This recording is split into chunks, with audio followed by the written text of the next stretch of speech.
Good morning, Sean.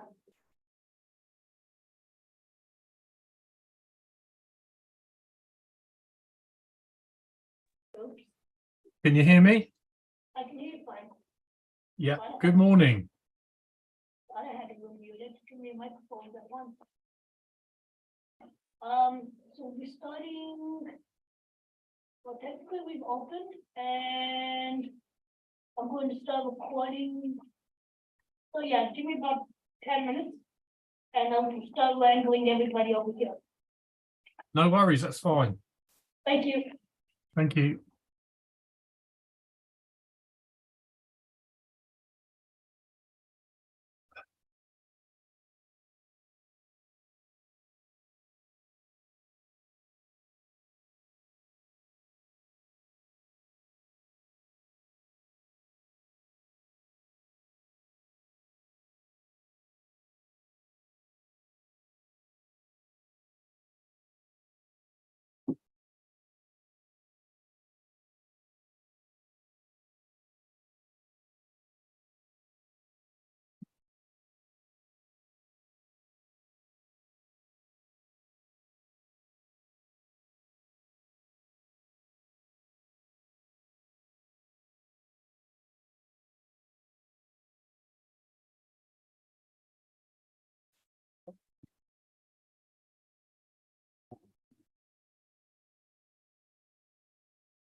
Hey,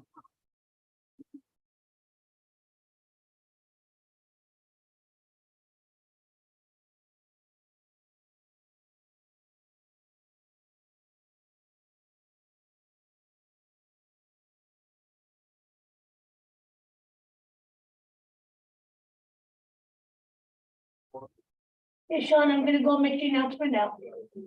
Okay.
LaShawn has made you co-host, Okay, thank you.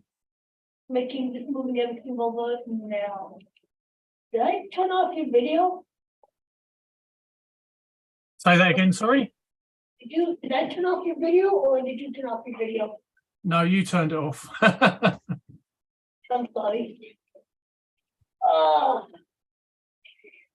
Okay, we'll give it to this.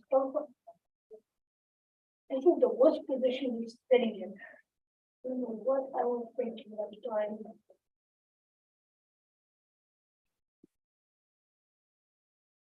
Yeah, I wanted to turn off my video and somehow I turned yours off. Yeah, I apologize. That's okay.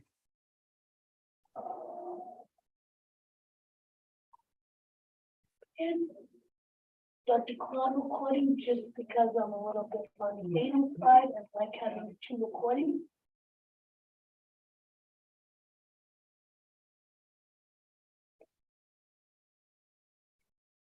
I believe we've also have you on the main room too.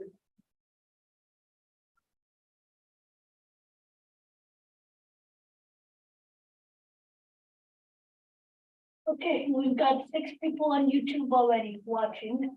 Excellent. And several in the room now. And if you would like to start, Can you all see me? All I've got is a black screen at the moment. sorry, too many cameras. There we go.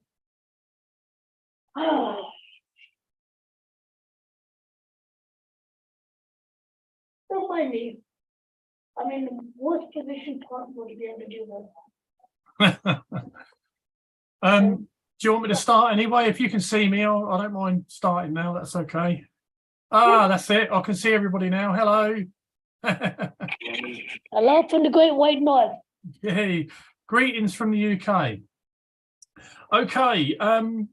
So this is the first time I've ever done anything like this. So apologies if I naff it up. But basically, I wanted to introduce you to what's going to be called the Commodore 64. So, or the Commodore 64X. What I'll do is I'll move back a bit so that you can actually see it. So this is a modern PC, but in the shape similar to the Commodore 64X bread bin. So on the side, we've got what used to be used for a DVD slot. We're going to put a hard drive adapter or hard drive docking station in there. On the other side, what would be, that would normally be used for the joystick ports, but we've got a card reader in there. And then if we turn it round to the back, you can see that we've got a fan, which is there. And then we've got a big opening, a massive opening, and that is for a mini IGX motherboard. But what I wanted to do before I start going into that is explain where it came from, because we didn't produce this. This came out in 2011. So if I just share the screen a sec,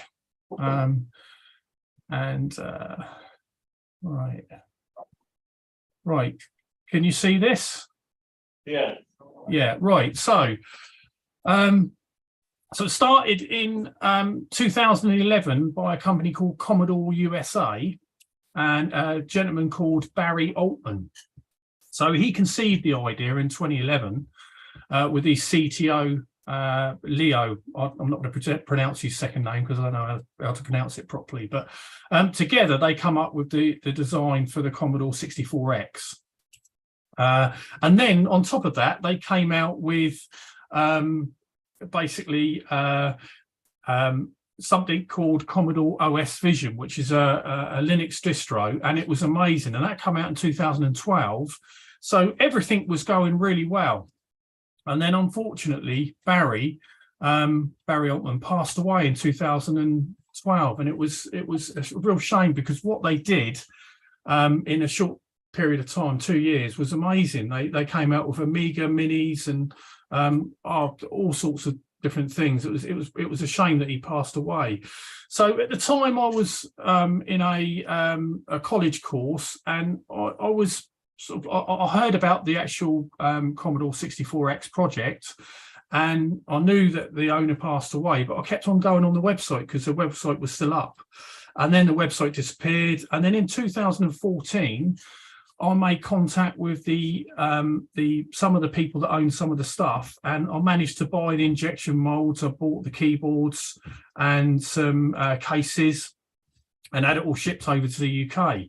And then opened the website up and started selling some stuff. At the time, I didn't even have the My Retro Computer logo, but I was selling it under the name My Retro Computer because we couldn't use the name Commodore at the time. And then fast forward to 2020, I wanted to do it in a bigger way. And I was furloughed from my regular job. And I thought, if I'm not going to do it now, I'm never going to do it. So we decided to start selling them on the website. And we've been doing that all the way through 2020, 2021, all the way through 2022. But it got to the point where it was taking a lot of my time up because I was building these at my works or at home, and it was taking a lot of time up. And what I wanted to do was get them built by a professional company, and I'd just be the sort of like seller. And in order for me to do that, I thought I'd have to do a Kickstarter campaign and then get the Commodore 64s, get everything shipped, the injection molds and everything, get it shipped to China.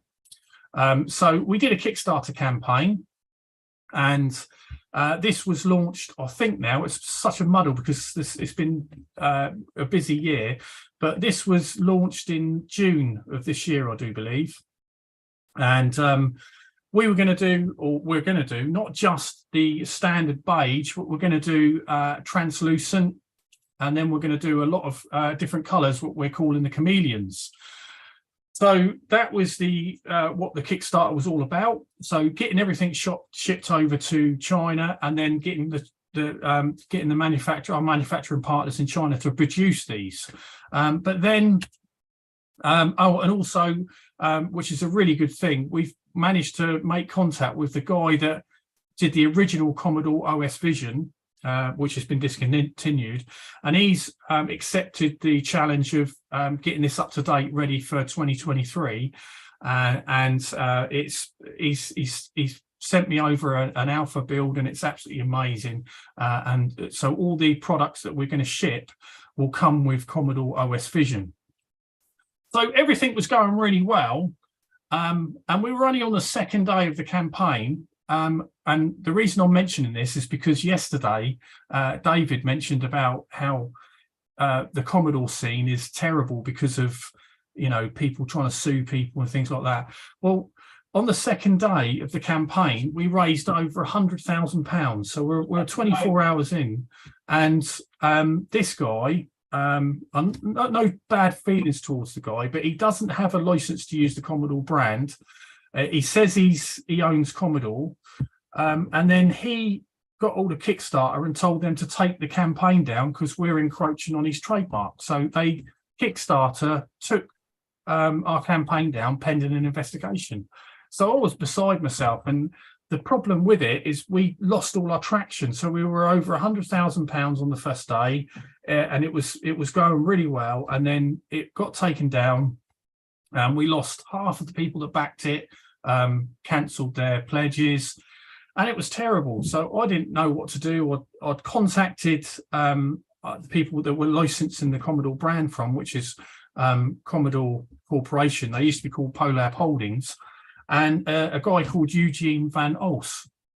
And I said, look, you're going to have to do something. You're going to have to contact Kickstarter and get it reinstated. We're losing thousands of pounds here. So he sent a load of documentation to Kickstarter, and he also sent me this to put on our social feeds and everything so people could see it, so it would stop people leaving the campaign. And basically, Kickstarter contacted me and said that unless the person that issued the complaint retracts it, the campaign stays down. So even with the legal owners saying that this is outrageous and reinstate the campaign, they wouldn't reinstate it. So this was at my lowest point. I thought, what am I going to do? So I contacted a few people I knew, and one of them was David Pleasance, and he issued a statement on social media, and it did the trick. This guy contacted me and apologized, and I accepted his apology, and he instructed Kickstarter to reinstate the campaign. And basically, if I just come off this now, so basically the campaign got reinstated after a week, but the damage was done. We predicted that we'd be at the end of the campaign would be over £300,000, but we ended it on 150, which sounds a lot of money, and it is a lot of money, but it wasn't enough because we were doing a retro monitor. I haven't shown you the retro monitor because we're not doing it at the moment, but what we had to do was refund everyone that pledged for the monitor because we weren't going to do it. We couldn't afford to do it. So we can still afford to do everything else, but it was just that side of things. It was a real shame. And when David mentioned it yesterday about the legal issues, I just couldn't believe it. And, you know, all we're trying to do is get a Commodore product back out there, and for people to be so silly as to actually try and stop it. But what I wanted to do now is just show you the actual keyboard. So this is the USB mechanical keyboard. So this is it's hard for me to get this in the right position. Where is it? There it is. Right. So can you see it's got cherry blue MX key switches, the keycaps, signature plastics. So it's a really high quality keyboard, really high quality. And then what you're supposed to do with these, so we've got three systems. So we've got the bare bones, and that is basically what you see here. So it's for you to buy and build your own modern PC. So it's a modern PC in a retro shell. Then we've got the Extreme, which is a low-end PC. So it's the particular Extreme that we're bringing out. The model of the Intel processor is a J6412. So it's a low end, and it looks pretty much like this. It's passively cooled. It hasn't got no fans on it, and it's probably a little bit more powerful than a Raspberry Pi. So that's the low end. And then we've got the high end.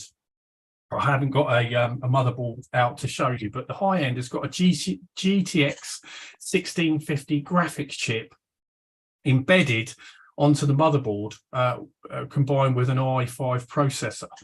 And what I can show you, if I just turn the camera across around here, you can see I've got Assassin's Creed running there, and there's another Commodore 64X, and that's the Extreme. So if I just move that like that, I just want to show you the sort of like I know it's difficult for you to see it, but it's, considering this is a Commodore 64, and we're running at medium settings, and this is on 41 frames per second. So it's pretty powerful for what it is. That's the Ultimate. So that would be the Commodore 64 Ultimate. And I think the Kickstarter, we sold around about, I think, just under 100 Ultimates, about 200 Extremes, and the bare bones is we're on about 800 at the moment. Sorry, I've just got to take a drink. Sorry about that. But yeah, so even though we had all the issues of the takedown on the second day, it's been really, it's the people that have actually pledged for one of these, it's gone really well. I just want to briefly talk about after the campaign, because the other thing I wanted to say is, and I should have said this at the start, we're probably the only company in the world at the moment that is legally allowed to use the Commodore name, because there's a company in Germany called Individual Computers, Jens, who's brings out some fantastic stuff.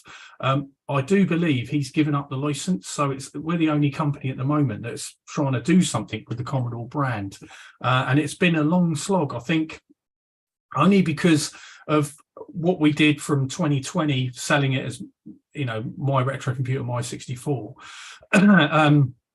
because they could see that we were doing something, that the Commodore Corporation actually agreed to allow us to use the brand for the Kickstarter, because they are trying to get a license from Commodore is very, very difficult. It's really hard work, and I've been trying to do it since 2014, since we first bought the stock, and they didn't want to know.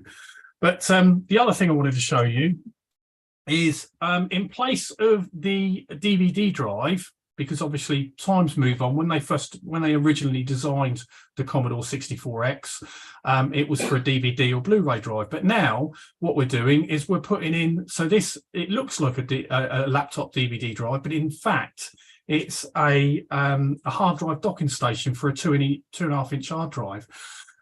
So what that means is from the actual, we're selling these separate. So if you buy the bare bones, you can buy this as an add-on, but for someone that is buying the Extreme or the Ultimate, you can actually increase the hard drive capacity. So the Extreme has 256 gigabytes within it, but if you want to put in, a 4 terabyte, 2.5 inch hard drive, then you can do it without opening up the system, which we thought was a really good add-on. But we're due to ship these the end of April, beginning of May, and I just wanted to move on to what's going on at the moment, because I don't know whether you know, but the pound tanked and about 2 months ago because of our useless government, and it went down from, I think it was $1.30 to, so for a pound would buy $1.32, I think, and this is what it was when we were doing the Kickstarter, and it went down to $1.07, which is, for someone like me that's trying to do this, and everything that I'm doing is in dollars. So everything I'm buying in China is in dollars. So for someone like me to try and do this, it's disastrous, because, you're losing something like 20% of the funds you've got because of our useless government. So one of the things that happened is when we got all our stock together ready to send to China, and it was loads, and I couldn't believe how much it was. It was probably half a shipping container worth. When we got it all together, I expected it to take about a month to ship it, or a month to get it ready to ship, and then 6 weeks to ship it. Well, it's not. It's taken. So we started the shipping process in August. It still hasn't arrived in Hong Kong. It's due to arrive any day now. They told me the 4th. I haven't got any excuse me, emails today, but I'm hoping within the next few days it's going to arrive. But I had to take a good thing from this, because if it had arrived 2 months ago when I thought it was going to arrive, the pound was worth $1.09. It was terrible, and I'd have to pay a load of money out. And so the delay, in a sense, has been really good, because it means that I'm getting more or less the value for money that I thought I was going to get when we were doing the campaign. But I think that's everything. I can't think of anything else to say now.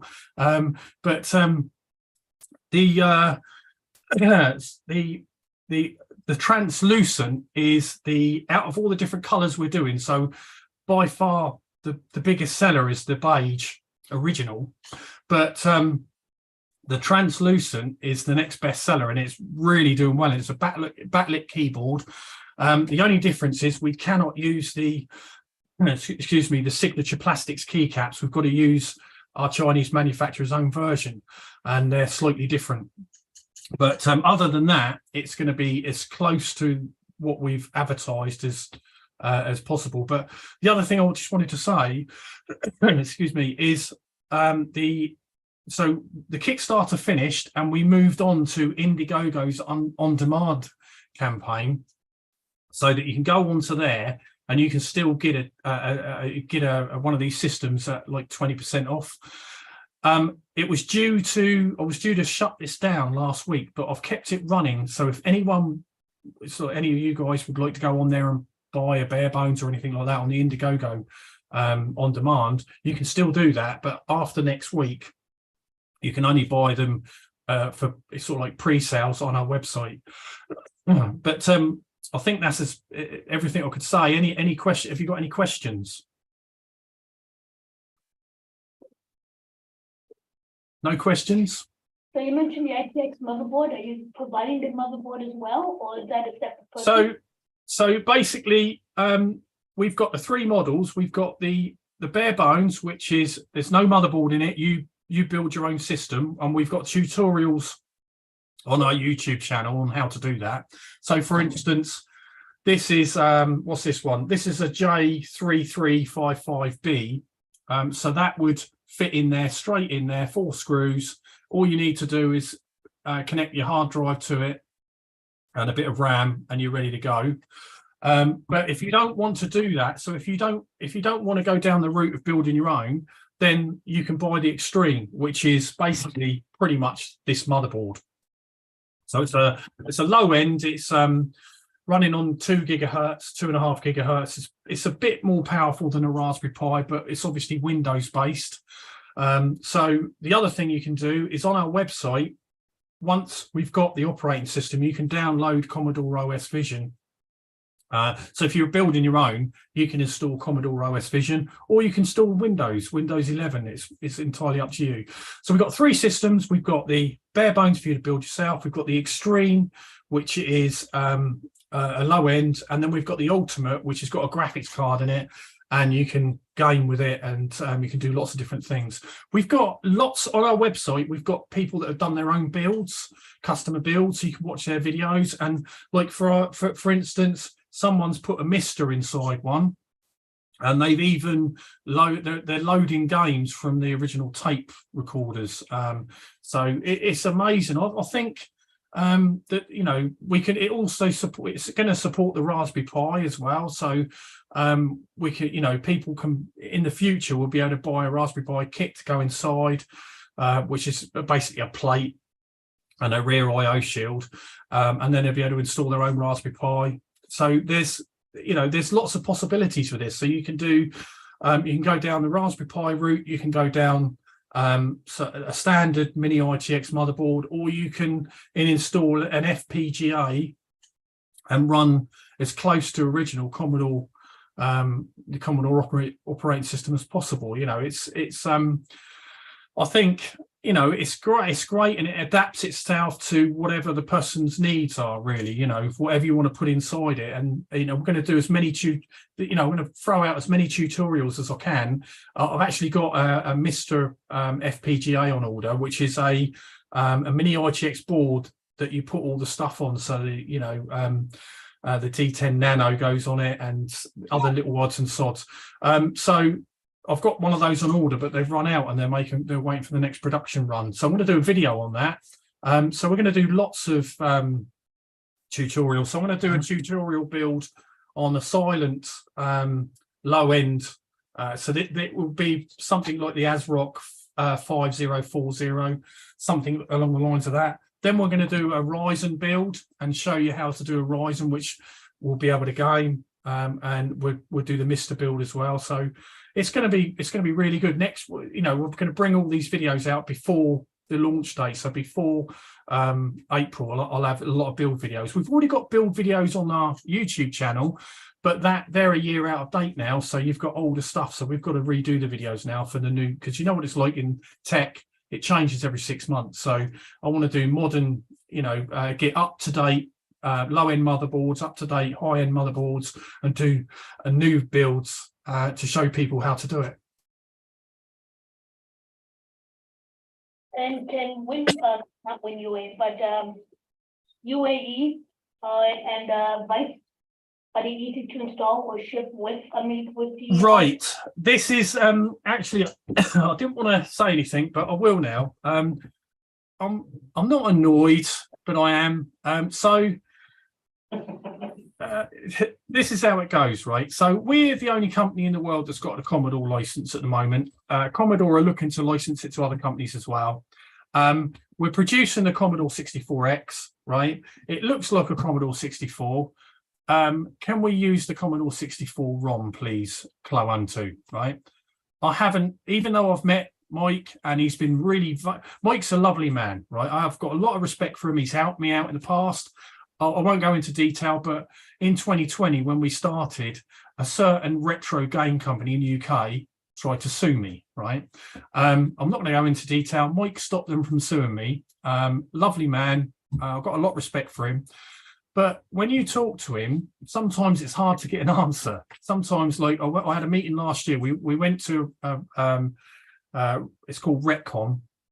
Sorry, this year, and I had a meeting. It lasted an hour, just a friendly chat, each side of the table. And all I wanted to do was, I want to be able to use the ROM, because Commodore OS Vision, as it was in 2011, it natively supports the PET.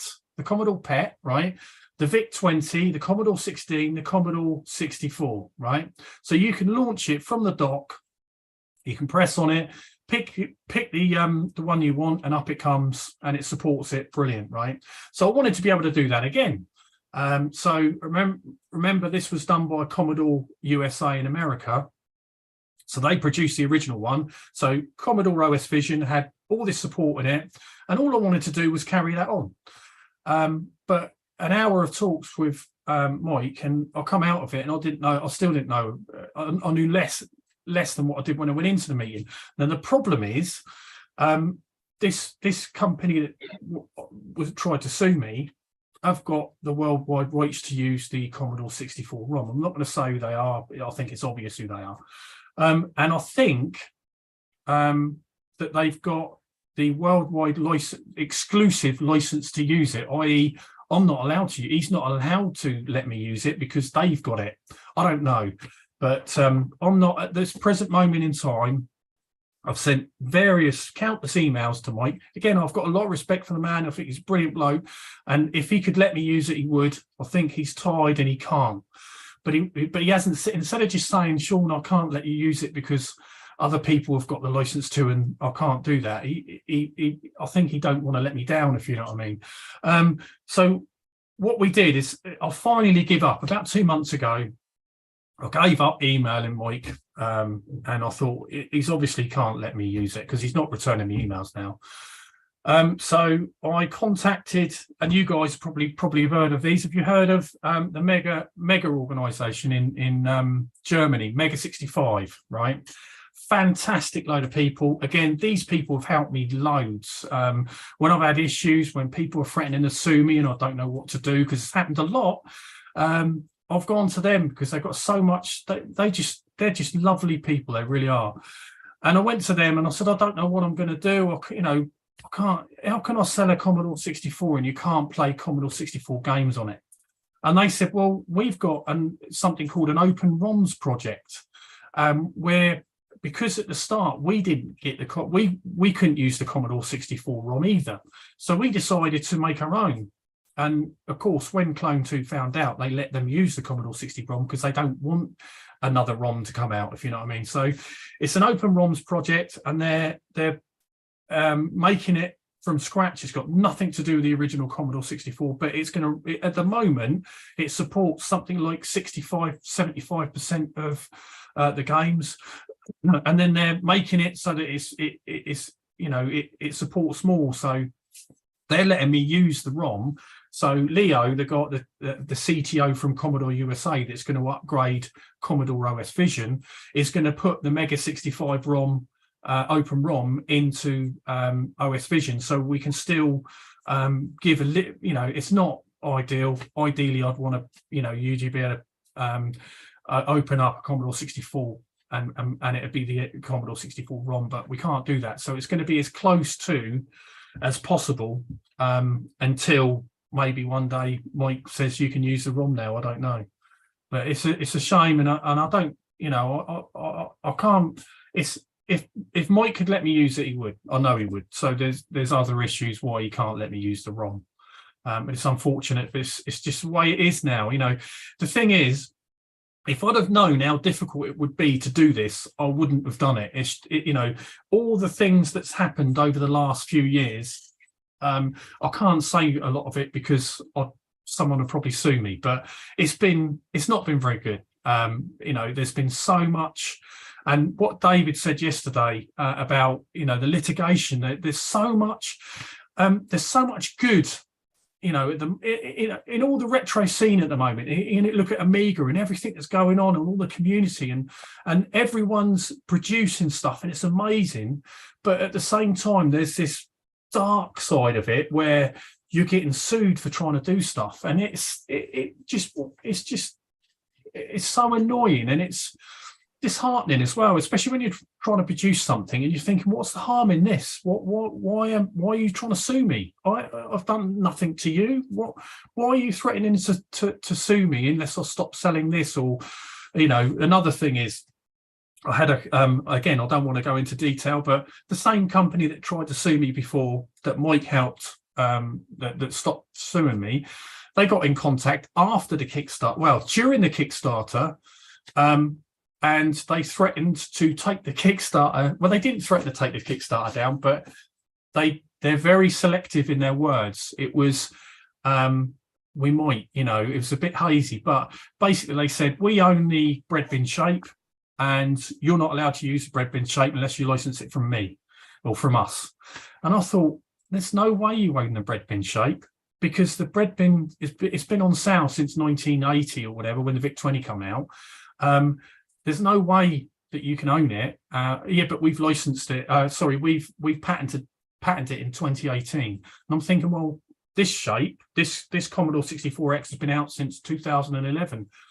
So there's so much stuff in the background, you know, and it's just a real shame. You know, if everyone got on, you know, and one thing I want to say is, I've signed up to David's alliance, AGA alliance. I think it's a fantastic idea, and I hope it's going to stop things like this. If you're a member of this new group, hopefully it stops all this nonsense from going on in the background that you don't know about. You know, no one knows about it, but it's going on. People trying to stop people from producing things, and I think. If everyone signs up to David's new project, I think it's going to be amazing. You know, I can't wait to get the stamp of approval on my website, and it's on there. It's going to be brilliant. But yeah, I didn't want to go into much detail about, because these people that have threatened me a few times, I think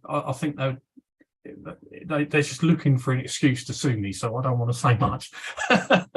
I was just wondering if the UAE programs themselves would be shipping sans kernel, whether sans Workbench and without Kickstarter is all I meant to refer to. So that native, so Commodore OS Vision natively will support the UAE project, because that's obviously, like you say, that's not got the original Amiga ROMs on it. So that, as I understand it, that will support that, and you'll be able to load that up straight away from OS Vision. The only thing so that side of things is going to be all right. It's the Commodore ROMs that's the issue with. So at the moment, or when you get OS Vision, you'll be able to go down the UAE route, but you'll also be able to go and open up the Mega 65 Open ROM Commodore 64.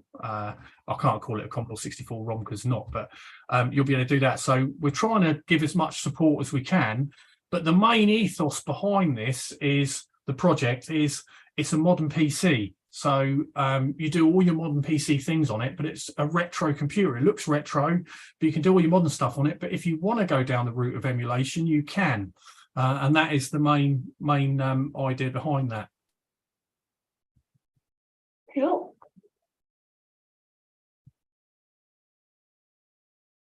Any other questions? Do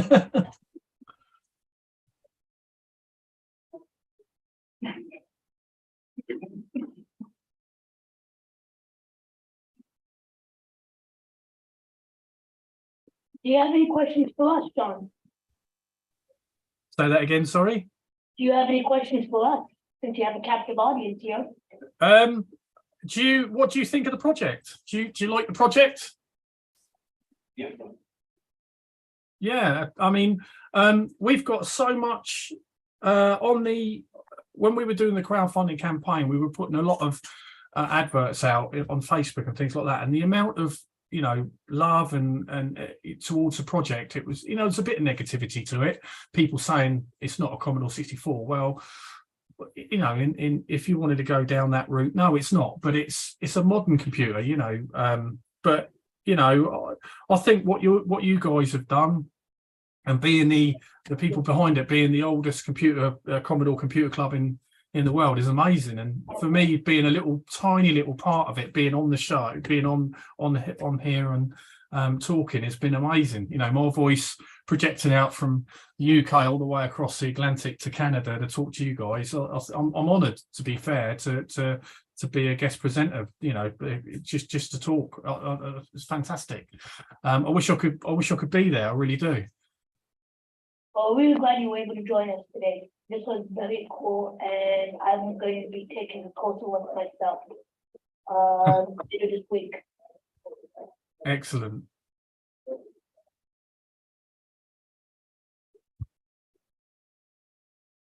Thank you very much.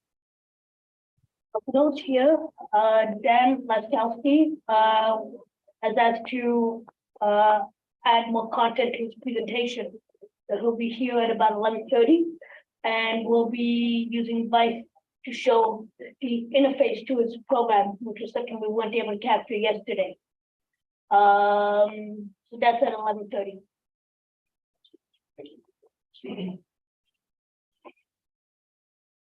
Thank you, Sean. Thank you very much. See you later. Thanks for watching. To meet you.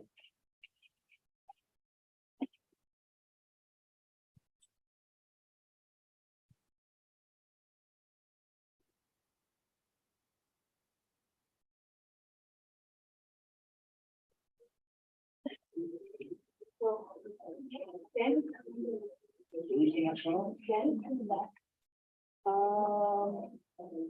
Want to show some of the stuff like this kind of do last. So I would say record it if you can, if it's not a hassle.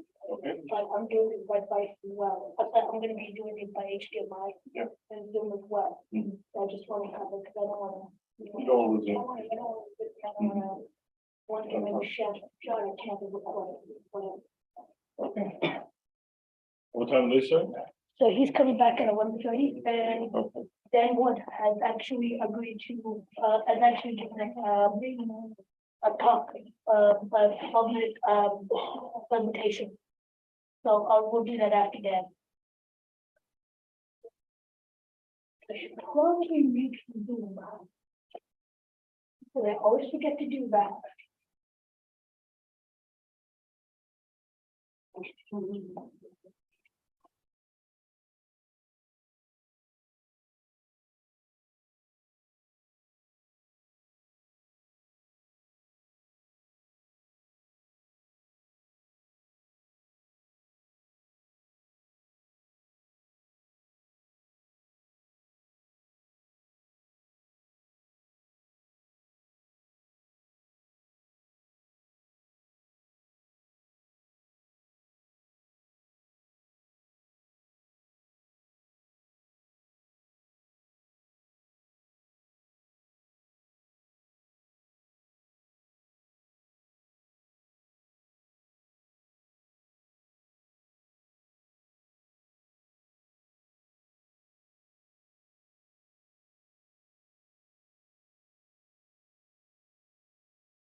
Somebody had it. Just.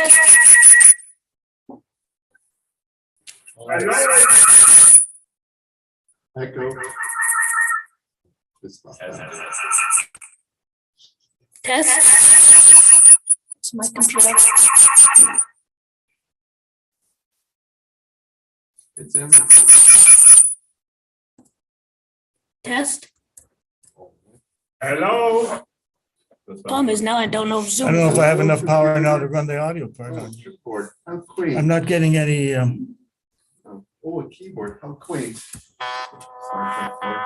it's not going through there, is it? I don't think so. I thought it was supposed to automatically go through. I don't know anymore, Dan. Yeah, the whales, that's kind of like the title, that's kind of like it's given as opposed to the voyage home, it's the whale one. Yeah.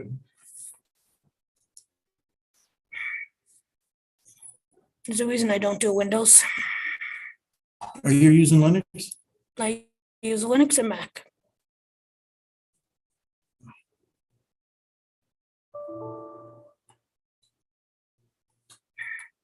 Does anybody know how to do this? Hell no, I'm stupid. Sound. The only thing, like I You said, can also right click the speaker down here and see if there's like, you Oh. can get right to settings from the speaker. Oh, thank you. I forgot how to do all this. Open sound settings. What are you trying to do exactly? close as many Get the windows as sound through possible, the HDMI. except for my sound. I have Oh. buffer overload. I'll have to fix that. It'll take a second. Oh, okay, go ahead. Go ahead. Oh. My first job in the computer industry may have been scrubbing toilets, but that doesn't mean I do Windows. Good one. I can fix any Linux computer on the planet, Solaris, AIX, HPUX, I don't care. Mac, no problem. Windows, problem. I work on my key flipping, touch Windows. Yeah, I got it. Geez, I wish you could hear it on there. Okay, so There should be a way, but I'm screen sharing. How about audio sharing? The louder we can get the If I- volume. If I'm audio sharing, I should be able to screen Go share, back right? into the sound settings like you were before, where you kind of got sidetracked. Okay. Oh, I can call everybody. You really want to do two Give me things, half of right? that. You want Okay. sound coming Okay, to sound. HDMI, but you also want it streaming to the Zoom. That's right, I want exactly. people in this room to be able to hear things. That's right. And I can tell usually Yeah, if you how write, well the sound is. You can see on my window here, that bouncing line. sound settings is probably what you want because you want to choose your output device, right? Okay.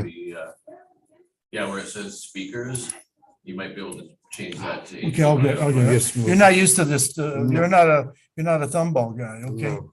Zoom meeting, okay, so Sorry. system sound speakers. You see How's the this? Let's bouncing, see now. Line there, Meter. that's my microphone Shift. being registered. Cool. Yeah, you're picking it up. I don't want I'm system using a sounds. shotgun, which I want makes things a little speakers. bit easier to narrow the extra from here instead of from here. Can you scroll over? It's showing, right? What's that? Scroll over, see there's other When settings. you got people behind you and they Oh, talk, yeah. even with the shotgun. Oh, so this is just sound. Okay, go click out of Yeah, here, I know. close this one. We'll take the other Oh, option. that? Oh, sorry. Oh, because where on the left where it says device speakers, that's a drop down and you should be able to change that. to Oh, okay, HDMI. cool. So go right click on the speaker Okay, and Sound volume, settings. sound settings. Or was it volume? It was volume mixer, I Volume believe. mixer, my bad. volume mixer? Yeah. Okay, And then where it Bring says it- speakers, right under your mouse, Oh, there, okay. digital audio There you HDMI. go. there we go. And now, yeah, close that and then try sound.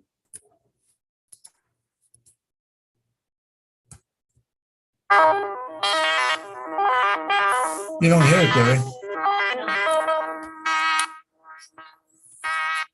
You might need to restart those. Oh, yeah, close down device and try again No, because it's- it's chosen Don't want this to do one. that. It's really, it's tricky to set up. Okay. All I did was I put a cartridge image on last night and it overloads it. And then I have to, and then I have to reboot, soft reboot Oh. in order to get, it sort of works. I understand. Except for, because I got all of those 32 banks of, they're way out of the range of, okay, Or so, it might also be in your options and device. well, is this loud enough? Can I turn this up for you guys to hear it? Are they hearing it on Zoom?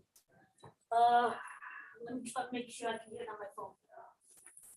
I'll play something. I'll just, Yeah, just go ahead and play something, and everybody else be quiet.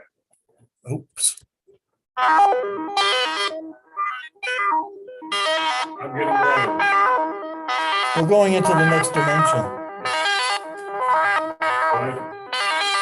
My microphone has an indicator on the screen here, letting me know what it's picking up.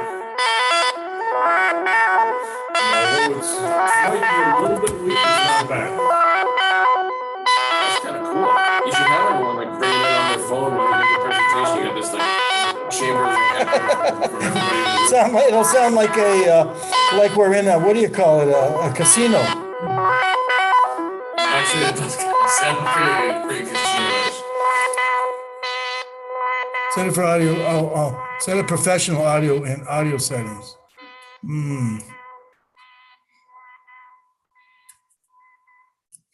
Okay. All right, but I don't know if ever, oh, it's on, he's playing it, it's a delay. Nope. Did I lose something here?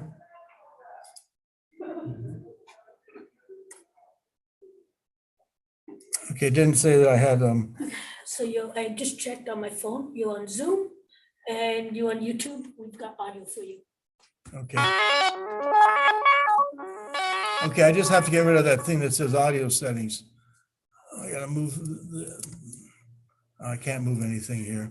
I don't want to play with it. I'm gonna leave it there, I don't There's care. your little X right there under. Oh, you mean just close that? I thought you said you wanted to get rid of that. I just wanted to slide it over in case that is affecting things. No, that's just trying to guide you to something. That Okay. should be good. All right. Okay, what I was trying to show yesterday, I couldn't show. There is the screen that you use to edit this, well, you can change triangle, sawtooth, square, hiss is noise. You can set your ADSR. It's tricky on here with this keyboard, but the keys to the far right, the top three keys, select which of the three channels you're affecting, and you see, and it's reflected on the bottom. Oh, awesome. We got the screen going. So let's see, I'll get a different sound.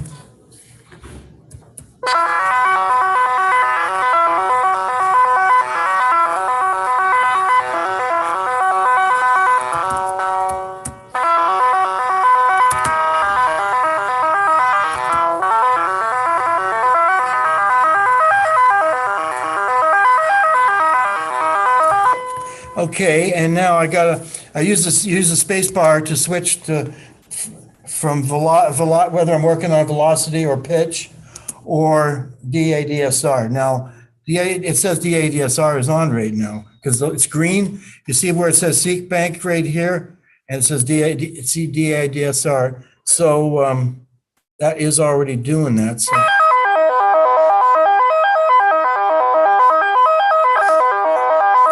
But unfortunately, I don't think it's, oh, I gotta stay on the screen. It doesn't have anything, okay, so I move around on the editing screen with the up, down, right, left arrow, you can see that? Okay, now I'm gonna try to do something with this.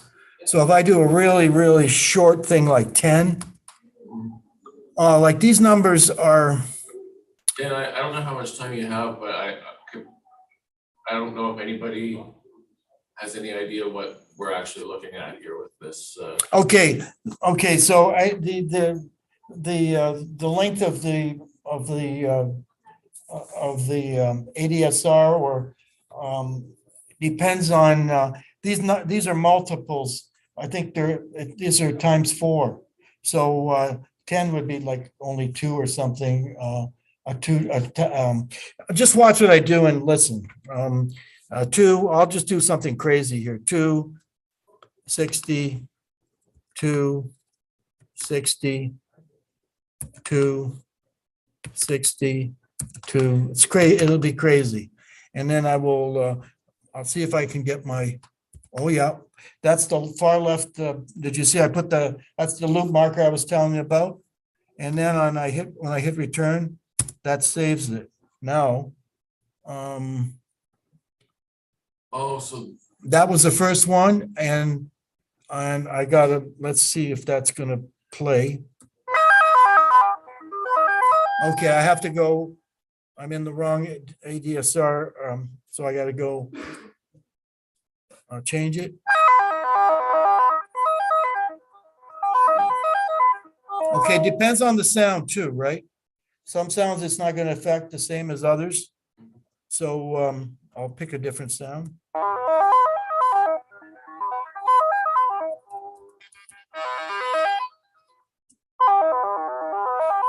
I've done some demos on YouTube and it's oh no, that's way too far. That should stay. Wait a minute. Let me get I'll get in the right place.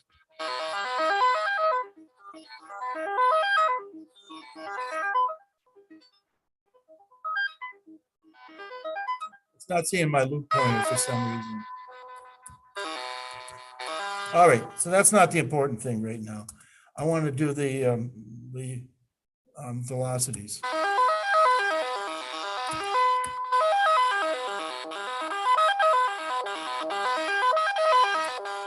Okay, I'll get a sound that's better with the velocity.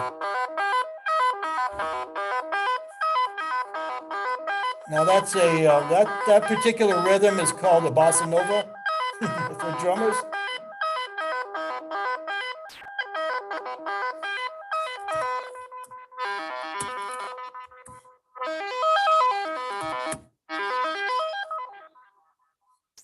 Oh, there's other things going on there.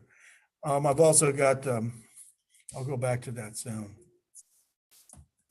Some sounds are, but that accented rhythmic sequence, it sounds like it's tempo independent of the arpeggio. Yeah, I get that, but it sounds like the arpeggio that's playing isn't necessarily synchronized with it.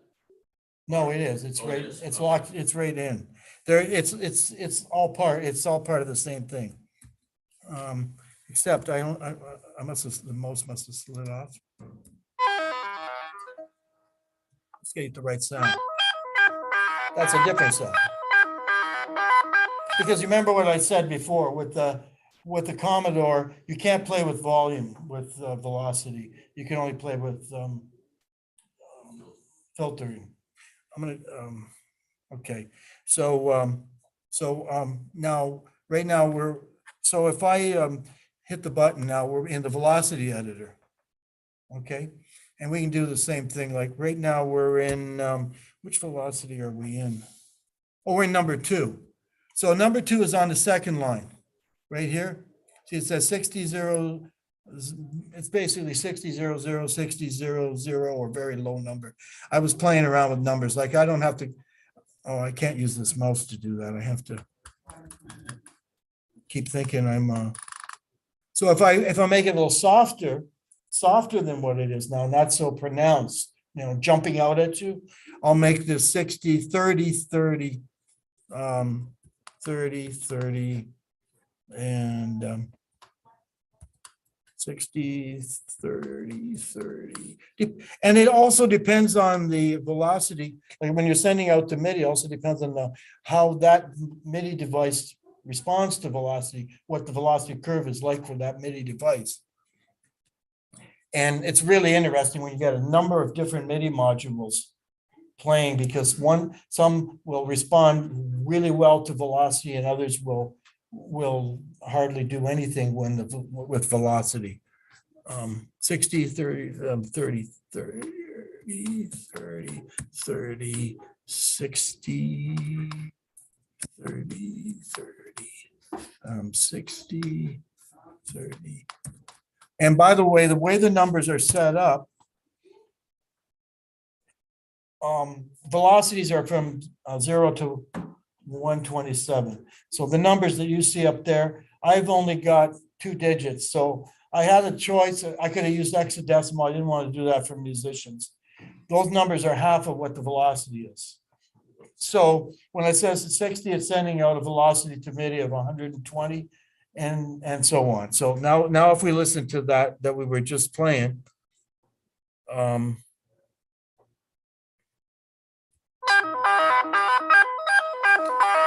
it's not quite as, and it depends on the sound I pick.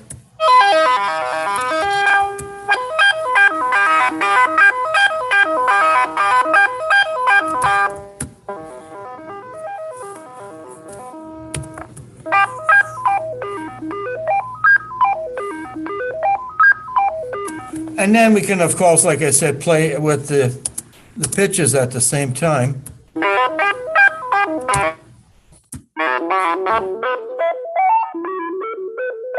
Still playing the same accents on the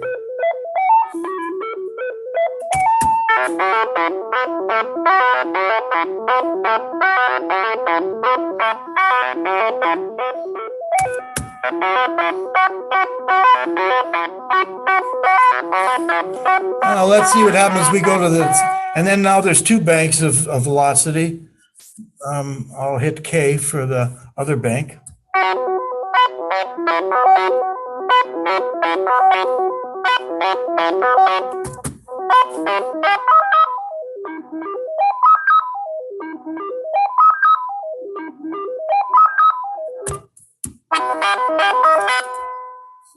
And let's see if I can get, we'll pick one of the organ sounds here. I don't know which the button is, but I will.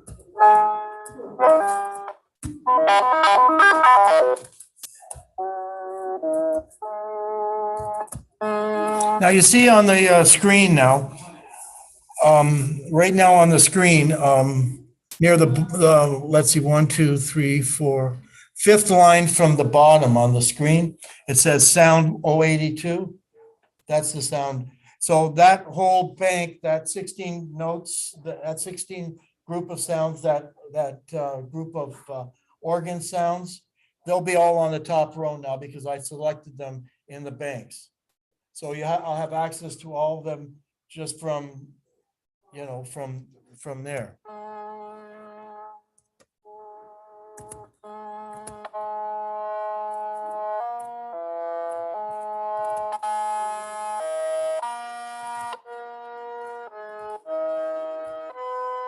And of course, if I throw some chords on there.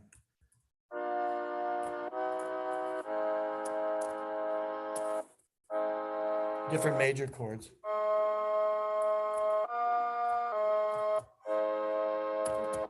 Minors.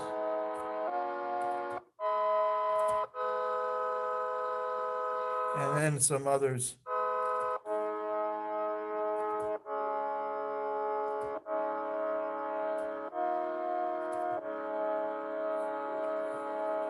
And then we do this. And this is so much wild stuff. Like it's, even in my lifetime, I will never be able to access all the sounds that and all of the grooves that this thing will be able to do. I mean, like I said, 32,000 grooves. Okay, so now I'm going to do something else that's kind of interesting. I'm going to go back to the velocity. We're playing that basic bossa nova thing. I'm going to shorten that up. I'm going to put a loop on it just to make it a little more interesting. So it's going to be 15 instead of 16. So it's going to be 15 instead of 16. That works. with two arrows there. That's my loop marker. Oh, okay. Okay.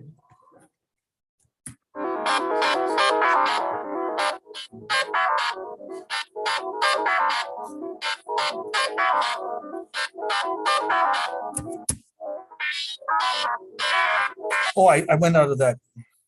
I'm in the wrong, 1 second. Where am I at anyways? 54. I jumped into the other bank. Just 1 second.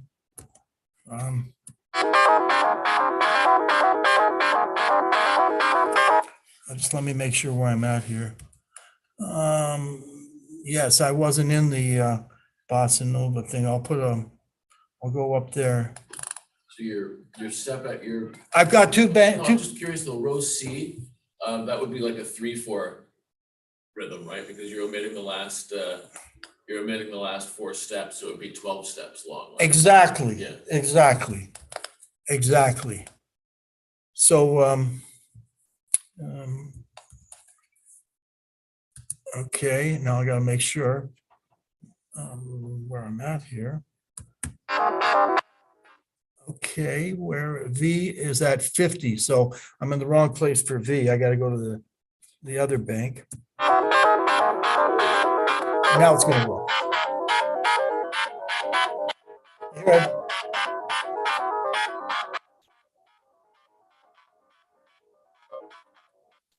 And then.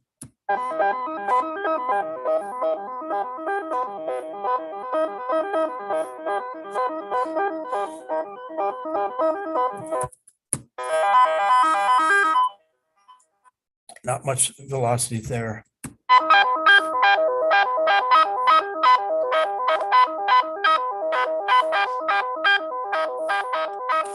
Not too popular for Western music, doing odd times and weird things like that. So you want to, I'll go down to the, yeah, that is the C. I don't know if I can get that key on this thing. That's, yeah, Oh, that, right, 'cause it's, that'll be E. That's the E bank. See the number C, the numbers on the right hand, those are the actual keys on the Commodore keyboard that you hit to get that's, because I was forgetting where I was. So I stuck those on my, for my, this program is written for me, you know, I mean, but I mean, okay, so that is E, so, where are we here? Let's see.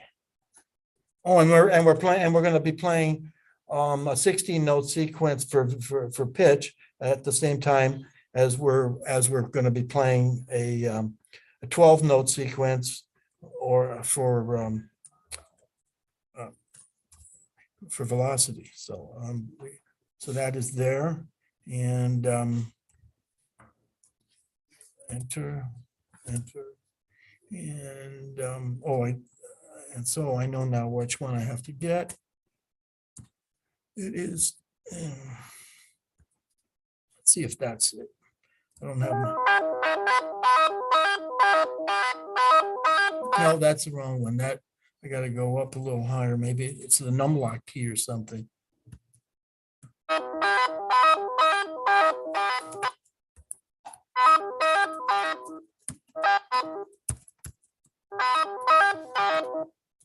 It's really hard.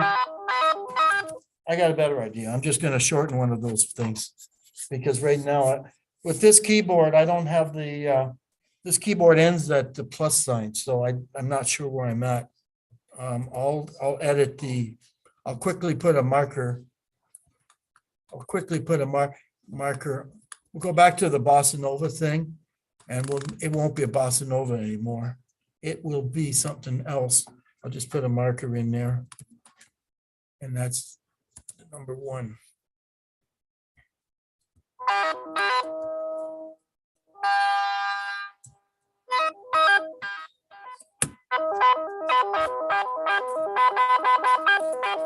Whoa, what's going on?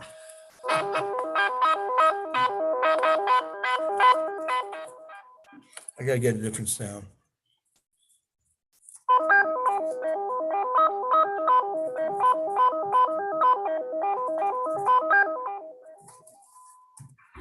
Oh,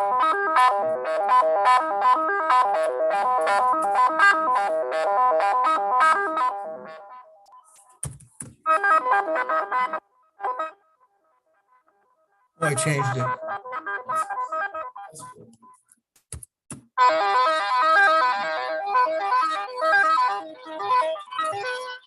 Remember what I said, so there's things I can't do with the laptop very easily unless I had another somehow keyboard up here that looked exactly like a Commodore keyboard.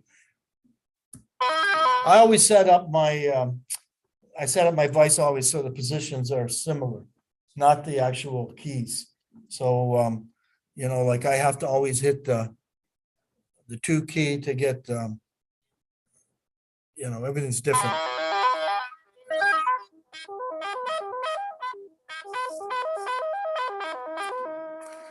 And as I was saying before, like this is the first time with Fast Fingers 3 is the first time that I have, okay, listen, I'm gone. am I okay? Yeah, you're fine. Till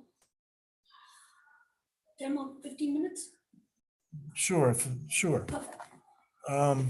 Okay, so I'm gonna go, so I was trying to show yesterday the different effects. On the row near the bottom, there's flanger, which is Q, the Q key, and I just turned it off.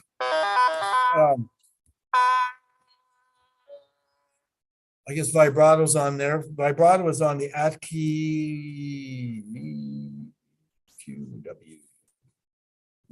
Where is that on here? There it is. Right.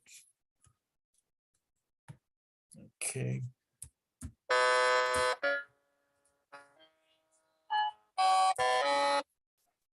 But I like sounds with flanger and I like the flanger. It makes it richer sounding. So. And a phase shifter adds extra on top. I think I think if I remember correctly, with the flanger, I offset one of the channels slightly, the pitch slightly, and with the shifter and the flanger on together, I'm offsetting 2 channels. So let's see, and the shifter's on now. It might be a little. This should be a little thicker.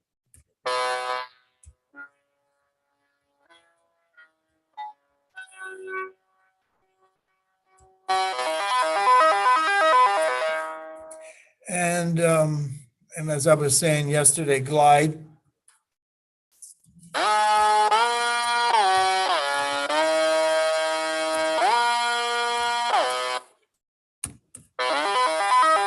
And I'm surprised that that's playing like that with glide.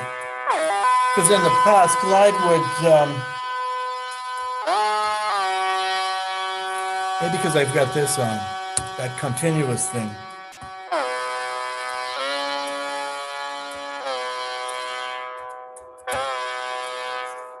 All right. And if you go right to the far right, you see there's pulse swirl. Pulse swirl is hooked up, okay.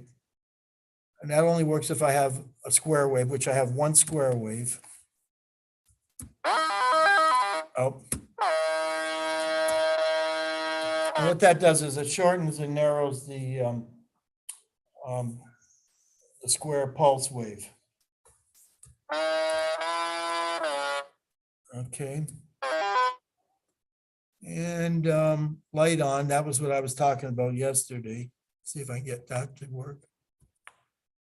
Oh yeah, continue. I don't know where that is on this keyboard.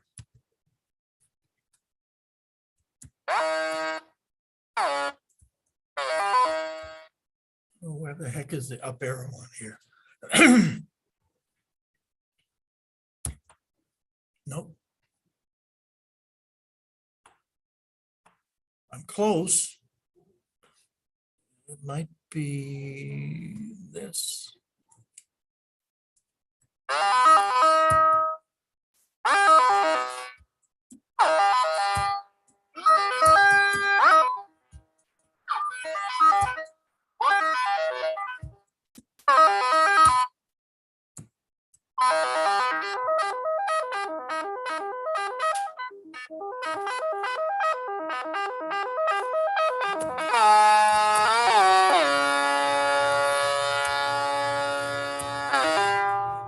It's hard when you don't have the keys that you're used to working with.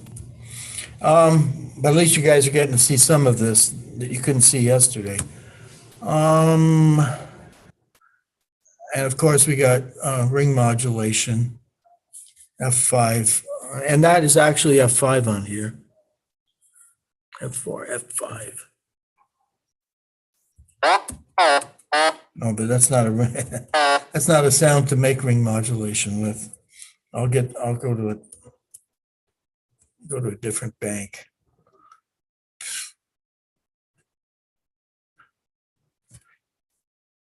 Let's see if I can. That'd be wah-wahs. Keys are strings. The next one will be wah-wah. Okay.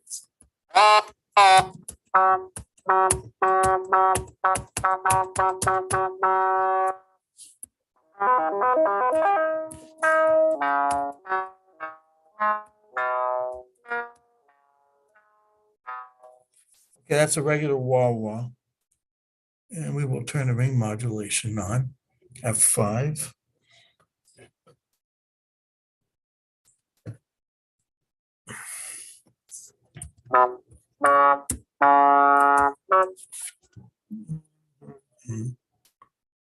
F5.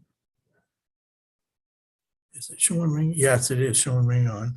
Okay, I'll put it on a couple channels. We're going to make this really stand out.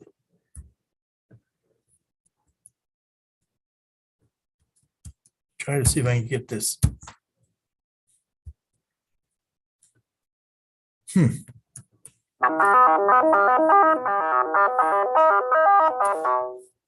And this has been running a little fast. Maybe you guys, some people, I was really surprised. This one guy that's using my program, he's got this sequence where he can play anything as fast as he wants.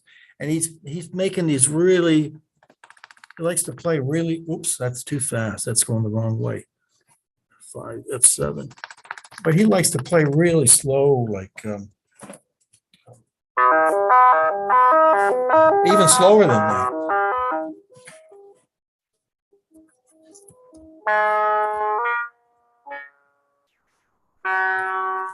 Now I've got this other weird thing happening now, which I'm gonna leave it alone because it's an interesting thing. It depends on what the decay and sustain is, how long these sequences actually play. If I just keep holding that, let's see if I can get it to go in continuous mode.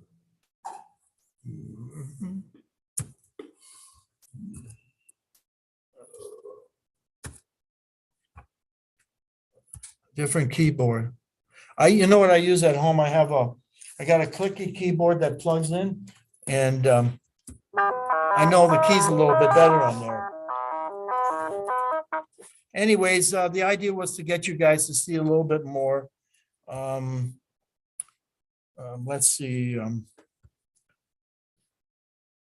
So as I said, now if I'm going to actually go and edit a pitch, I'll pick the first one real quick and.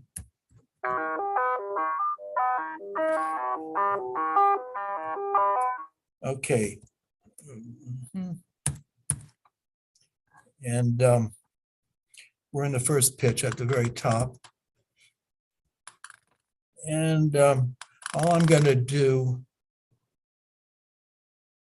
I'm going to shorten it to an odd number like 7. Oops, wrong button. Let's go back. May I ask, Dan, in the pitch editor here, do the numbers represent MIDI notes or are they relative to like an original note? They're relative. 0, they usually start at 0. 0 is the note you're holding down. Okay, so plus or minus, or I guess it's just plus. You remember yesterday I had the thing up with the pictures of the keyboards with the numbers on them? That's kind of the idea. That's in the key. Those are all in the key of C. Of course, when you move your finger up on the key, on the Commodore keyboard, it will move up and down pitch. So on that first note, you've got the root note, major third, and then something more than an octave up, and something that's 12 semitones, so that's an octave. Okay, I see what's going on. And put two markers in there. And that's it. That's all I need to do. That'll be a 7-note sequence. And then I hit enter. And you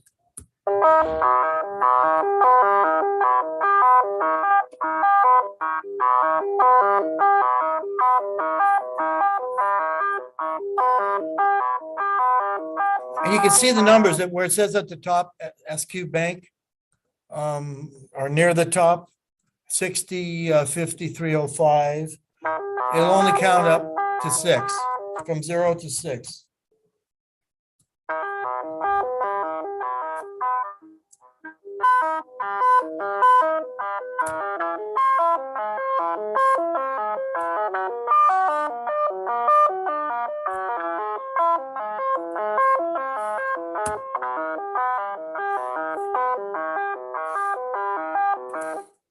Pick a different sound.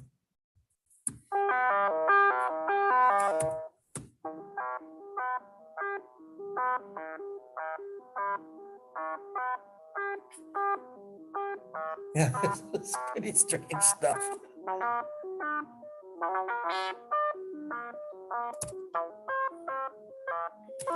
Like, I wouldn't be able to produce any Disney movies but for crazy sci-fi or something like that, these, but it depends on the sound you use too, of course, and you can work within the normal, normal 16 and 12 note, and 12, you can work in the normal Western style, but you can also do other things that are on the realm of experimental. Can I ask a question? So Fast Fingers 2 is the one that transmits MIDI or receives MIDI. Fast Fingers 3 is the one that transmits MIDI. Yes, this is the one that, yes. Are either of them like MIDI clock aware, so that they would like sync to it? No, that's, I know. And I was thinking of doing that with this, but It's no. not the end of the world. I mean, because I'm using, like, I figure if I want to sync up to a bunch of stuff, these things can, the actual MIDI stuff can actually go into any digital audio workstation and people can cut them, paste them, flip them, do whatever they want with them. Yeah. In that realm. So anyways, you want me out of here, right? No, you can have a few more minutes. Okay. So, We didn't get to see the light show either. I'm trying to get, I don't know where the button is. I don't know where the button is on here. So he got cut off. Oh, well. Oh, I got. No, this is by machine after 30 minutes, it cuts out. Oh, mine, my camera at home, what I do is I set an alarm on my phone because I have a nice camera and it does the best video. So why use my camcorder? So but the only problem is it only goes 20 minutes. So I have to set a phone alarm. If I'm doing a long hour video or something for YouTube, I have to set a phone alarm about 19 minutes and a half to remind me, oh, you got to stop and start it again. And then edit it later and cut it up and put it together. Well, so I've got a countdown timer and that lets me know, okay, I'm gonna cut you off in about 30 seconds or whatever. And if I don't see that transition in time, because I saw up what I'm watching as well, then I end up with a gap in the process. All right, let's see if I can put this slideshow thing on. On Fast Fingers 2, because it's taking MIDI in, I have it so that you can also shut off the video. So when the light show comes on, it's just blank screens of color. Okay. But on this, I don't do that because there's no need to turn off the video because this is only sending out, it doesn't have to be as fast. Oh, so let's see if I can figure out where that button is. First of all, continuous is on, that's good. Let's go back here. It's the up arrow. Which one is the up arrow? And I didn't put an indicator there. The only indicator, when there's no indicator under light on the right, on the far right side, the up arrow. LHTON. See, There used to be something different there. Velocity flip used to be there before, but I put it on this screen for this program because it's just so powerful for, for performance to have it right there on that screen to flip the velocity. And let's see here. I'm going to hit a number of buttons here. Every one of these keypads. Now, let's see what happens.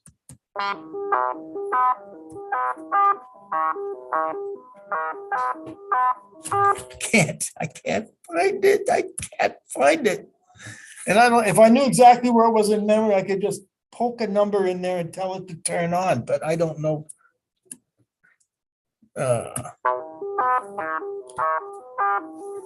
Maybe it's up here.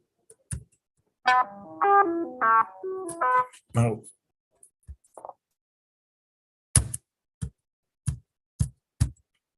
Where is that key?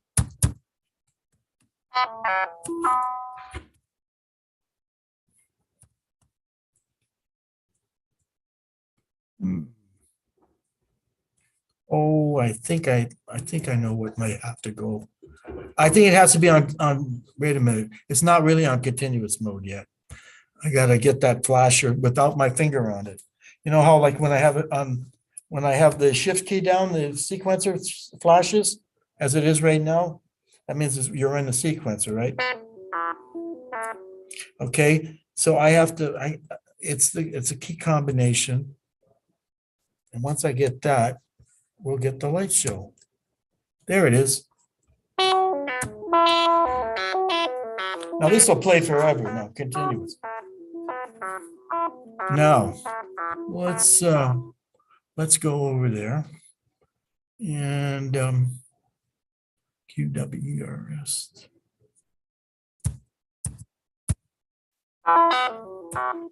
I'm going to find it.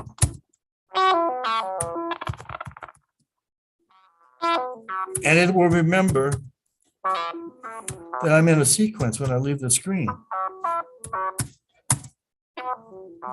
No, I cannot find.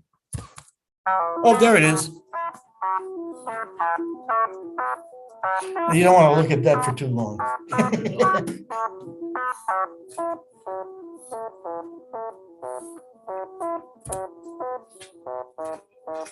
Now I can change the keys and velocities.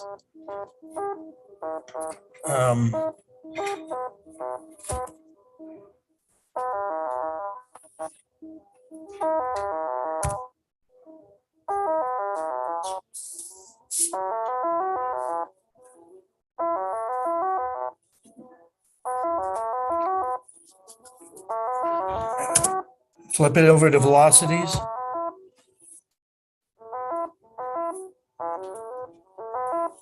What was it before you flipped it over to velocities? Pitch. With the space bar, flipping it around. All right, you want me to get out of here? Yeah, if you don't mind. I'm Okay. trying to fix some. All right, so that'll be it for today. We got everything working finally. It took a while. I had to figure out what I was doing wrong. I wrote the program and I forgot that it had to be in the, when I say continuous, it has to be really continuous like it is right now. No hands-on, but then you can also.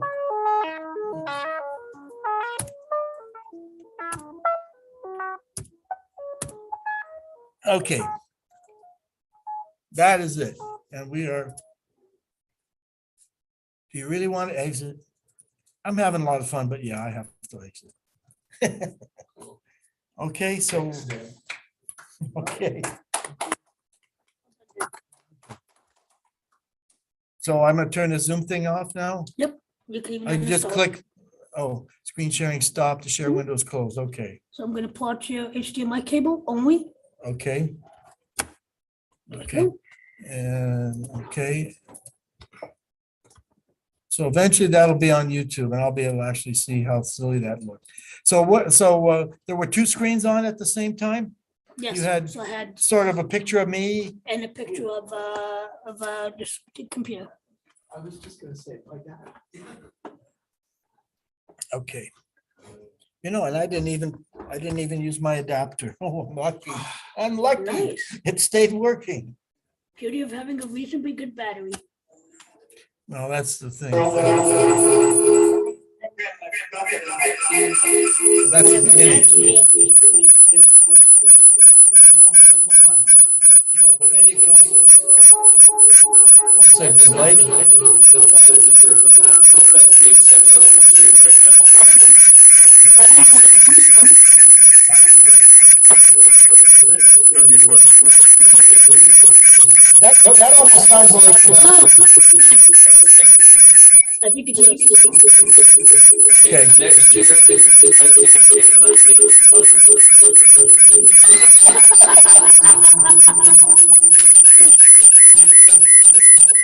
Regular budget, I don't think so, but there you go. I'm shutting down.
warm, cozy vibe. And I kind of made it my mission to document as much as I can about these old machines. Now, my first machine was a Commodore +4 that I got in Christmas 1987. I got this machine. They were selling them off very cheap here in the UK, around £99 at that time, with around 10 or 15 games included. And I'd been nagging my mom for months to get me a computer. And because that machine was cheap, that was the first machine that I got. And even though it wasn't very popular, the +4 was a bit of a failure. I've always been a big fan of it. And actually, this is still my original machine that I got when I was 7 years old. I replaced the keyboard with a nicer one around 10 years ago. But apart from that, all the other parts in there are still the original that I used when I was a kid. So I'm really pleased that I did hang on to that machine. And as you can see in the background, I've got, lots of Commodore machines surrounding me that I'm sure you're familiar with if you're at the Commodore event this weekend.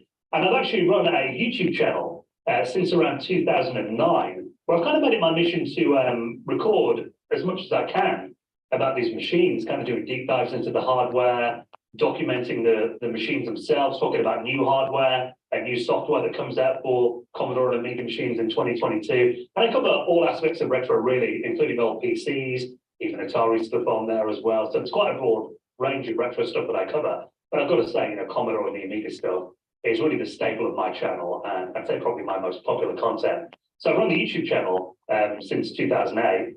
Before that, I also recorded some videos for Google's now defunct platform, Google Video, that I did for a couple of years before that. And I've also hosted a weekly podcast for the last 8 years called The Retro Hour. Now, if you haven't heard The Retro Hour before, it's a free podcast. You can check it out every single Friday, available on all the usual podcast platforms, Spotify, Apple Music, Google Podcasts, on them all. Or you can head to our website at retrohour.com and download the MP3 file from there. And the show brings you up to speed on what's been happening in the world of retro gaming and tech. In the first half of the show, we do a bit of a roundtable discussion where myself, Ravi, and Joe, that I host the podcast with, we kind of talk through the news stories and give our thoughts on them. And then in the second half of the show, I think that's where the podcast really comes into its own.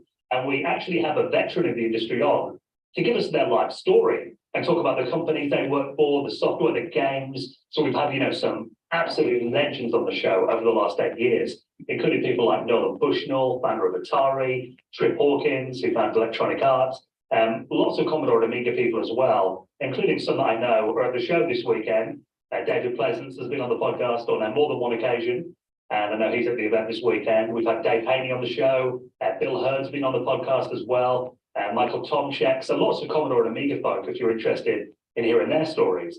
And the podcast comes out every single Friday. And actually, if you're not familiar with the podcast and you want a nice introduction to it, at the moment, we're actually running a Kickstarter for our first book.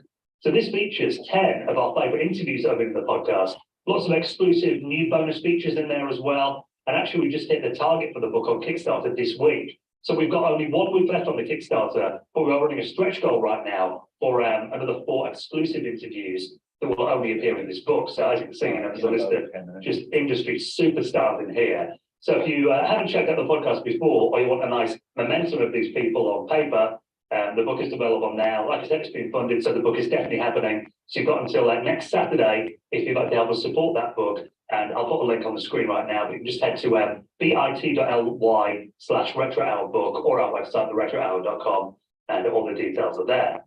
So I'm a big fan of these machines, as I think you may be able to tell by now. But really my journey with the Commodore +4 was what got me started. And then I remember, because the +4 wasn't a very popular machine, I remember a lot of the kids at school getting Commodore 64s around that time. So around 88, 89, a lot of my friends at school had Commodore 64s. And I wanted to play games with them and, swap games with each other. And that was obviously a big part of the culture back then. So I remember asking my mum, look, I love the +4, but any chance I could maybe get a Commodore 64? Can I upgrade to that machine? Because all my friends have got one. And I remember for Christmas 1991, my mum kind of teasing me for a few months that I might be getting a Commodore 64 for Christmas that year. So I really got my hopes up for it. And I vividly remember on Christmas Eve that year, saying to my mum, look, I know Santa is going to bring me a Commodore 64 tomorrow, but I haven't got any games to play on it. So any chance we can go to a shop today or we can buy some games so I can play some games on my new 64 tomorrow? And she sat me down, looked really disappointed and said, look, son, I'm really sorry, but Santa is not going to be bringing you a Commodore 64 this year. I remember feeling really heartbroken and being like, okay, well, fair enough. Maybe they can't afford it. You know, I can stick with my Commodore Plus 4 for a few more years. It's still a good machine. And then on Christmas morning, the next day, I opened my eyes and unwrapped a Commodore Amiga 500 Cartoon Classics pack. And as you can see from this picture here, my eyes were on stalks. I couldn't believe that I finally had an Amiga in my possession. I'd heard about the Amiga before, but to me, it was always kind of a supercomputer or, you know, what rich kids had. I never thought that I could actually own my own Amiga 500. So when I got one, I just completely fell in love with the Amiga. And over the next couple of years, a lot of my friends at school ended up getting Amiga 500s or Amiga 600s and Amiga 1200s. They were really the most popular machines at my school. We had a few kids who had, you know, consoles. And one kid at school actually had an Atari ST, but nobody talked to him. So immediately I was a massive fan of that machine, and I upgraded to a Amiga 1200 in 1993. I also got a CD32 as well, which I still have to this day. I've still got my original CD32. And actually my Amiga 1200 was my main machine until 2001. I kept running the Amiga 1200 as my daily driver until 2001, until I went away to university, and my mother said to me, she came in my room, looked at my Amiga 1200, that, you know, by that stage, anyone that was still using an Amiga nearly a decade after it came out had done a load of upgrades to the machine. So I had, you know, the case was hanging open, I had IDE cables snaking out the side of it, a CD-ROM drive kind of hacked in as well, just things hanging off it all over. She looked at it and said, that machine's a mess. You can't take that away to university with you. So she bought me a Windows 98 PC, even though I wasn't a big fan of that machine, it kind of did the job. And unfortunately, my Amiga 1200 got packed away into the attic, never to be seen again. And it wasn't until around 2007 that I kind of got the bug again for the Amiga. It kind of started when I ordered a game off eBay. I think it was a game called Epic, if you remember that. They had a really nice box for the game. And I remember buying it just because I liked the box art and wanting it on my shelf in my room at the time. And the seller on eBay actually sold me the game for £5. And he said to me, I've got an Amiga 600 with it as well that you can have for free. So that is the days when you could get an Amiga for free. Unfortunately, those days are long gone now, but that kind of was the gateway drug to get me back into it. And it wasn't long until I was buying an Amiga 1200 off eBay as well. I got my old CD32 out of my parents' attic, and as you can see behind me, I've got a load of machines now as well, including an Amiga 4000 over there. It was always my dream machine as a kid. I mean, I remember reading about the Amiga 4000 when that came out in Amiga Format magazine here in the UK, and looking at the specs and drooling over it, and then seeing the price tag that I think was around £2,500 and thinking, yeah, I'd never going to own one of those machines. So then I got mine probably around 10 years ago, and I'd say probably I've easily spent more than £2,500 in upgrades. Hopefully the wife got me from the next room. I've also got an Amiga 3000 over there as well. I've got an Amiga 600 with a standby card. I've got a CD TV down here, my CD32. I've got an Amiga 1200 in the other room. I also got into a next-gen Amiga machines for a while as well. I picked up an Amiga 1 XE machine in around 2008 running Amiga OS 4. And then unfortunately, the hardware wasn't very reliable, and that machine has died now. So unfortunately, I haven't got an OS 4 machine at the moment. But I do run MorphOS on a Mac Mini G4 and a Power Mac G5 that I've got down here as well. And I run AROS on one of my machines too. So really, I do like all flavors of the Amiga. But I've got to say, you know, the classic Commodore machines are really where my heart is. You know, I'm really into those machines in particular.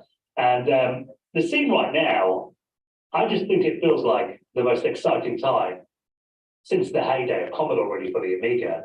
Obviously, you've got this big show that's happening this weekend, the World of Commodore. Last weekend, I did a virtual drop-in, very similar to this actually, to the Perth Amiga Users Group in Perth in Australia. And they had a packed audience there, and they were showing so many amazing products there, new hardware, new games that some of the community there were making. And it felt like a really thriving community that they've got there in Australia. A couple of months ago, I actually attended the Amiga 37 event in Germany. And to this day, that is still the busiest retro event I've been to. Never mind just Commodore and Amiga, by far, just the turnout there. There was 1,500 people who bought tickets over the weekend. And you're talking an Amiga show in 2022. Now, these machines haven't been on sale for almost 30 years.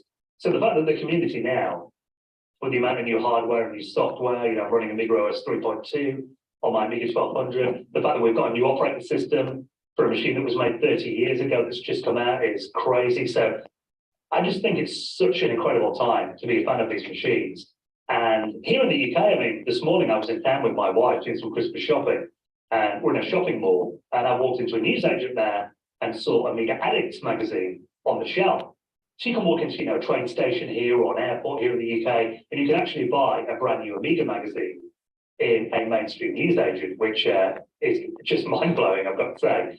So the fact that the community just appears to be getting stronger and stronger, I just think it's an incredible time for both Commodore and the Amiga, and long may it continue. So I hope you have an incredible event there this weekend. If you'd like to keep up to date with me, you can follow me on Twitter at danwood_UK. I'll put links to my YouTube channel and my podcast as well at the end of this video. I just want to give you a quick good luck message, really, just to say thank you very much for inviting me on, and I hope you enjoy the rest of your weekend. And if you're not listening to the Retro Hour, you need to be listening to the Retro Hour. It is that good. Okay, let me just one final call, and then you can put it on. Actually, what page do I need to look for? Sure.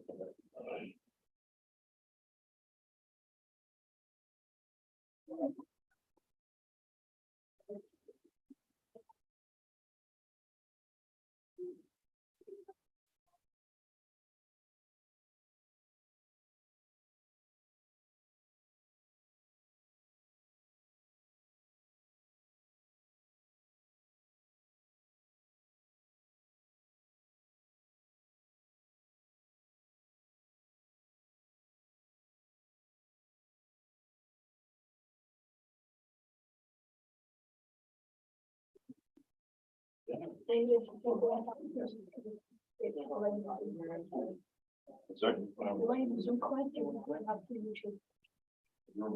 Otherwise, I can use a webcam. Yeah, probably the webcam. Okay, you're running Linux, right? Yes. Okay. Yeah. Just a moment.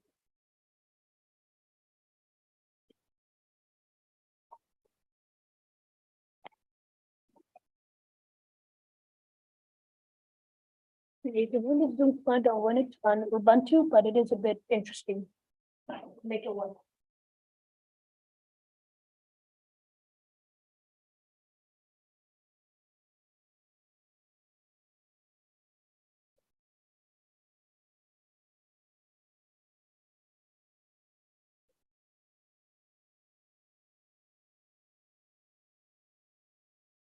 Oh, not showing up.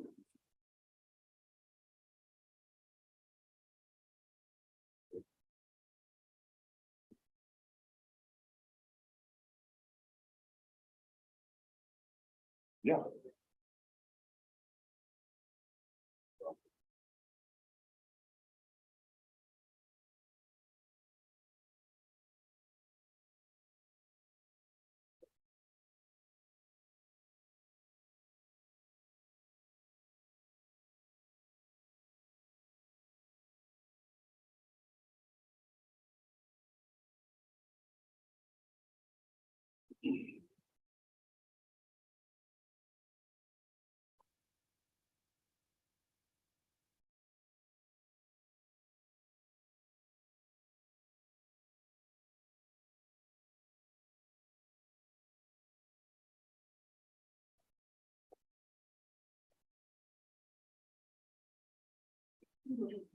All right, let's get started. Good afternoon. My name is Randy Rossi. Been a software developer for over 26 years now. I was here about 4 years ago where I did a presentation on BMC64, which is a fork of Vice I created optimized for the Raspberry Pi 2 and 3. My first computer was a VIC-20. I grew up with Commodore computers, used Amigas, Commodore 64s, Commodore 120. So they're near and dear to my heart. And for whatever reason, I decided one day to try and replicate the VIC-2 6567, 6569 chips in the Commodore 64. So what is the VIC-2? That's a video chip. It stands for video interface chip. In the Commodore 64, it sits right about there, depending on the motherboard version. It comes in a 40-pin dual inline package. It has a 320 by 200 resolution, 16 colors. I'm sure you're familiar with the specs. And it's also responsible for things like DRAM refresh and providing new clock. So there are a couple different versions of the chip depending on what region you're in. So there's NPS and PAL. There was also another one, I think, out of Argentina, which is kind of a hybrid of the two. I chose to focus on mostly the Breadbin 6567, 6569 chips, but I'll probably take a look at the other ones, or the ones that were typically found in 6014. Over the years, developers have learned to take advantage of a lot of the glitches of these chips, and they really push it to the limits. And the demos that they came out with were just visually very impressive for a 1 megahertz 8-bit machine. They did things that were just not thought possible, but they are getting old. Released in 1982. So why did I take this project on? One day I turned on one of my machines and I thought that it was like a pink screen, and obviously it was in the middle of failing. And sometimes they just go and you get a black screen, you get nothing. And sometimes, you know, something in there is just through fatigue, you know, they heat up, they get quite hot, heat up and cool down repeatedly, eventually they'll fail. So this prompted me to start looking for other projects out there. There were a number of different hardware replacement projects out there, like for the PLA, for SID, now for DRAM. I think there's one for the 6510. So I started searching around to see if anybody had done it. I found one unfinished project called FAL 6567. I'm not sure if it ever got past simulation phase. But I took a look at that, and it kind of inspired me to try something myself. At this point, I wasn't interested, or even knew if I could make something into a product. This was just something that I took on myself as a hobby project. But the real reason is the 64 sparks joy. That's why I did this. So I don't know if you remember Marie Kondo. She had a Netflix series that said if you want to eliminate clutter in your life, you only keep the things that spark joy, and that's why I have 10 Commodore 64. So what is the VIC-2 doing? Well, at one level, it's doing something very simple. It's repeating forever in a loop. That's the clock cycle, or the clock of the CPU. Every up and down that you see there, it's the voltage up, voltage down, that's a clock cycle. It's doing about 63 cycles, depending on the version of the chip, per raster line. And it's doing the same thing over and over again. It's fetching sprite pointers, fetching sprite data if it's time to load the sprite data and display it, reading character pointers, reading character pixel data from ROM, again, depending on the graphics mode. But it's also refreshing DRAM. So DRAM is organized into rows and columns. And unless you refresh those rows, they kind of forget what they're supposed to be remembering. So the VIC chip is constantly sweeping through those rows and refreshing the DRAM so they don't forget. There are idle cycles in there. It's also sharing the data bus between the CPU and the VIC, so they kind of take turns on the high and low cycles. And every once in a while, the VIC will stun the CPU, the 6510 CPU, because it wants to have a few extra cycles to do some more work. And we call those bad lines. It's generating lumen and chroma signals that come out the rear of the machine. It's also sending these RAS-CAS pulses to multiplex the row and address line. And again, it's generating the CPU clock. So it's actually doing quite a bit.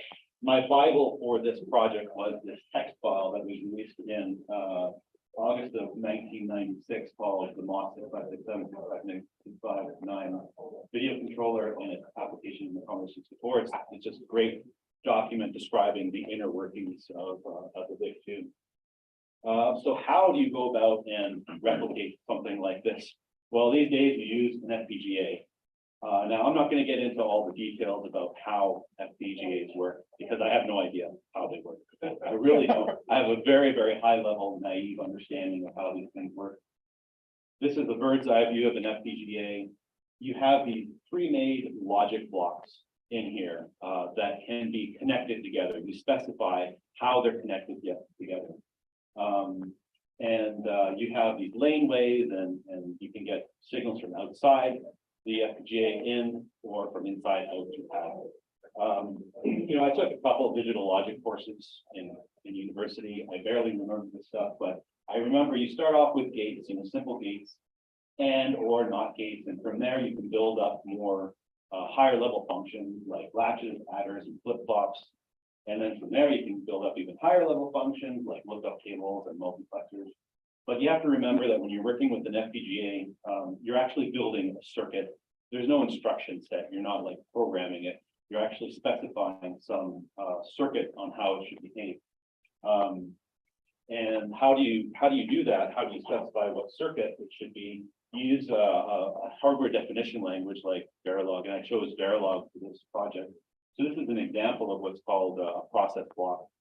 And what this is saying is at the rising edge of this pixel clock, do the following. And the thing about Verilog, it's very different than a language like you program in C, C++, Java, where you have instructions that are sequentially executed. There's an instruction set, and you're doing one thing after another. I kind of think of Verilog as going left to right instead of top to bottom, because everything kind of executes. I might use the word execute, but that's probably not the right word in this context. This is all, it's just triggered simultaneously. So all the process blocks that you put together are all happening all at the same time. So for example, those three statements, hpause, hbar, and hedge, those would not happen one after another. They just happen all at the same time. So you just have to keep that in mind when you're working with this kind of architecture system. So the general plan here was, okay, get an FPGA. You're gonna have to build some support circuitry around it in the 64, and maybe let's try and put something together. So I bought one of these development boards. So the FPGA manufacturers, they produce these development boards because they want you to try and test out their system and test out the design. And they do a lot of that support circuitry for you. In this case, there's a nice convenient USB connection. There are buttons on there, LEDs, and they break out the pins. And you can, this one is actually breadboard. We can stick it in the breadboard and start to play around with it. So I got one of these CMOD A7 FPGAs, and I went online, before I went online, I came up with this general plan of using the FPGA, but for the time being, I didn't know how to generate composite signals, luma and chroma signals. So I just kind of offloaded that to an off-the-shelf chip. It was a Sony IC that took in RGB signals and would produce the chroma luma signals for you. So I just kind of put that aside, but then I realized that I was gonna, like, the thing that's different on this project with other FPGA implementations of the VIC, like it has been implemented before in things like the Ultimate 64 and the MiSTer. I was going to have to deal with a real data bus, a real address bus, real DRAM, real timing requirements, and that was going to be a challenge. So I knew I was going to have some sort of bi-directional bus transfer going on there. So I went online and I found a video or an article called Building a Video Controller. It's just a pair of counters. Sounds so easy, right? And I put together this circuit using that development board. That bottom half of the circuit there came straight from the data sheet. It just said, build this. And I did that. And those long lines that you see there, the yellow and brown, that's the red, green, and blue signals. I chose to keep it simple at first, 2 bits for every color channel. There's also a couple of horizontal and vertical signals going in there. That's what the chip wants to receive. And I just wired up the output of that chip right to my monitor. I took their sample Verilog, which is really only a few lines of Verilog. It was actually quite simple from that level. And I changed the X and Y resolution to match the 64 resolution. I put in a little border limits saying that the border was between, or the pixel was between, this and 50 pixels, and then you have the 320 area, and then the right-hand side and the top and the bottom, and just changed the color, and I got this nice little, kind of 64 looking display. Obviously, there's nothing there, it's not talking anything, but that was the beginning of this project. At this point, again, just I'm out of interest trying to get this thing to see if I could interface with a real 64. So I realized that I couldn't iterate over hardware. You can't flash the development board and try it out and then go back to your code and flash. It's just that cycle is way too long. So you have to simulate this kind of thing to iterate rapidly. And I did something, I guess, a little quirky here.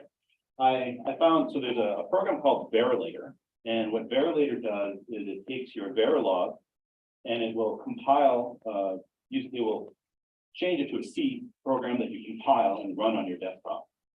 And it simulates that circuit. It's very slow, but it will simulate the circuit as though it's running on the FPGA. And as long as you set the inputs and you read the outputs, then it behaves just like it would on the FPGA.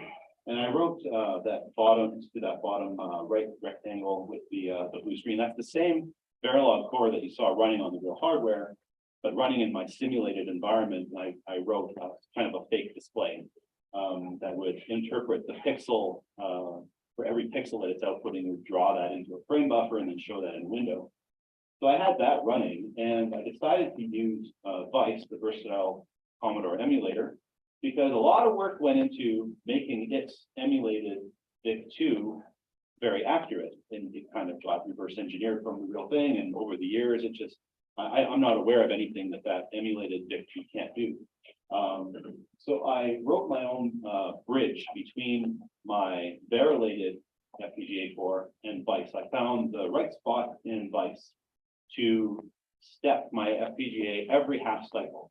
And at the end of every half cycle, the FPGA would transmit its internal state back into my custom Vice code, and it would compare the state between Vice's emulated VIC and my actual FPGA code. And if there was a mismatch in there, it would say, here's something that's wrong. This is exactly the cycle, a half cycle that you need to pay attention to fix it. So this worked out pretty well. And I'm skipping over, like a few months of development here, but the first thing I did was I implemented the border change register, or the background, the border change color register. So I wrote a little program, and all I did is toggle it and initiated the sync, and I was getting the same pattern on my simulated FPGA core as I was in Vice, and that gave me the confidence to keep going at this. So I implemented, next thing I did is implement text mode. Now you see that the text actually shows up on the FPGA simulated environment. That's because I was transmitting when the FPGA wanted to read from the data bus in my in my Vice custom code, I would actually set the data lines to be whatever the emulated memory was said that they should be from Vice. So this is actually my FPGA simulated core reading from Vice's memory.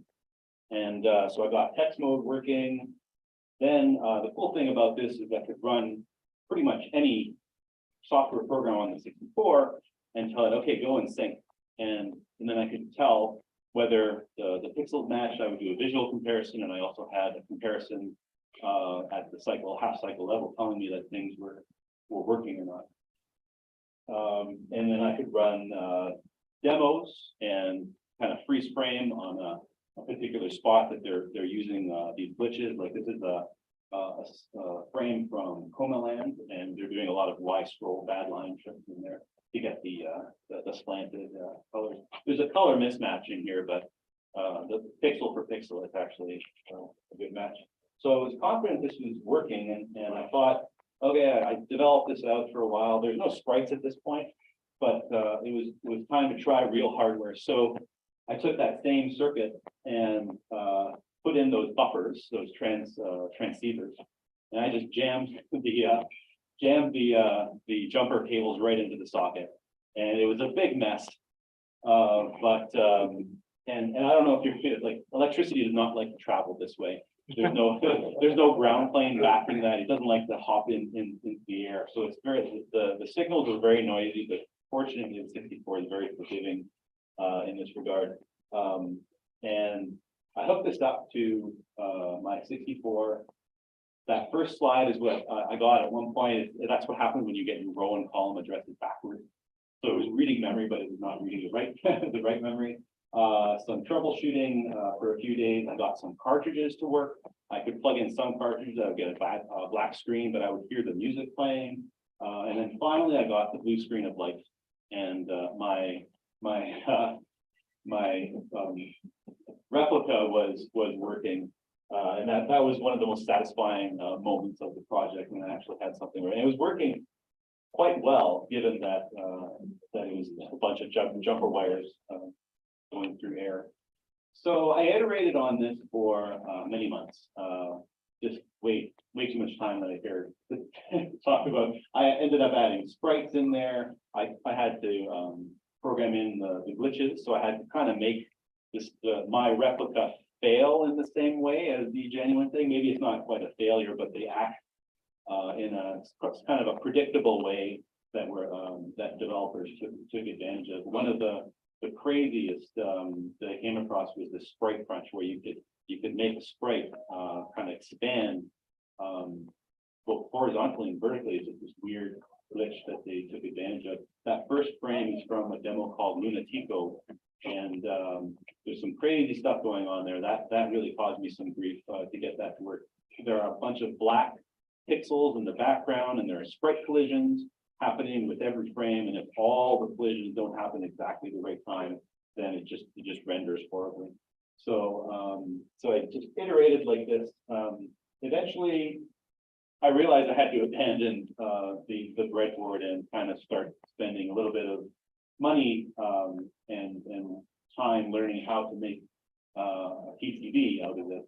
So before I jumped into a custom PCB, I ended up switching over to a different FPGA development board. This is kind of one generation before the FPGA that I was using. That first FPGA was just way overpowered for this project. It was probably 10 times larger than what I needed. Even this one, you could argue, is larger. This one, again, it handled all the voltage issues, voltage regulator, this EV flash. I built this custom PCB to replace all those wires and transceivers. The idea here was to kind of make an FPGA sandwich, and that is like a custom hat that I built for this FPGA development board. So I would just populate the rows there with nail headers and just plug it in, and then the bottom socket would just plug into the Commodore 64. So I put that together. I had this fabricated for me by PCBWay. They did a pretty good job, and there it is sitting inside the 64. Instead of running the RGB out to my composite encoder, I just bought one of these off-the-shelf HDMI translators. It does the same thing. It takes red, green, and blue, and then you get convenient HDMI signal. And that actually helps because Pixel Perfect Display helped me find problems more easily, rather than on a fuzzy ERT. At this point, I named the project Hawari. It means substitute replacement on Japanese, and I just needed a project code name for this. So okay, I had a working core at this point. This wasn't a work project, so there was no one to rein me in here and stop me from doing some crazy things. And I'm not sure if anybody's going to use these extra features, but there are some that are targeted for a general audience and some that are targeted for 8-bit enthusiasts. So at the very least, I kind of built what I wanted out of something that was going to plug into the 64, because what I had essentially was an FPGA development board with a Commodore 64 bus interface. And you can do some pretty cool things at that point. I wanted at least to be able to switch between PAL and NTSC, and not even just through a hardware switch, but through software, just to do a few pokes or maybe a utility program that would just change my machine to be PAL. I'm growing up in NTSC land. All the cool demos were PAL because you have extra cycles, and the timing was more suited for that for the demo scene. FPGAs come with block RAM, so you might as well add another 64K of RAM. If you have more RAM, why not add some graphics modes? It's actually quite simple. Once you have this all set up, adding a new graphics mode is just a few lines of Verilog, so it's very tempting to try that out. And I was saying, well, if I have new graphics modes, why not an 80-column screen? And it just kept going on like that, changing colors yeah, sure, the colors are fixed on a regular 64, but why not let people change the colors, even programmatically? So if you want to change colors for your game or your application, you could do that. I ended up adding math registers, DMA transfer, and then I started going with the different options for video, because now that you have control over the video signals at their source, you can export them out of the device in different ways, like analog RGB, like what I was doing, or even DVI signal. So so this was just major. This probably added another year to the project, yeah, like I said, it's just kind of a crazy path that I went down. So video options, I finally figured out how to generate Luma and Chroma signals from an FPGA. It's actually not that difficult. It's much more difficult to decode those signals, but that's the job of the CRT. And I ended up writing my own composite settings editor. So this is kind of the you might, I knew I wasn't going to get these values right. I wanted to give people the option of changing them if it didn't look good on their displays. So you can actually change the luma, phase, and amplitude. It's a different color model than RGB. It's kind of like you have the luma signal that determines the brightness of the pixel, and then the phase and amplitude is kind of like specifying the distance and angle on a color wheel. And that's not something that's very intuitive, but you can kind of see, if you see the color wheel that represents those values, and it kind of makes more sense. So that worked out pretty well. But like I said, you have these red, green, and blue raw values. You might as well get them out of the FPGA. It's actually a very straightforward process. You have a resistor ladder. I chose 6 bits for every color channel. That's overkill because that gives you 18 bits of colors, which is, you don't need that, but why not, right? and I exported the sync signals, so you can actually hook up to these signals a 1084 monitor or a VGA monitor, and just get, and you don't have the jail bars that you usually get with the Chroma Luma signal. It's just a nice clean display. So I wanted that in there. This is the same kind of editor that I had for the Luma Chroma side, except now you have more familiar red, green, blue intensity values. And I think there are a few different presets that you can cycle through and kind of change things to be your preference. And then this is another video option, which I kind of regret. It's caused me so much frustration. Actually, this whole project was an exercise in frustration at every level. I tried to fool around with exporting DVI signals, and on the Spartan 6, this was actually pretty straightforward. It wasn't. They have a pre-made I guess DVI encoder that is just freely available. You can stick that into your core, and the Spartan 6 outputs the right electrical standard, which is TMDS, and it's fewer wires. So in the previous example with red, green, and blue, you have 20 pins to get that signal out. Here you only have 8 pins, and it's using differential signaling and all sorts of, it's kind of a crazy technology to get to serialize this digital signal out, but it actually did work. So I mentioned the 80 column mode. This is something that I just kind of did. It was another experiment of mine. I realized that I had a higher dot clock than the actual 64. The 64 has like a roughly 8 megahertz dot clock, but it's doing something like 520 by 262. But in order to get those other resolutions like VGA or DVI, you kind of have to double the vertical resolution to get the right range in horizontal refresh rate. Otherwise, you don't get a signal. And I had also doubled the dot clock on the X axis. And I realized that, well, I have a 4 times dot clock. I can actually stick in a 640 by 200 resolution in there. You might as well throw in an 80 column mode in there.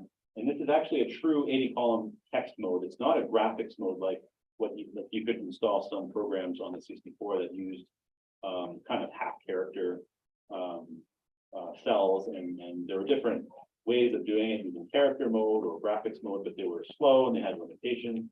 This is the full 80-column actual text mode. It actually uses hardware accelerated scrolling and block, copy, and fill routines. So it's actually quicker to scroll on the 80-column screen than it is on the 40-column screen, even though it's moving twice as much data. I took the way that I got this to work is I took the kernel's car in and car out routines, and I basically just rewrote them with the different limit, with 40-column limit changed to 80-column limit, and poking my new registers to get the characters to the screen, and that worked out pretty well. You can boot into BASIC, and it works pretty much just like the 40-column screen. You can even run some old tech programs that were made for that. So that worked out pretty well. And I also got a message from somebody who was following my project. I was video blogging this whole project, and they said, "Hey, you might as well run or you might as well write a terminal program or a terminal driver for Novaterm, because Novaterm had this capability of putting in different drivers, and there was already a driver for the Commodore 128 EDC chip." I took that code and then just again rewrote it to poke into my registers and do the equivalent. And I got a nice 80-column screen for, I don't have much to show there because I couldn't connect to a VBS in there, but you can actually run, you can actually connect to VBSs online through a Wi-Fi cartridge. And since you can control the colors, you can install ANSI colors and just have them write correct ANSI display. So my 80-column mode is actually very similar to the VDC on the 128. I stole their idea of having the upper 4 bits on the color to be used for underline, blinking, alternate character set, and something else. So it's very similar in that in capability. So I spent lots of time and money designing some custom boards. That was the first iteration using the Spartan 6. And that was put together for me by PCBWay. It worked pretty well. I eventually designed my own PCB based on the Spartan 6. Switched packages, but it's the same family of FPGAs. And that one on the right was what I thought my final design was. Now, just when I thought I was done, when I finally woke up from my cave, I realized that due to supply chain issues due to the pandemic, the FPGA I had chosen was no longer available, or it was so expensive.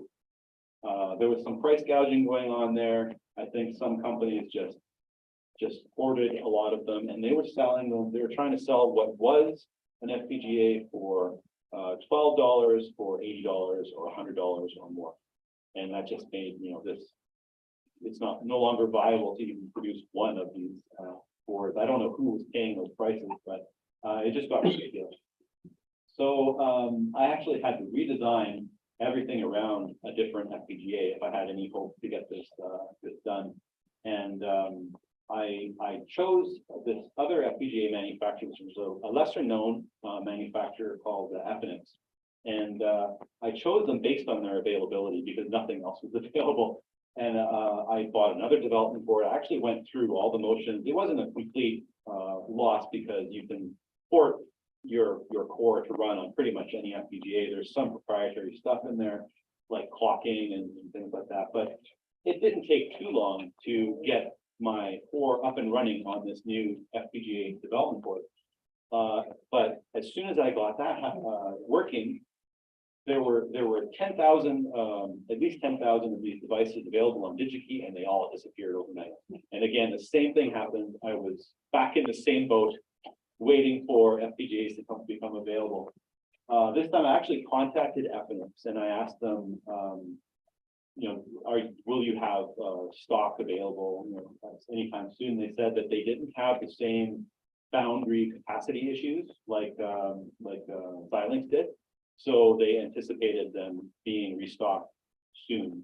That soon eventually happened about 8 months later. But so what did I do while I was waiting? I split my design into 2 different boards. I designed a small version that just output Luma chroma signal. and it's meant to be more of just a drop-in replacement, and I kept the large design that did all three video outputs. So this is the mini here, and this is the large one. So there are some caveats to the large one. It's obviously because it's larger, getting that HDMI cable out of your machine is also an issue. Some 64s have an RF shield surrounding the spot where they go in, and that makes getting the HDMI cable in there kind of a pain. You have to kind of put sockets underneath it to give it enough clearance to clear that shield, or you can just remove the shield. So there are some things, and then if you wanted to use the RGB, analog RGB, you'd have to populate that header and put your own, make your own cable, which I've done, which is not too difficult. So again, while I was waiting, I wrote my own demo. I wrote a demo to kind of exhibit some. It wasn't a fancy demo, but it was something that I demonstrated some of the new features of this board.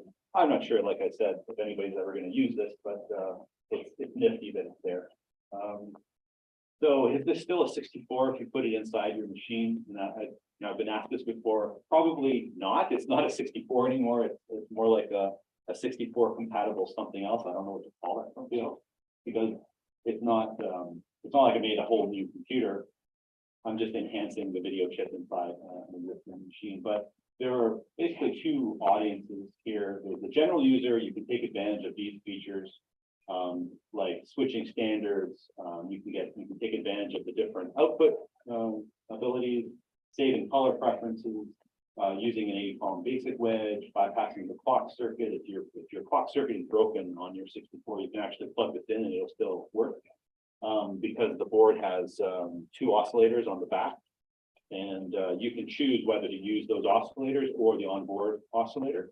If you use the onboard oscillator, then you have to use the onboard oscillator for the opposite standard.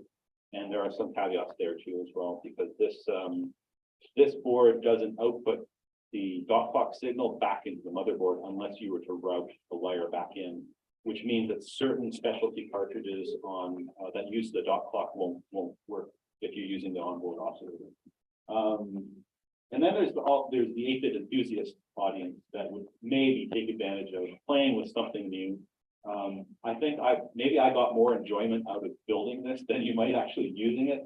Again, it kind of became an obsession, and I was having a lot of fun putting these things together. Fun, it's frustrating fun. But you could also argue that there's a third audience if you're interested in learning Verilog and playing around with hardware. And you're into the 64, you could treat this, like I said, like an FPGA development board with Commodore 64 interface. You could make a whole new system, really. You could write your own kernel, replace the basic ROM. It doesn't have to be compatible with the VIC-2 at all. It could become a brand new computer. That's a pretty ambitious project. I'm not expecting anyone to do that, but it's something that's possible. So other project ideas, maybe I'll write a GEOS driver in 640 by 200 mode. So there are certain video modes in the VIC that are illegal, certain combinations of registers, you just get a black screen. Well, there's an opportunity now to make them legal modes, and you actually have them driven by DRAM, not my new video modes are driven by the block RAM, but you could add other video modes if you wanted to. You could add super sprites. Huge sprites. If you wanted to write new basic extensions, rewrite some kernel routines for graphic features. And one thing that I ended up doing in my demo is, and one thing that's interesting, I think, or fun about this project is you can take existing Commodore 64 programs that were written many years ago and kind of tweak them just a little bit to make them just a little bit better. So I found, for example, a program that rendered the Mandelbrot set in kind of blocky low res, but and I just replaced the multiplication routine with my math registers, and it sped it up like 4 or 5 times. So and just something fun to play with. I found the source code for Elite, the video game Elite, and I was thinking of doing the same thing. There's some math routines in there. Maybe just change them and see if I can get a faster frame rate and have a better Elite version of Elite. So, yeah, final notes, the core is open source. So you can take a look at it. There's a lot of good stuff in there if you're into Verilog and hardware stuff.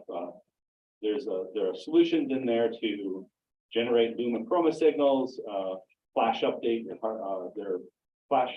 your flash chips, EEPROM controller.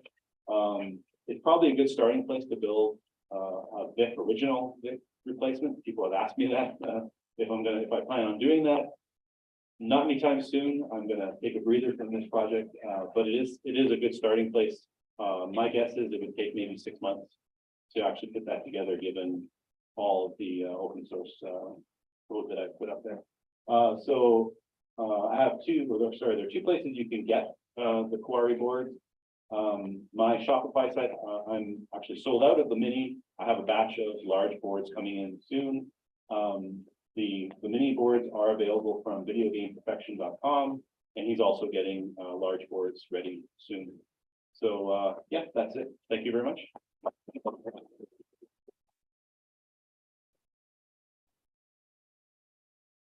Any questions or? Do you have any here today that we can buy? No, I didn't register as a vendor here. Yeah, and like I said, I'm sold out of the mini. The large boards were delayed, so I don't have those anyway. So yeah, sorry about that.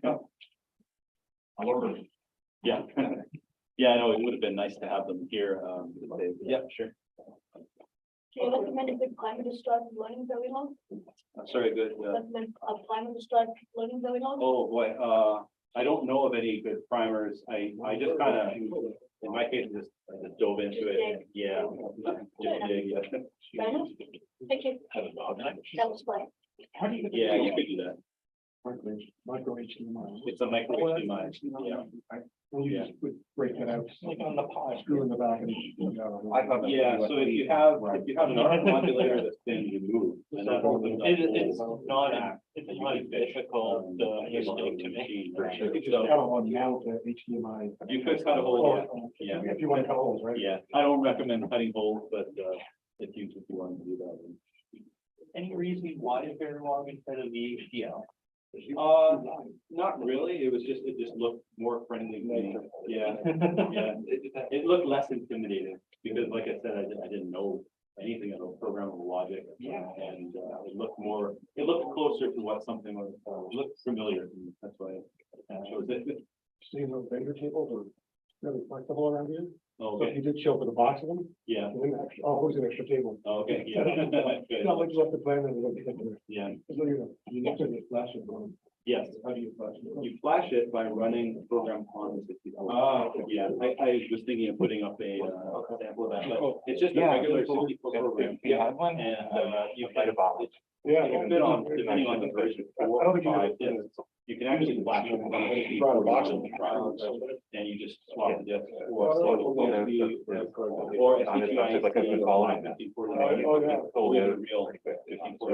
I mean, I've never done it, but it will work. Just like the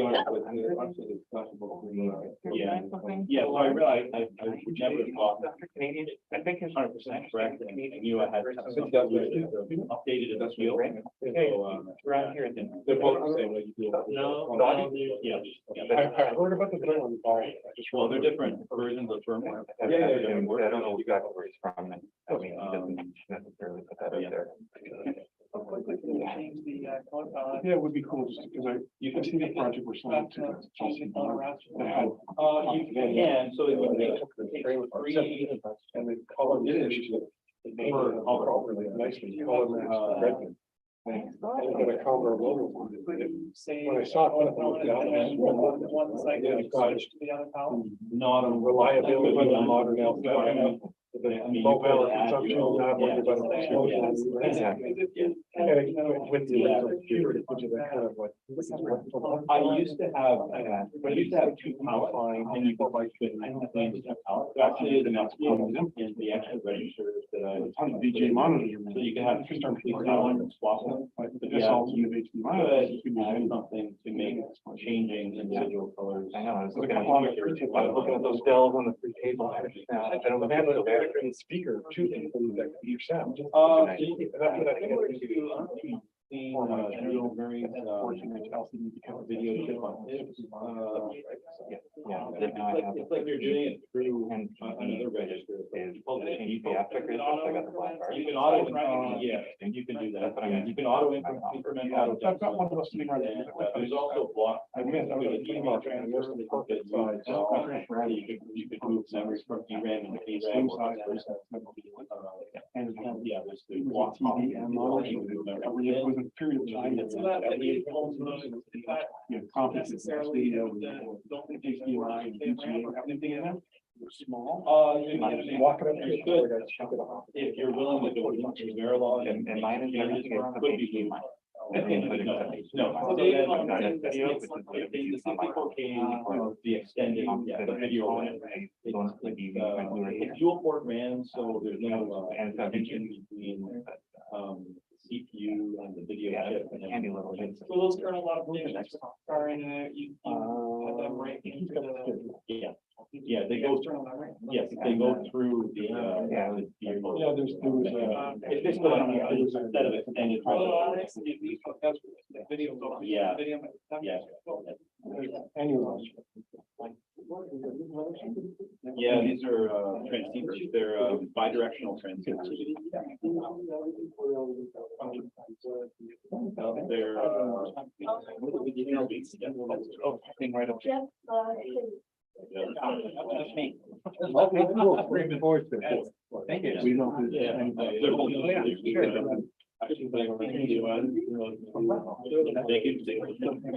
Thank you. I just want you to know, right. Like it's frustration. Every turn. Yeah. I'm sure your analysis of that. Sorry about that. Oh. Yeah. I was, I even cornered. What's that? Before I'm asking, you have some here. Yeah. I didn't see that. No? No. I got the impression you were gonna have some. It would have been a good idea. I always wanted to say, shut up and take my money to someone. Yeah. Exactly, yeah. I'm being for one right now. What are you doing with that one?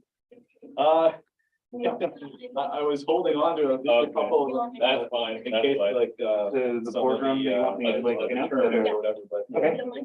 Fair enough, yeah. So who has them now, like you were saying, there are some. So there are Some video game perfection, .com, they have some. And, yeah, they have a smaller one, they have a large. Question. Yeah, the Name it. large one, they will have next week. What is yours?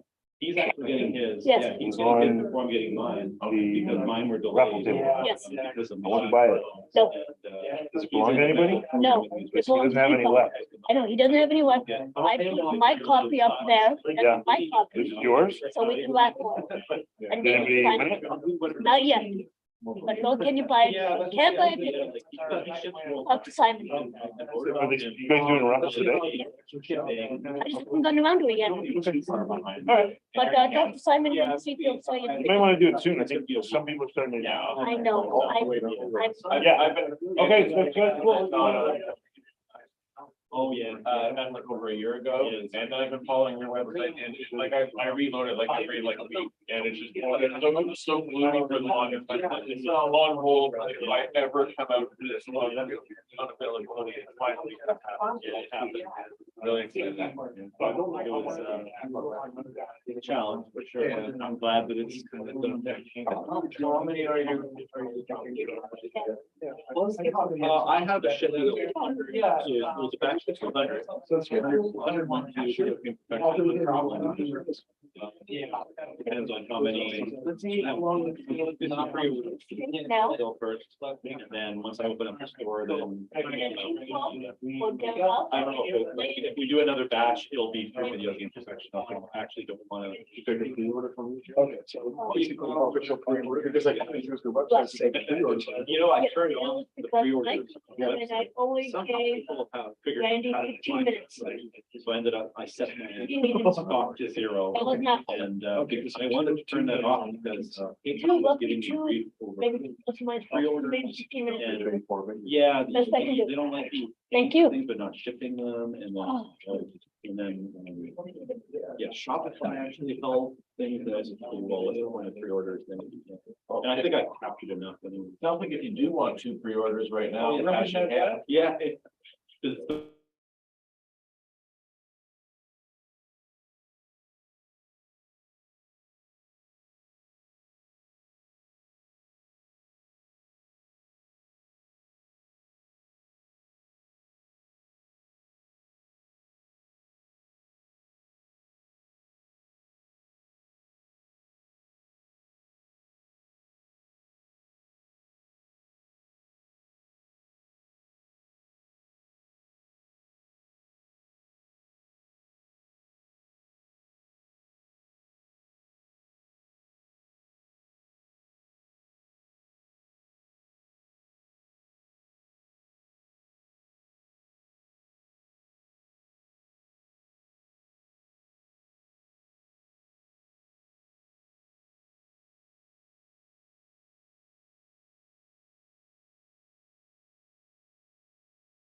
coming when you compared it to my 64's graphics and sound ability.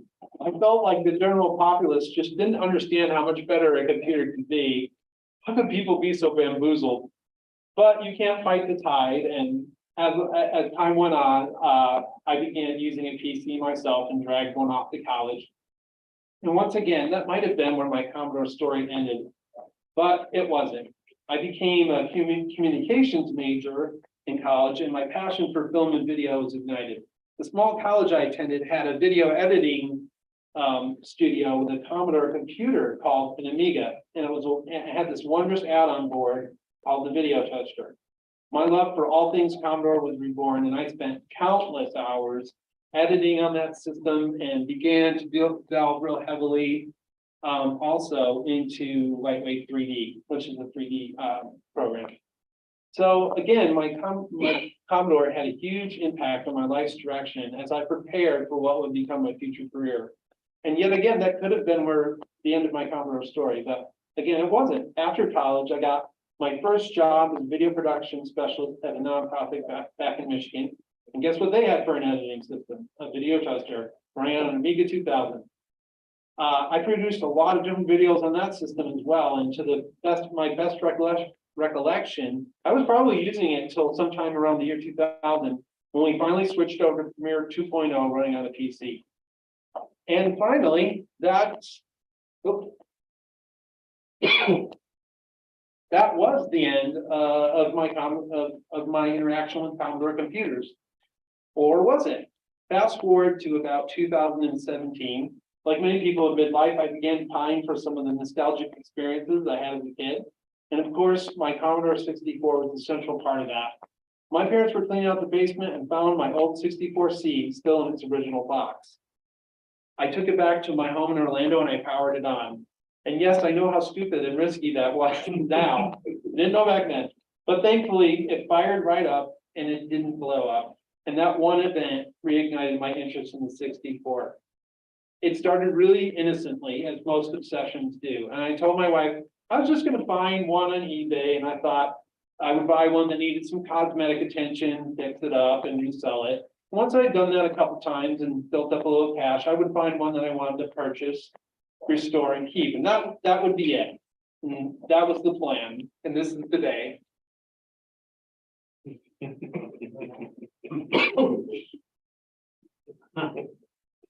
There's Pat.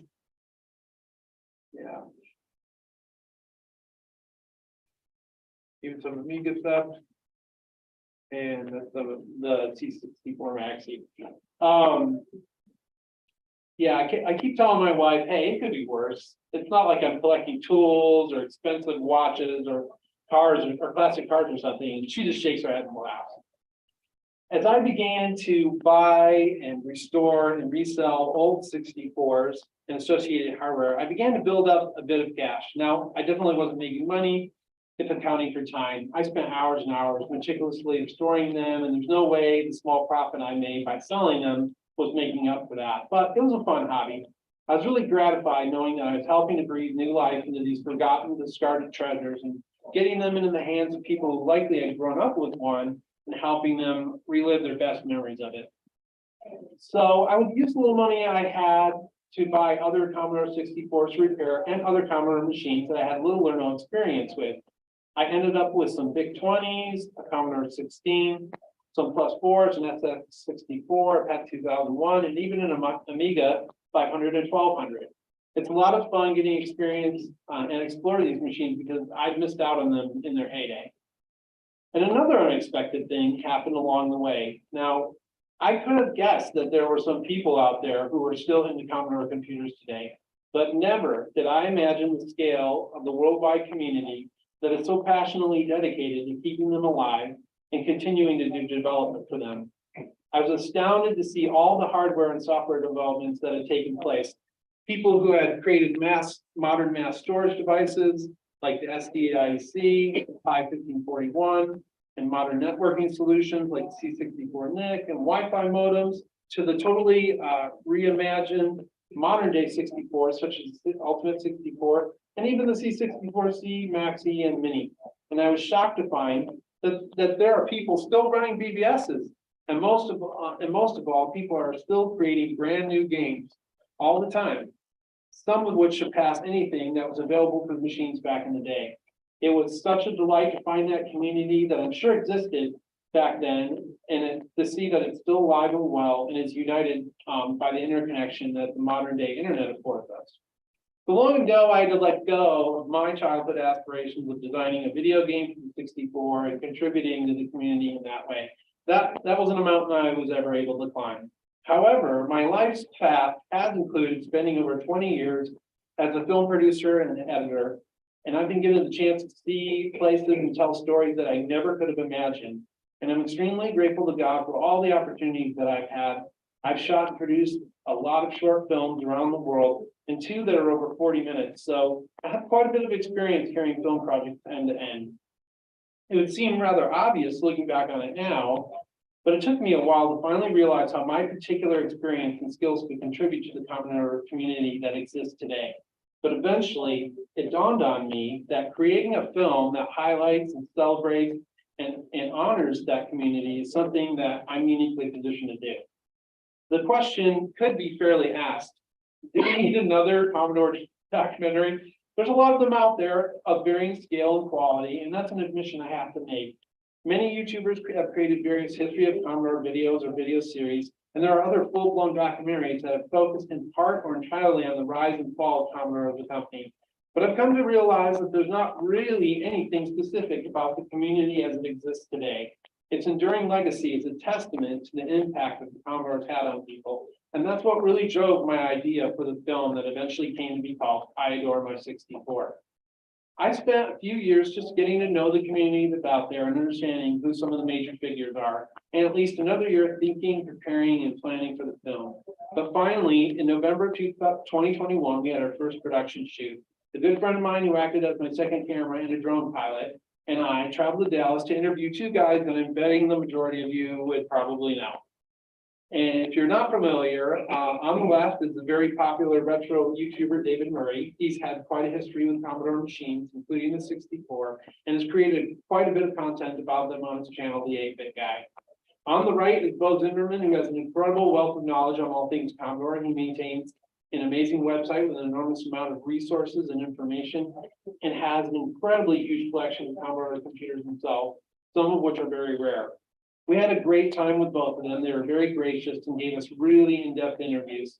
Just recently, we were able to shoot with our third interviewee, Anthony Becker.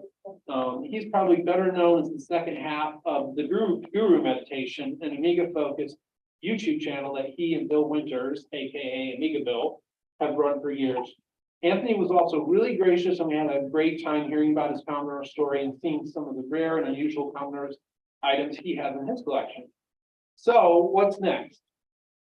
Well, the plan is to take the 3 interviews we've shot so far, along with footage from this year's World of Commodore event, and spin up a short preview of what the film will be like. I have pretty solid drafts of Bo and David's preview portions at this point, and I'm moving forward in developing the rest. Once this preview is done, the plan is to create a Kickstarter campaign to fund the rest of the production of the film. Up to this point, I Adore My 64 has been an entirely self-funded passion project. While it's not been exorbitant in cost, it has been financially significant for me, and I realize I won't be able to finish the film that way. When I began working on the film, I had the benefit of access to some high-end cameras, equipment, and an editing system through my job. However, following the shooting of the first 2 interviews, I was unexpectedly laid off, and my ability to use that equipment rode off into the veritable sunset with it. So to move forward, I really need the help and support of the existing Commodore community and those who still have a special place in their heart for the 64. These funds will not only cover travel costs, but also some of the essential equipment needed to finish the film. So let me outline a few other aspects about the film. As already mentioned, I Adore My 64 will focus specifically on the Commodore 64 and the community that surrounds it today. I feel like I need to limit the film's focus so that it remains attainable. Realistically, a film could be made about each and every individual computer or computer series that Commodore has produced. But trying to do it all will likely mean not doing any of it well. So because of my personal history and experience with it, the film will focus specifically on the 64. This will not be a Commodore history film. I think that ground has already been tread. Many videos, documentaries, and individual interviews already exist about the history, and they're out there if you want to see them. Some broad strokes about the history of the 64 will be included for the uninitiated, but it won't be a focus. And the film will likely be 45 to 75 minutes long. I think that's pretty optimal length, and it keeps it within my reach. I've produced other films of this length, so I feel like I have a realistic picture of the enormous amount of time and effort that will need to go into producing it. And this might be disappointing for some, it definitely is for me, but I Adore My 64 will be focused entirely on the scene in North America. And that is due no small part to budget constraints. I know the 64 has an impact all over the world, from UK to Germany, and South America, and everywhere in between. But again, to keep the effort reasonable and attainable, I have to limit the scope. Who knows, if it's a runaway success, then maybe there'll be an I Adore My 64 to the international edition. And the other specific is the film will be as high quality as I can reasonably attain. I'm not shooting this on red cinema cameras for sure, but I'm also not using a cell phone either. So this is definitely not a Marvel movie, but my goal is for it to be a cut above many of the things you might see on YouTube. And it's going to take time to finish the film. It would be great if I could make the film my full-time job, but that's not reality. However, I'm going to commit to giving regular updates on my website and social media so that supporters can be informed about exactly where the film is in its progress. So, how can you be a part of it? Well, number one, join the Facebook group at facebook.com/I Adore My 64 so you can stay current with the production. And you can see updates on the film's website at IAdoreMy64film.com. And I would greatly appreciate any promotion you can give the film within any of the Commodore related groups you are part of in person or online. There are a number of great Facebook groups and online forums, but there are also groups like TPOD here in Canada and around the world. So please feel free to share about it in the groups of which you're a part. And when it launches, I'd appreciate all the help I can get to spread the word about the Kickstarter campaign so the film has its best chance of getting funded.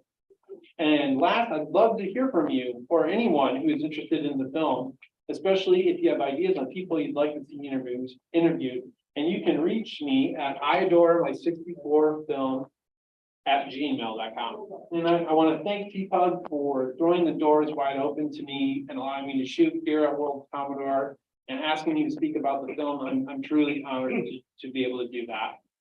If anyone has any questions, I'd be glad to try to answer them. And right after I show just two preview clips from David Murray and Bo Zimmerman.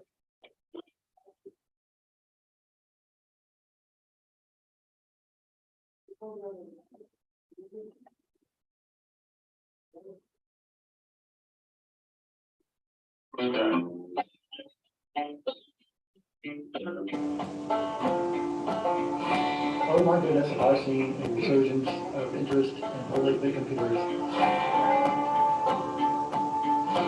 I would guess around 2010 is when the first seeds of it started to pop up and be seen. You do have a couple of weirdos like me that never really stopped using the 8-bits.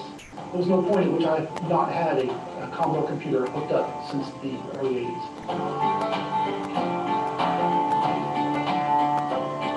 I was born in 1971. As a kid, I used to like to take electronic things apart and try to figure out how they work. This was actually a doable thing in the late 70s. A little middle school that I went to had a computer lab, and it was full of Commodore 4032 pets. And I was absolutely amazed from the first moment that I saw them, especially when one of the other kids who was a little more in the know, he would hit the stop key to stop one of the games we were playing and show that you could actually list the code for these games, change it. And that was a revelation. And I knew from that moment I had to have one of these Commodore computers. And I thought pets were within reach, but quickly discovered that they were not. But my grandmother had gotten a Commodore 64 to keep the books for the restaurant that they owned. And when I found out that there was actually a Commodore computer that real people could have in their homes, I began a begging process that resulted in getting a Commodore 64 not long after. For me, what was special about the Commodore 64, and the reason I wanted to get it so badly, was because it was a Commodore pet that I could have in my home. I did not realize until later that I was getting an advanced arcade machine. That was just bonus.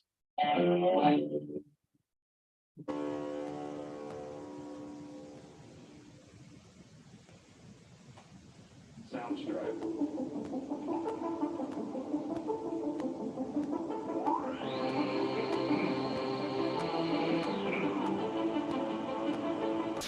My name is David Murray, and I'm right here from the Dallas-Fort Worth area.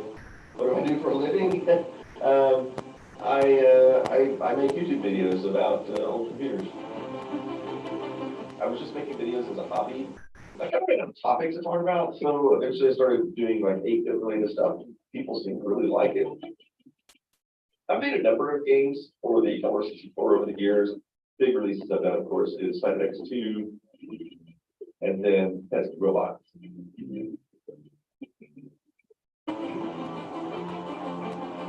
My first encounter with an actual computer, I was like 6 years old, and that's when my brother decided that he wanted a computer, and my parents took us to the store, and we bought a Commodore VIC-20.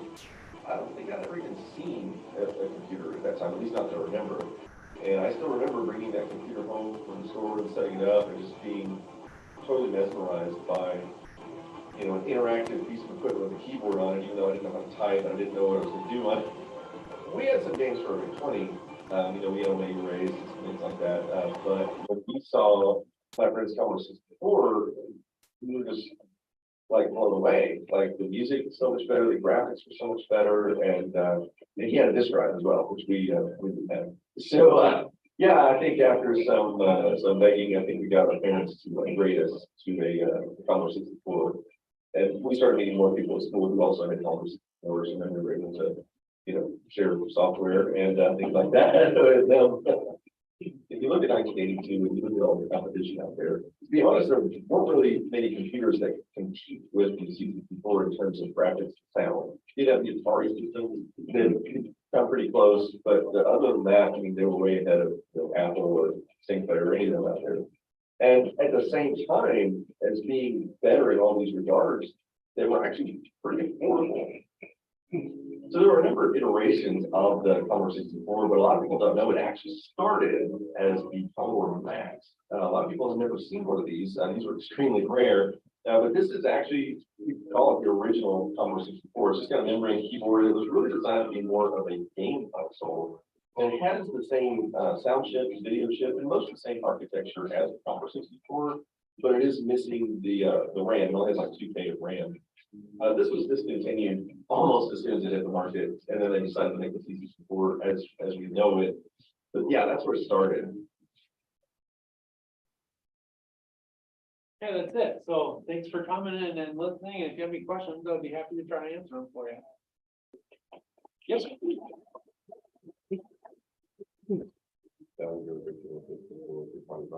Yes.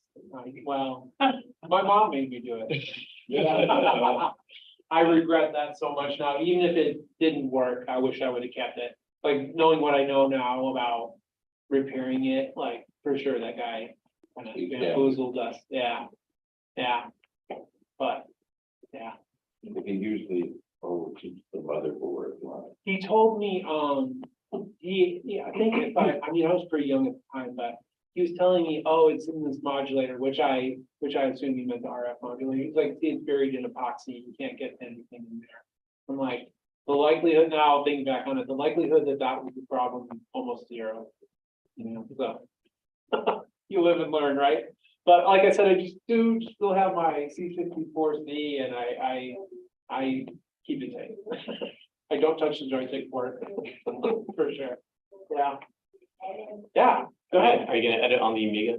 Oh, that would be so. I'm gonna unmute myself. I don't know if they're ready for me or not. They better be ready. Oh, baby. They better, they're not just ready for me. They better be ready for all of us. This is gonna be crazy. All right, folks. I don't want to spend too much time. I want to get to it because, you know, they're on schedule over there at World of Commodore. And I don't want to be like too late for them. I'm going on at, you know, excuse me. We are going on at 2. We're just gonna kind of freestyle it and see what happens.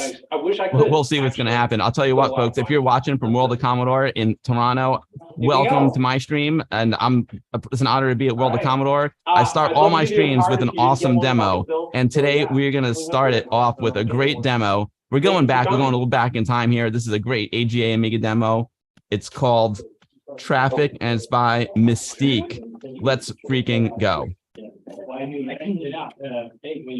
I hit the wrong button. I meant 8-bit Bill to come out. There he is. Yeah. Yeah. Yeah. Yeah, definitely do. It's right there at the bottom of the card. My email. Yeah. Yeah. Yeah. All right, perfect. But I just wanted to Yes, give you a bit of information. Yeah. Unfortunately, we bit now. Oh, okay. Maybe it's just butter. Yeah. And he was considered to be one of the, he actually did a couple, television series. Okay. So, and he's like, he's got a lot of information online. You can look at it. Yeah. Together. Okay. Next weeping moments. Yeah, okay. I gotta go to my room, so give me a note.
Bill, are you able to hear me?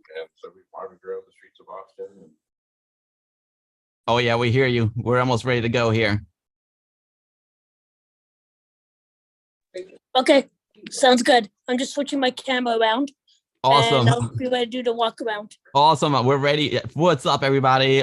We are welcome to the stream. It is Sunday Fun Day. We're going to take a virtual trip to World of Commodore in Toronto. I'm so freaking excited. TPUG. It's hosted by TPUG.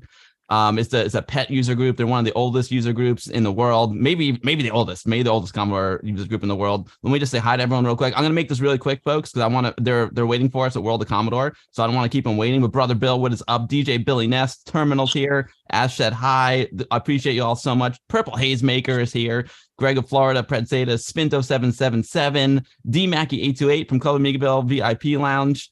So yeah, that was Traffic by Mystique, 1996. At Assembly. It was beautiful. It was beautiful.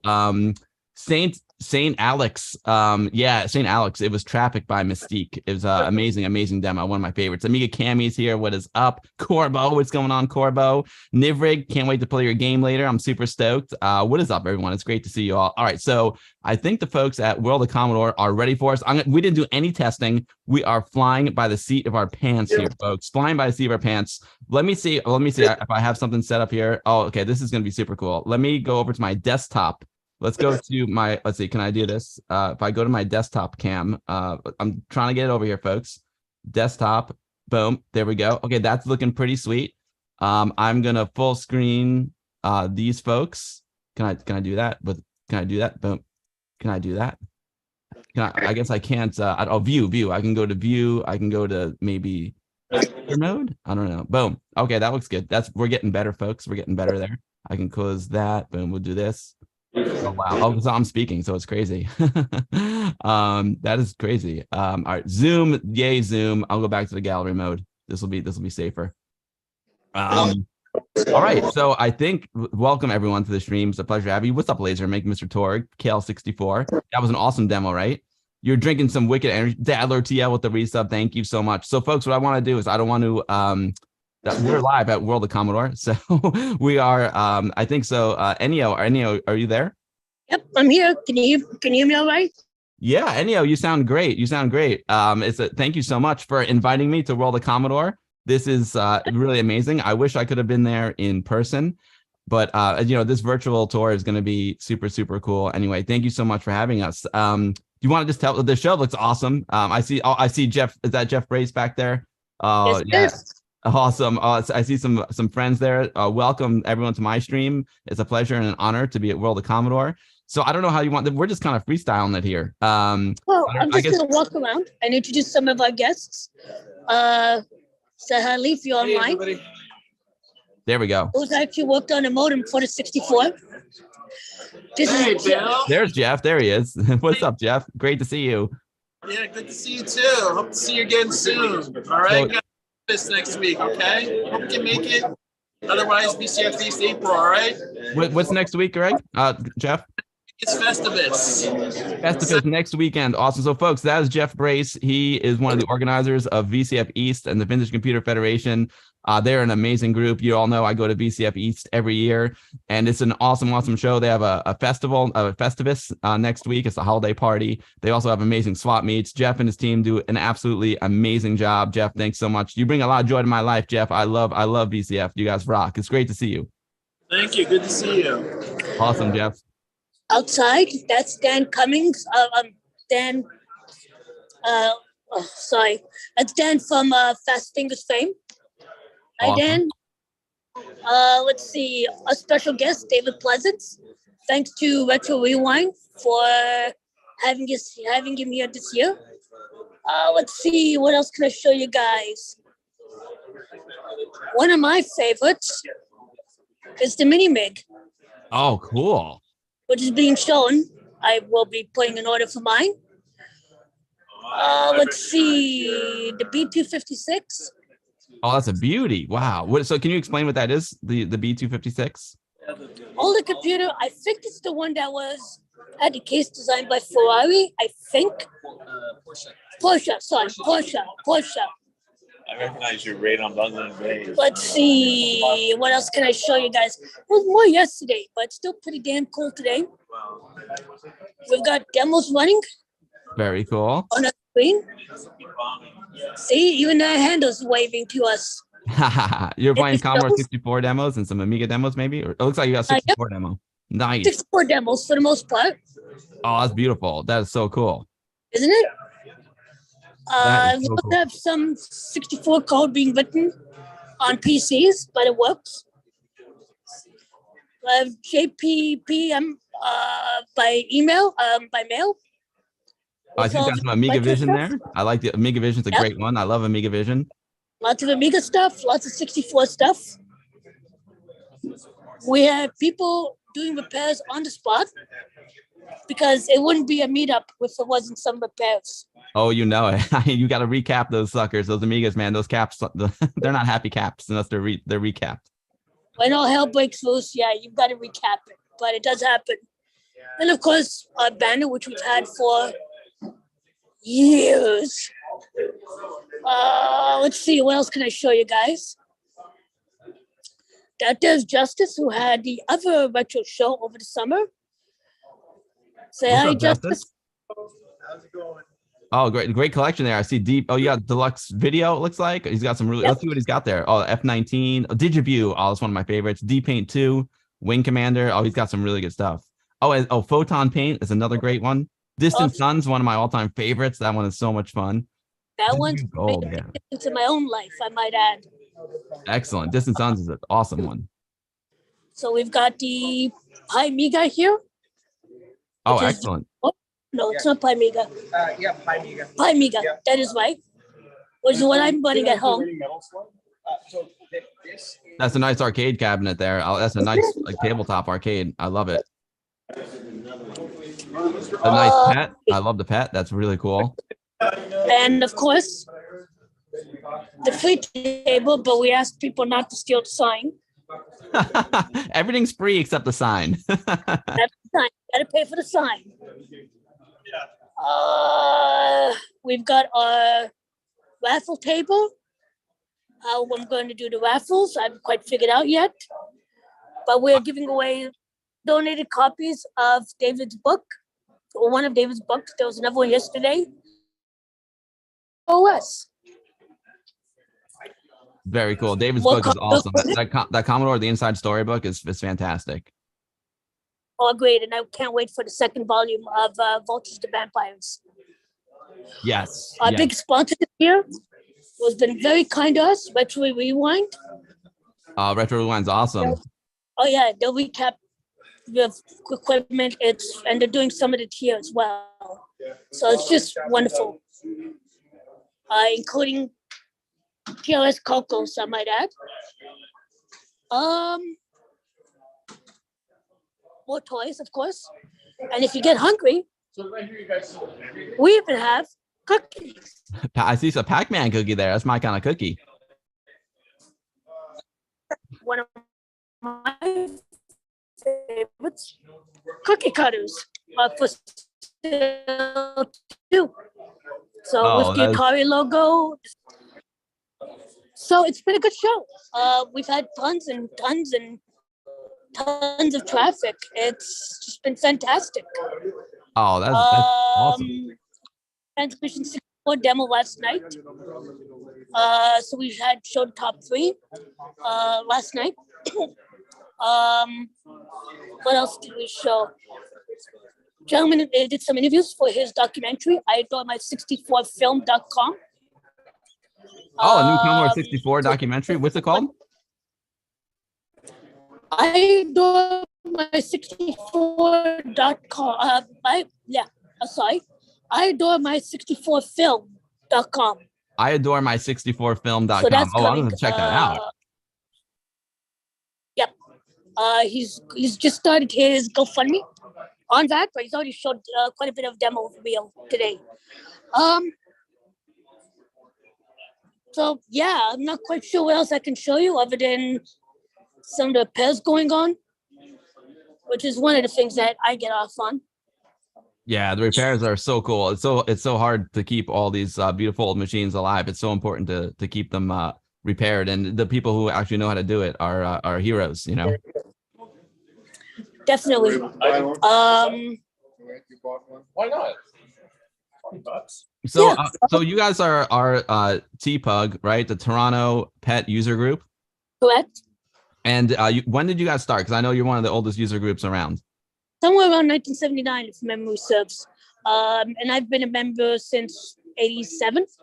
Wow, that's incredible. So you guys are definitely one of the oldest, if not the oldest Commodore user group, you know. So one of the, you guys are really close to my heart because I started the Westchester Amiga user group in 1988. And, I thought we have a pretty good run because we've been going ever since then. We never stopped meeting, never will.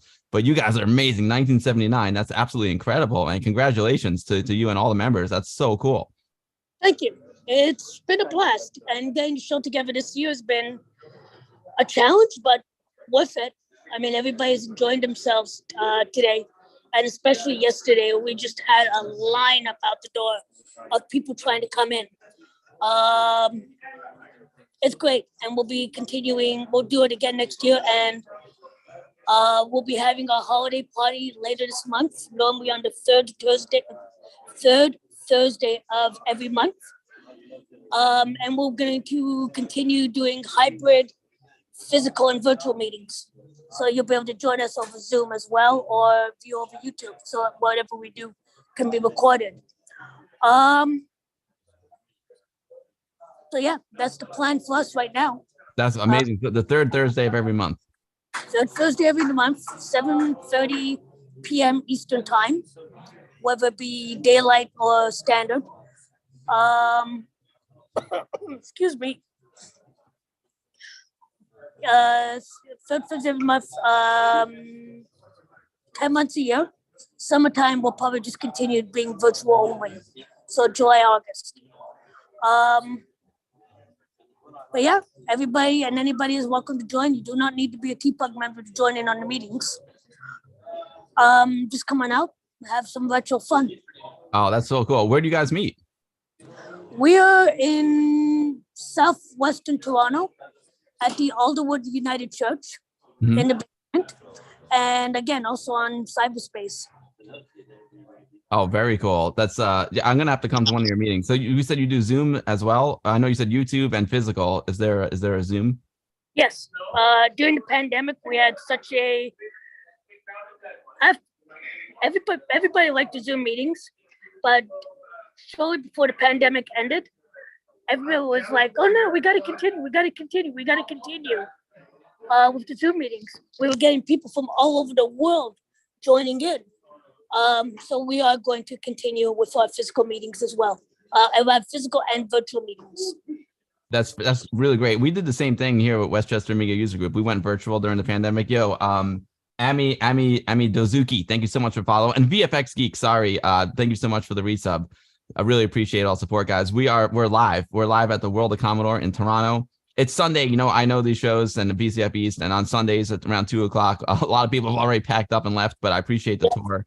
And it's awesome. So yeah, so the same thing with WUG. We went virtual during the pandemic, but we're gonna stay virtual and do physicals too, because now some of the folks, we do have people from all over the world joining as well. Exactly. And some folks from the area, they like New York, sometimes it's tough to get around New York, and it's just a lot easier to meet virtually. So we're gonna keep them both virtual and physical. It's like the best of both worlds. It's really cool. Exactly. You might as well use the technology for both virtual and physical. Have some fun and make it open to as many people as we can. For me, making sure that kids today know where modern technology came from is super important. Knowing how to do assembler programming on a 64 is vital to learning how to program an ARM chip, for instance, with a compiler for an ARM chip. How do you do multitasking? Well, we did multitasking on the Amigas back in the day. These are important lessons to record and to make available to future generations. My opinion. I agree 100%. It's all, the history is so important. It's really, really important. Oh, look at that. Connect your Amiga to the internet. That's, you know what? I could use that book, Ennio, because connecting the Amiga to the internet is no easy task, especially with the modern routers that we have these days. I think my router is actually too modern. I have to do, Ethernet cable. What else we got there? Oh, the Amiga DOS Inside Now. I remember those books. Those were so good. Amiga assembly language. Yep, No more Lemmings. We can never forget Lemmings. We must never forget Lemmings. Lemmings is one of the all-time greats. Still a great game to this day. Well, what else you got there? I love this bin. This is wow. Now, where do you find this anymore? A print shop. Print shop, yeah. Find a modern version of print shop to save my life. Print shop is tough, and that one's sealed. That's amazing. Want to say hi? This is Amiga Bill, and you're live on the internet. Both. And this is Greg Nassau, who is the writer of C64 OS. Oh wow, very cool. Is that the new OS? Yes. Oh, amazing! That new OS is incredible. It is really incredible. It's absolutely remarkable. I first heard about it on the Retro Hour podcast, and I went to check it out, and great work. I mean, I'm still blown away by it. I need to really play with it on my real 64. It looks so good. Thank you for that. It's an incredible contribution to Commodore community. It's really cool. Thanks. Thank you. Have a good one, Greg. Nice meeting you. That new OS is incredible. Oh, isn't it? I bought a copy yesterday. I couldn't say no. Yeah. All my equipment is mostly emulated. I just don't have room for physical anymore. But at the same time, I just can't wait to plug it in and start playing. Probably starting tomorrow night. I think I need tonight to get some sleep. I can imagine. So you're one of the organizers of TPUG? I am one of the management committee members. There are several of us. But I mean, it's a group effort. Everybody got involved. Everybody jumped in. Something was missing. That's what I love about this community. They will all jump in when you need a hand. The European Cell Network has an interesting term. It's a mixture of the word for cooperation and competition. And I mean, even the vendors are like, yeah, we'll give you a hand, no problem. And everybody just gets along and they still make their sales. It's fantastic. It's such a community that you don't see this everywhere. And it's turn to your right. What's that Amiga that you have there? It's an FPGA Amiga. It's the FPGA Amiga. It is FPGA, right? Yes. Well, Amiga is. If he can explain to us what it is, that'd be great. And who he is. So this is the Minimig. I forget your name. Sorry. My name is Daniel. This is Daniel from the Minimig project. And is an FPGA implementation of the Amiga? Yes, but the CPU is a real Amiga CPU. So. But it is a real Amiga CPU. So the only FPGA part is actually Amiga chips.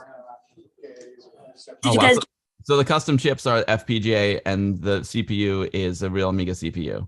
Correct. So you can run accelerator cards like PyStorm or Digital 68000 or Terrible Fires 6830.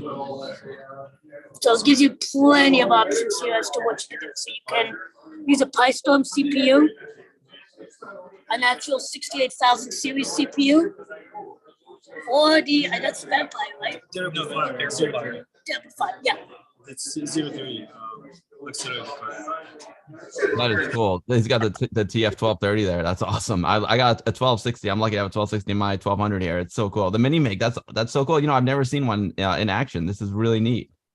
I know, and he'll be speaking to us later today. So that's our YouTube channel. We're going to record on the YouTube channel and make it available. That is really cool. Watch. That is super cool. I love all these. Great job with the Minimig, Daniel. That's amazing. I love all these cool projects. I mean, how amazing is it that he's got a Minimig and then you can integrate a Raspberry Pi into it. You can integrate a Terrible Fire. Steven is doing amazing things with Terrible Fire. That's really cool. Agreed. It's just cool. The mixture of new hardware and old is just fantastic. I love his stuff. Yeah, it's really cool. I love the pet. The pet is such a cool. You know what? The first time I heard of you guys, I think it was on a YouTube video. You guys brought your pets to a Starbucks. Yeah. That was the coolest video of all time. I love that video. I was supposed to be there, and unfortunately, I couldn't make it that day, and I'm kicking myself ever since. I gotta find that video and show it to the folks in the stream because that is a classic YouTube video right there. It's so good. Check the T-Pug channel on YouTube. It's there.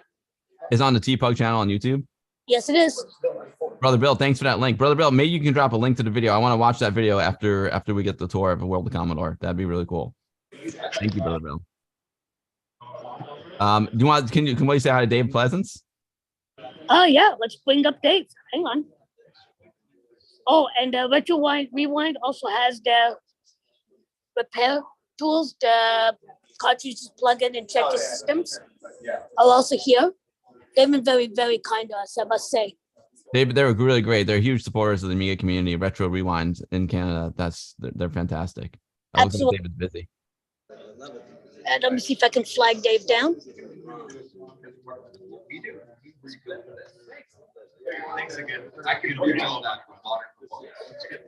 That mini MIG was really cool. I totally want to get one. I really, really, really do. Do you know if Alan PPC is there? If whom? Alan, his name's Alan PPC. He works with Terrible Fire Cards. I don't think so. The name certainly doesn't ring a bell. Okay. All right. Sorry about that. I know we wanted to get the vampire guys here, but they didn't have anybody around who could make it this year. Is anyone from Retro Rewind there right now? Yeah. Maybe we could talk to Retro Rewind. So this is Amiga Bill online. Hi, Amiga Bill online. Hey, what's going on? Thanks for all the awesome work you do for the Amiga community, man. It's much appreciated. Thanks, Bill. It's weird. I hear your voice, but I see Enyo's face. Right, I know you because we're doing like amazing. It's amazing tech right now. So you're live on my stream, and I'm live on his stream, and I'm also zooming with you. I love it. Your community is awesome, Bill. So are you. Oh, you rock. You know, just I know a lot of my community probably knows who you are, but why don't you just introduce yourself and tell us a little bit about Retro Rewind for folks who may not know? Sure. So we're a company located north of the U.S. border in Toronto. We do Commodore and Tandy stuff. I know it's not the right stream to talk about the Tandy stuff, but we do that as well. So we manufacture components. We do repairs. We do it all. We answer people's questions. Hell, we'll do your laundry if you need us to do it. Amazing. I probably need to get a couple of my Amigas recapped. I haven't gotten them all recapped, so it's a process. So one of these days I have to get up there and see you. Yeah, we're talking about the customer's machine right here. This fantastic. Look at this kitted out 4000 with the mediator in it. PCI, Cyberstorm. Fantastic machine. Needs a little bit of love. Oh, that's beautiful. Texas Foosballer is saying that Frank's the best. He's saying hi and you're the best. Yeah, he's a good guy too. Your community is awesome for us, Bill. Oh, thank you. Thanks, Frank. Appreciate it. Definitely keep in touch, man. Keep in touch. Maybe we could do something to help you guys out at some point. Guys. Thanks. Frank's a great guy from Metro Rewind. Pixels at Dawn Gaming. What's up, Pixels? Great to see you. So, would you guys like to say hello to Amiga Bill? Hi, Amiga Bill. What's up, guys? Looks like an awesome show. Have fun. Yeah. What do you got there? What's the S Pet? That looks beautiful. That is the Super Pet. The Super Pet. And amazingly used in universities, and much of the programming environments for it came out of the University of Waterloo. So there was Waterloo Pascal, APL, Fortran, Basic, 6009 assembly. All of which developed just down the street from here, about an hour away, at the University of Waterloo. Oh, wow. Yep. All right, so give me sorry, go on. It's so funny because I'm definitely an Amiga guy, but and I don't really know much about the Pet other than it looks really cool. And of course, I know the history. I know it's the early Commodore computer, but I haven't really had much time to spend with them, so it's on my to-do list to learn more about the Pet. I know for me, the Pet 4032 was the first computer I got my hands on, and I've been hooked ever since. Oh, it's such a cool looking computer too. I'm in the film and TV business, and like if I need to put a retro computer into one of my projects, I'm definitely gonna go for a Pet because they just look so cool. Check this out. Oops, sorry. Plastic, metal. Yep. And the metal was that for these cases, a lot of them were actually folded just around downtown Toronto when Commodore had their filing cabinets business and desk business up here in Canada. And that's where a lot of the cases were built. It's amazing. So the cases for the pet were built with surplus filing cabinets. That's incredible. In essence, yes. They were kind of like, well, why not? We'll just use we'll just use that part of the company as well. Right. They did vertical integration like crazy. It's very smart. Jack Tramiel is a very smart man. He was a brilliant man, very brilliant businessman. I got to give him tons of credit. One of our longer time members, Tom. What's up, Tom? Make a bill. How's it going, Tom? Oh, you have some nice magazines there. And Kevin? Hey, Kev. Nice to meet you, Kevin. I see Amazing Computing. That was one of my favorites. Oh, that's so cool. I still collect these as many as I can. At least in digital. I still have a few of those. Oh, that's great. It's so great to see someone still have like the physical magazines because they're never gonna make more of those. You know, it's like, oh, look, there's the Amiga 4000. Yep, that's great. The new Amiga 4000. I mean, we were talking about history before and how important it is to preserve the history, and you know what better way to preserve history than to have these magazines. Agreed. Oh, actually, hang on. One of these caught my eye. Oh, there we go. There's Toronto. Hot news from Toronto. Very cool. Gotta have it. Gotta have some Toronto content if we're talking Commodore. Oh yeah. Yeah. I'm gonna try one more time to get a handle on Dave.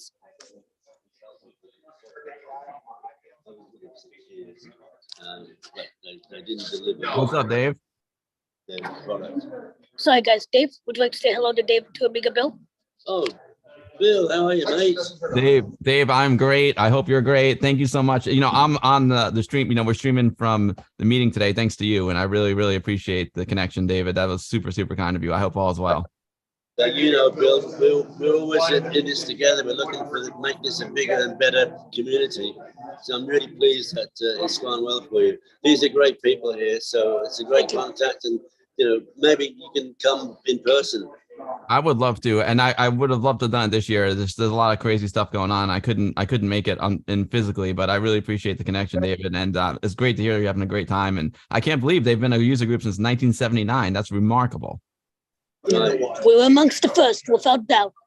And I like to think that we played a role in getting the computer industry going for the home market. At least we provided support in the early days when necessary. Amazing. That's amazing. David, do you want to give us a little update on your books? A lot of folks are very excited to see you in the chat. And how's it going? How's it going with the books? There's so many exciting things you're doing. Great stuff. See you soon, mate. Stay safe. Say hello to your darling wife. Did you want to give an update on your book, Dave? An update on the book? Yes. Oh, yeah, sorry. Yeah. In fact, I'm expecting today to receive via email the proofread manuscript for volume 2.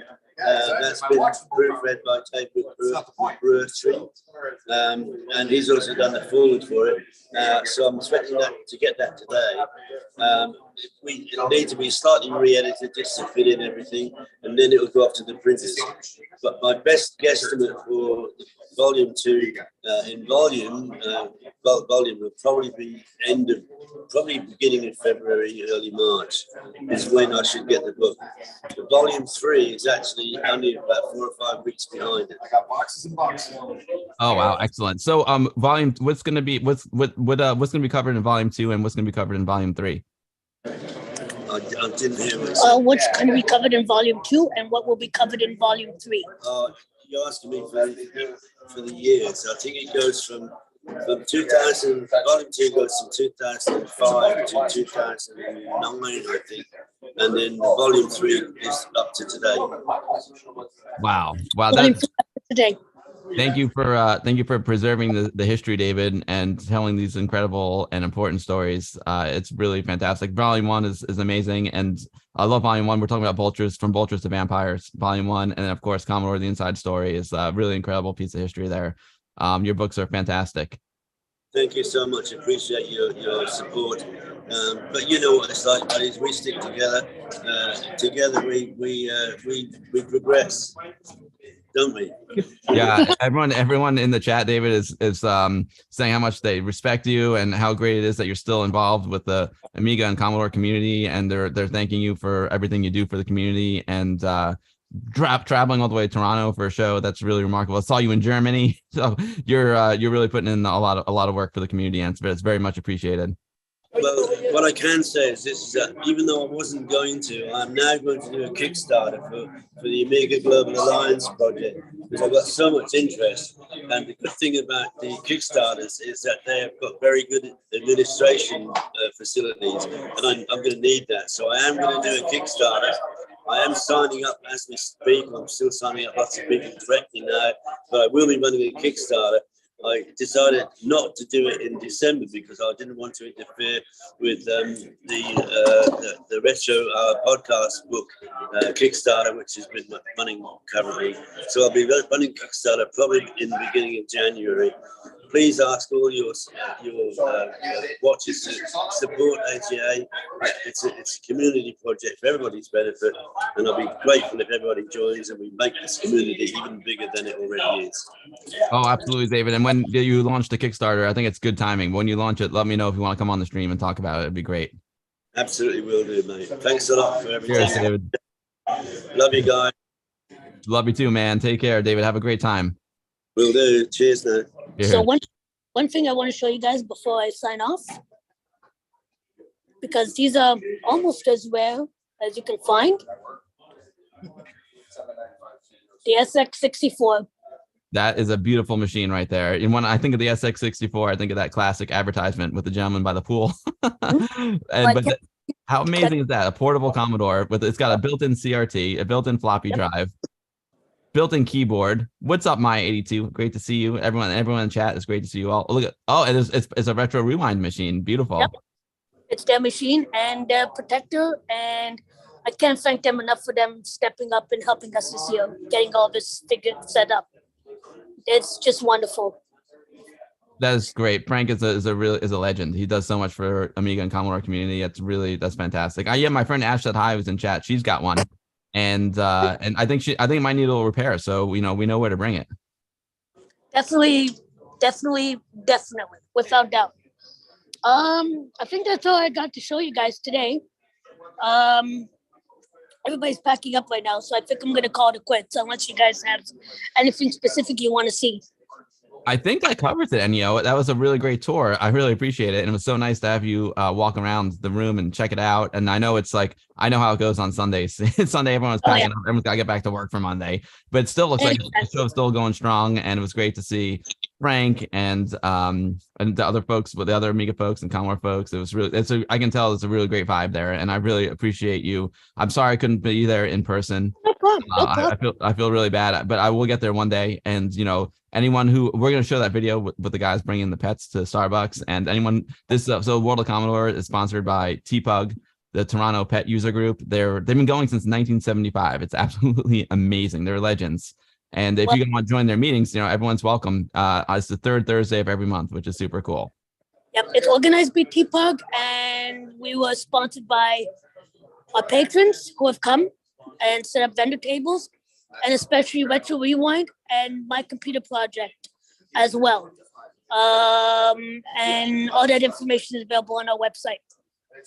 I'm gonna go check out the website too after I hang up with you. But that's Ennio, that's awesome. Thank you so much for the tour, and thank you so much for having me.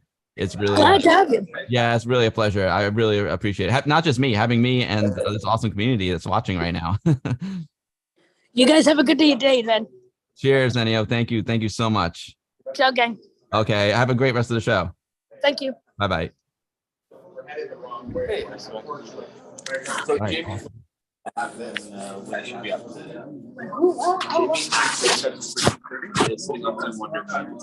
Now, I guess we're not doing the draw, so I'm going to take Mike's back. This one out because they ran out. So, I got nobody doing it. I don't know what to do about So this. shall I get Jimmy to? Tell Jimmy to give me a few minutes.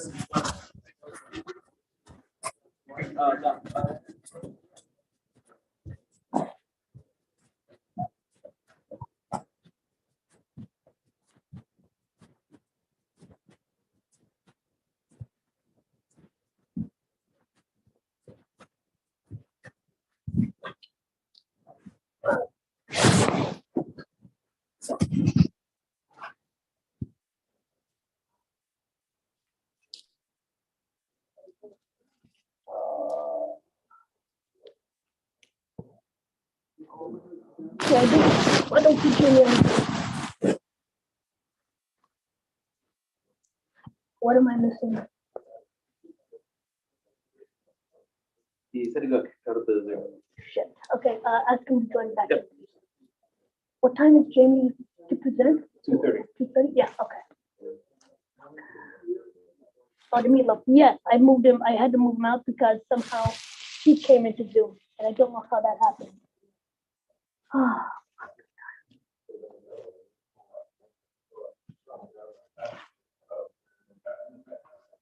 I did not want to make a bill thing.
Hello, can you?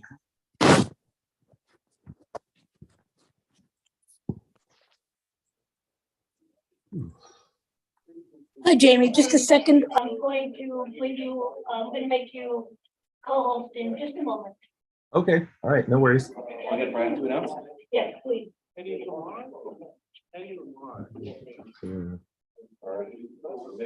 Jamie, apologies for earlier. Unfortunately, when you were on, somehow we ended up having you on at the same time. There was some bug somewhere. I don't know what exactly happened. Okay, So that's why I was so confused. I apologize for that. no problem. And let me just move my pin. I'm sharing a window. Can you see that on your side? Somehow.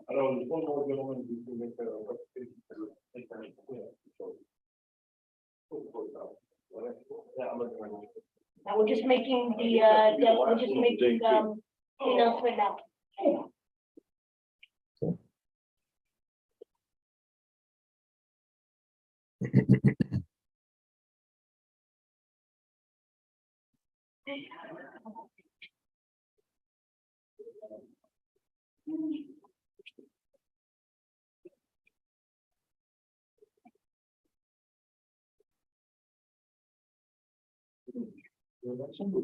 Hang on, how do we reboot the monitor? Yeah. Yes, I actually have to reboot the TV.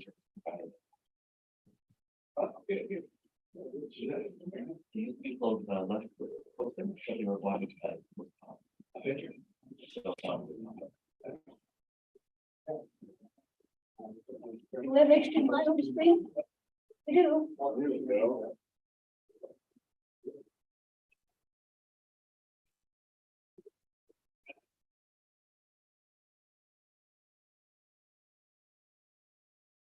Oops, sorry. What came up with this kind of really heavy thing?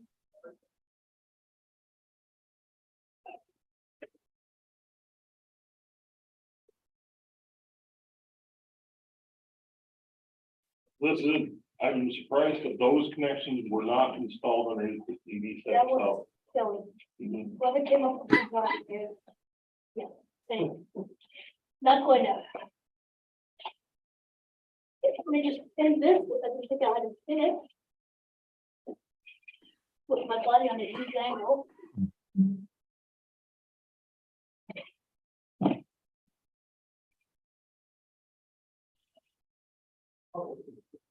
one more minute.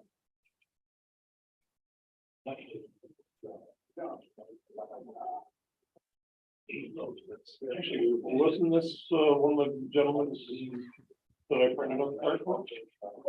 Yeah. And I've seen this on the YouTube stream, so.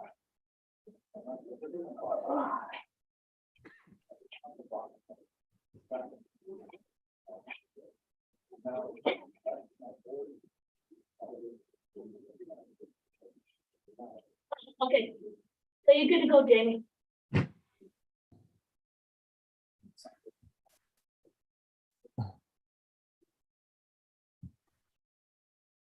You can start Sorry? anything. You're good to go. Oh, okay. All right. Well, first off, I want to thank you guys for having me on. I appreciate the opportunity to talk about my project and what's going on with it. I guess I should start with just explaining what meatloaf is. The idea came to me years ago when Steve White had first posted his Pi 1541 project. I was in the comments and someone else had suggested that it might be possible to do what he was doing with Pi 1541, but with an ESP module, a 8266 or ESP32 module. And I kind of waited around for a while for someone to actually do something with it, and no one had, so I started working on it myself. The goal wasn't to be, cycle exact 1541 like the Pi 1541 project, but something that could load data over a network connection, which was one of the key features of these little devices. So I started with just a base module that was just like the the Commodore 64 Wi-Fi modem. So I started with an ESP8266 and started with that circuit, and then I built I just added a IEC interface to that. So the original device plugs into the user port with a little IEC pigtail that swings around and plugs into the IEC serial port on the Commodore 64. So the idea was to just make something that you could plug into the 64 and not need any other device and load data into it, either from flash or over a network connection. And that's kind of how things started. So the plan is to be a multi-device emulator, not just floppy drive and modem, but to add some other virtual devices in there as well.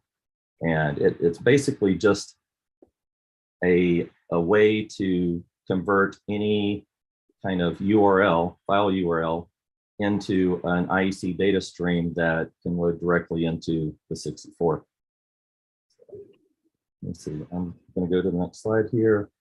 I got started on Meatloaf and got a good ways. I got my first PRD file loading over HTTP and was making some good progress. And then I discovered the FujiNet project. Tom Cherryholmes, he had posted a message in one of the Facebook groups and was talking about what FujiNet was and talking about how they wanted to bring it over to Commodore. And I kind of went and looked at everything I could find on FujiNet and realized that we were both working on pretty much the same thing, but they started on Atari.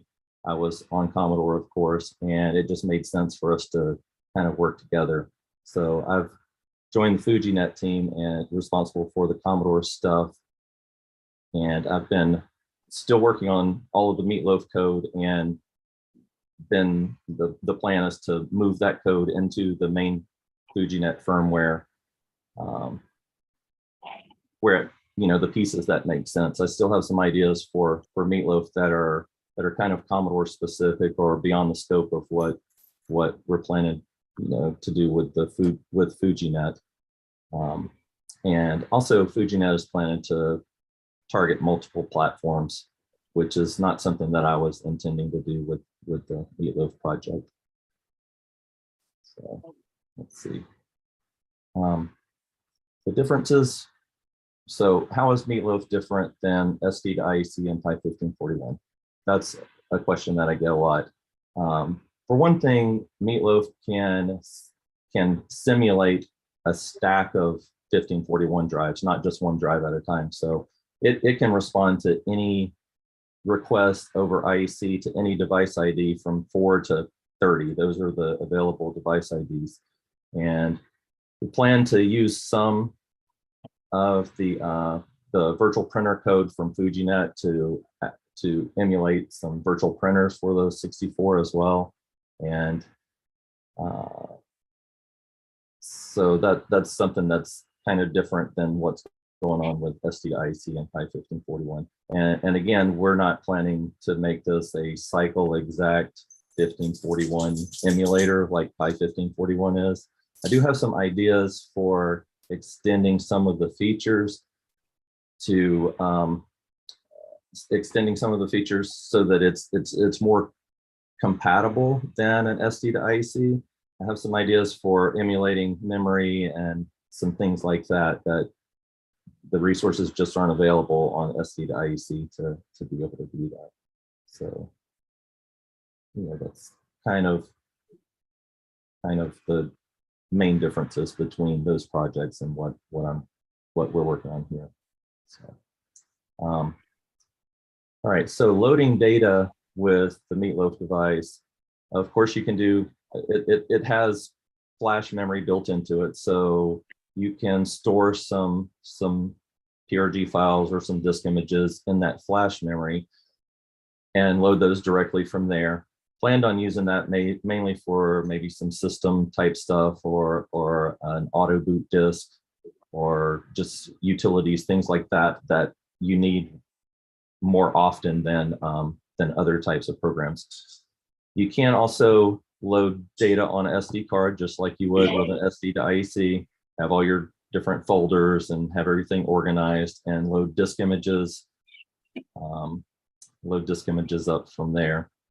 But you can also, we built a way to load data from a URL, but it's just stored, the URL is stored in just a small text file.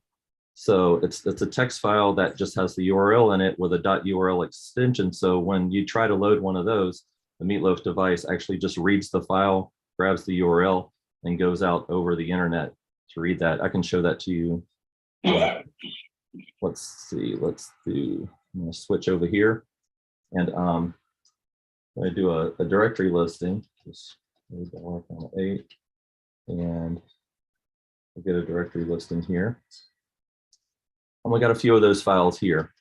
One of them is just c64.ml gotd.url. So let's load that one. What it's going to do, the whole idea of using one of these URL files is that it takes up a lot less space on your flash memory or on your SD card. You can have a ton of these URL files that just point to data out on the internet to load directly like this. So I'm just going to hit 8.1. And over here on the left-hand side, you can see the monitor. Oh, that said file not found. Sorry, let's try again.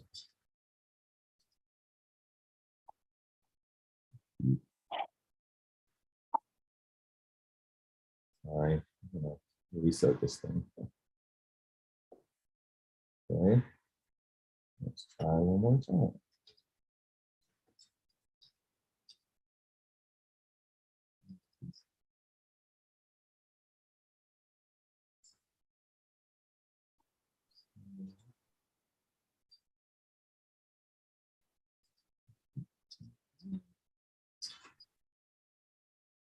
Yeah, good connection. There we go. We start getting our data stream. This is all coming in over, HTTP. Meatloaf device connects to the server, requests the file, and it just streams it right into the memory of the 64. Just, of course, it's also doing it at standard IEC speeds. So it's just as slow as a real 1541. I have been working on getting Jiffy DOS working. And I'm very close to having that completed. I kind of wanted to have it ready for today, but just ran out of time. So we go this and let's run.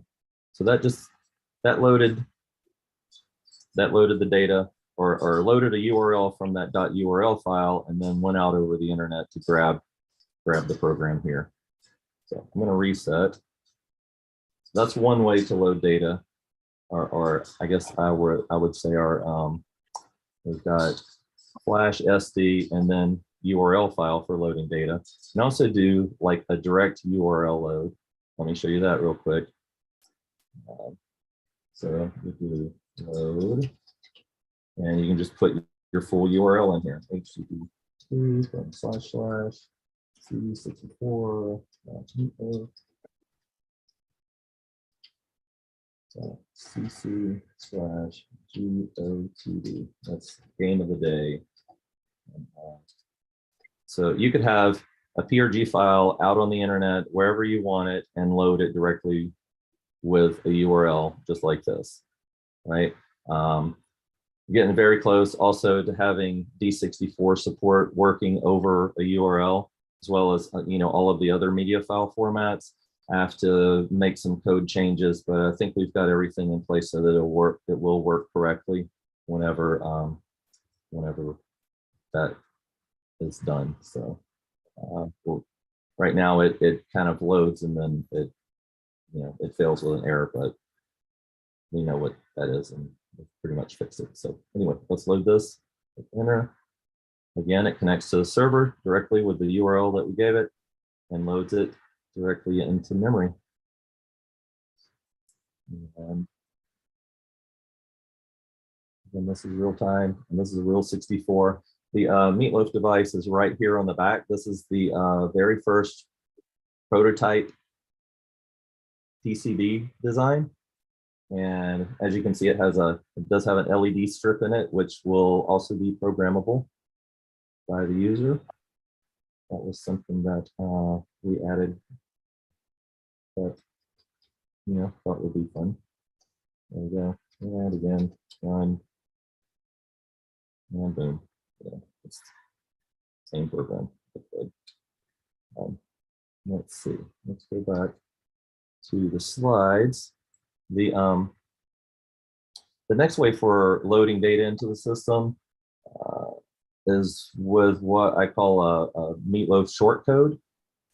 The problem with URLs sometimes is that they can be very long, and they may or may not include some characters that you might not necessarily be able to type on a Commodore 64 keyboard. So I set up a system that goes, it's just kind of a proxy through the meatloaf.cc server to allow you to create shortcodes and load data that way.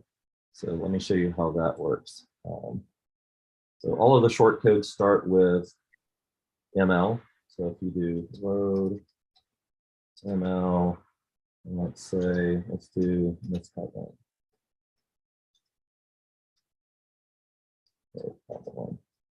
And on the left-hand side, you'll see it goes out to the server, it's the API, and it said file not found. So let's try it again. Okay, I'm going to reset. I am working off of my development system right here, and this does have the current code that I've been working on. So looks like there's something problem with it at the moment.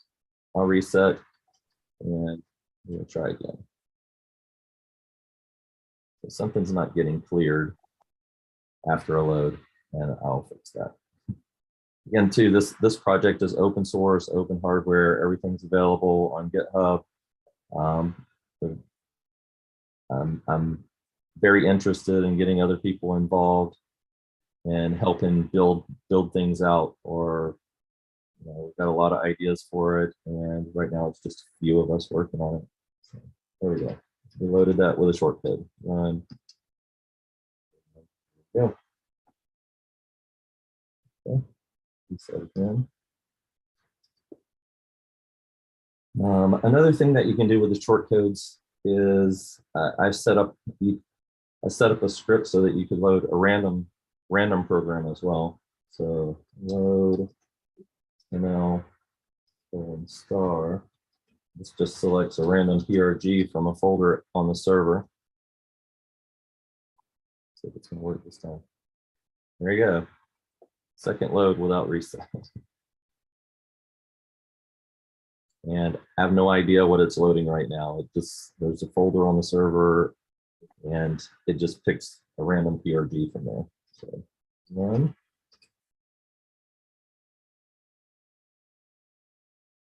There we go, Flappy Bird.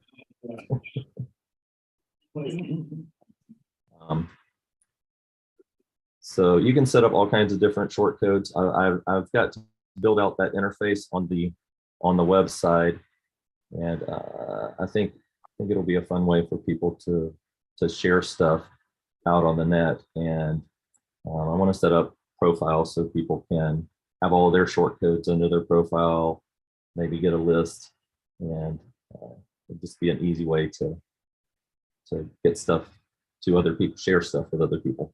Okay, the last way that I have for loading data into the system is through a browser add-on that I put together and I ported to all the different browsers. Say you're out browsing on the web and you want to load something that you found on CSDB or some other website. It's just a link to a PRG file or D64 or something like that. You can do that with this browser add-on. Let me show you how that works. I'm going to switch over to browser here, and we just randomly loaded the Flappy Bird. That's what I was going to load here from Zimmers.net. But let's switch over to this tab, CSDB. This Lovecats demo is pretty good, so let's try that. Lovecats.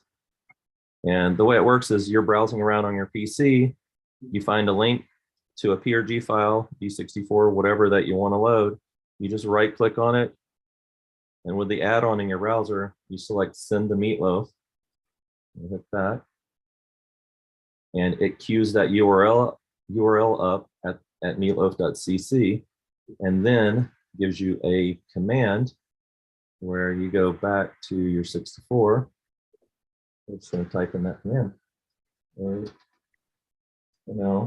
:star 891. Hit enter.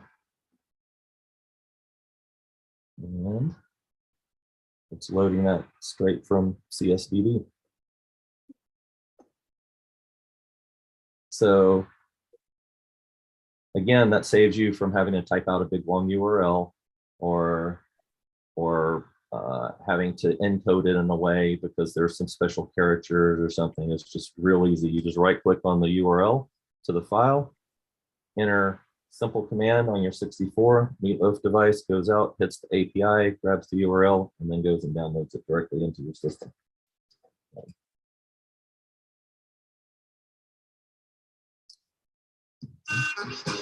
There we go.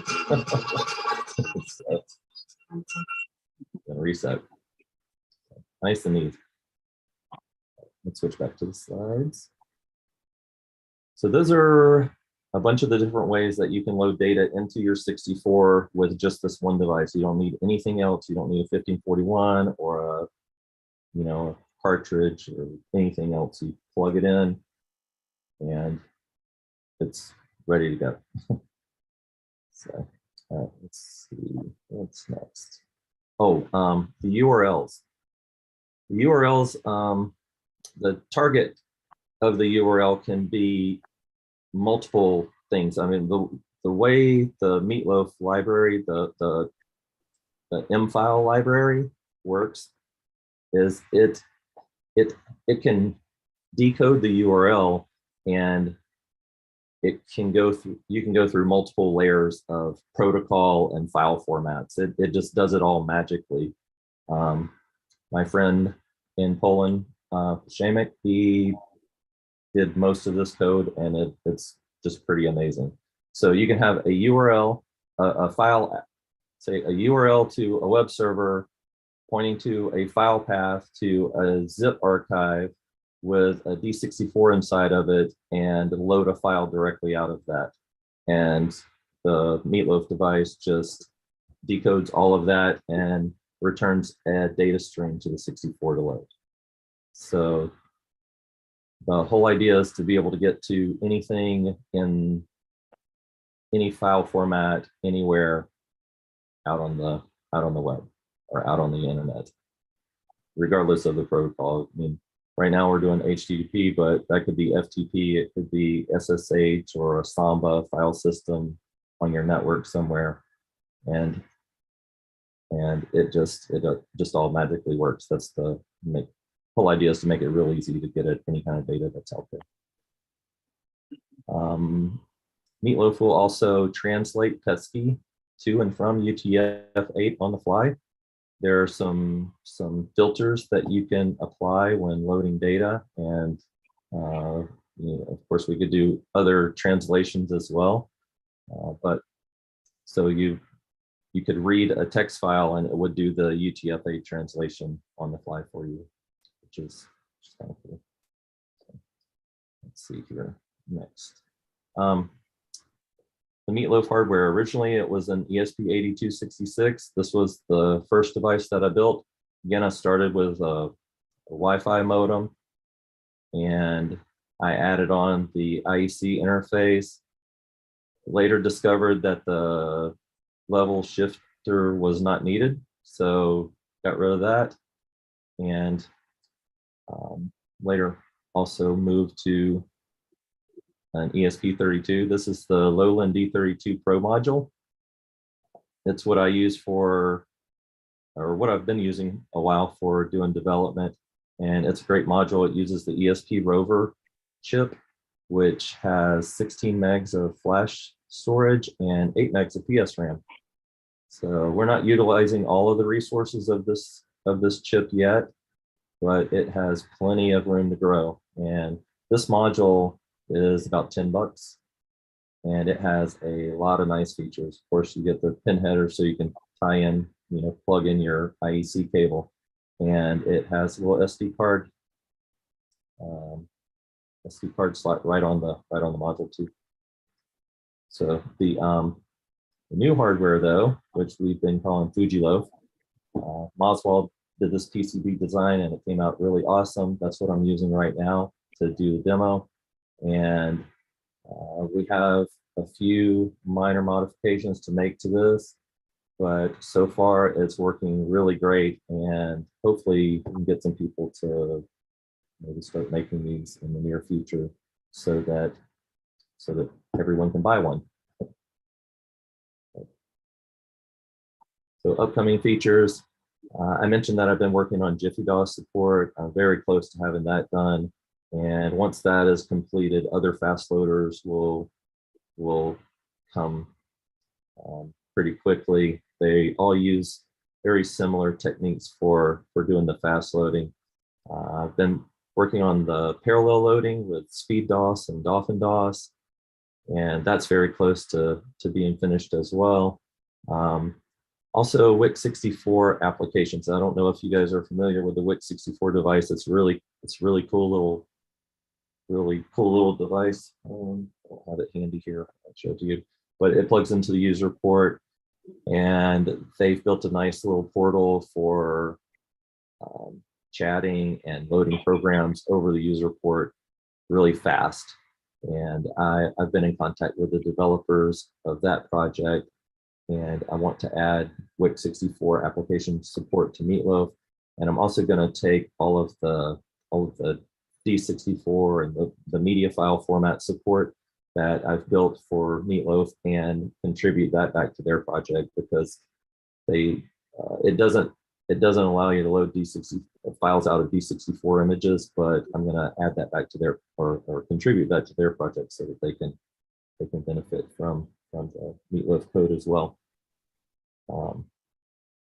Also, there is the ability to open, read, write, close files on any supported URL stream from basic programs. So you could just do a standard open 1,8,8 file name and read a file in your basic program. So it doesn't have to be local off of your flash or SD. It could be a URL out on the web. So this opens up a lot of possibilities for network data loading for games and all kinds of stuff within the 64, because you don't have to do anything special to load anything off of a network. It's just, it just thinks it's talking to a 1541. But because of that, because it's loading off of the internet, it's unlimited storage. So you could have a game with 20,000 levels. It doesn't care. It just loads the data in, and you're good to go. So it also opens up some other possibilities. Someone in the Discord mentioned that they've been working on, or their idea for CML, I believe it's Commodore Markup Language, for loading for creating a web browser on the 64. That'd be really cool as well. So anyway, that is my presentation. Happy to answer any questions if anyone has any. Otherwise, I appreciate you guys letting me tell you about Meatloaf and what's going on with the project. Hey, Jamie, can you hear me? Yes, I can hear you. Hey, it's Leaf. We met in Chicago. Yeah, hey, Leaf. Hey, a big group here with about 20 people. So I noticed on the back of the Fuji logo, there are 2 IHD ports. Is that for a pass-through? It certainly is. So I've actually got a 1541.2 plugged into the Fuji loaf right now, and I can access both of them. Actually, here I can show you. It's on device 9.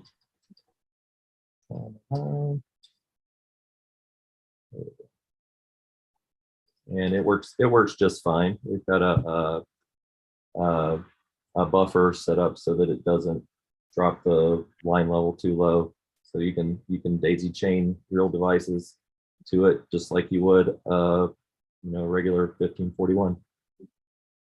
I also have a slot. We haven't done anything with it yet because we're still trying to figure out if we're going to be able to, but on the back of it, there is a slit in the back of this case to do a pass through on the user port too, because I know that the Petsky Robots program uses, or there's the option to use a Super NES controller, and it also plugs into the user port. So we want to be able to support devices like that without having to, remove the Meatloaf device and plug in the other. Or I mean, it'd be really cool to be able to load Petsky Robots directly from a web server and play it. I have been chatting back and forth with Greg about this C64 OS and getting that compatible with Meatloaf as well. So, lots of fun stuff. Is there anything else I can show you guys? When is this going to be available and how much is it going to be? We're going to throw my money right now. Yeah. Well, we're ironing out the details with the hardware, with the new PCB and everything. But I think I'm hoping that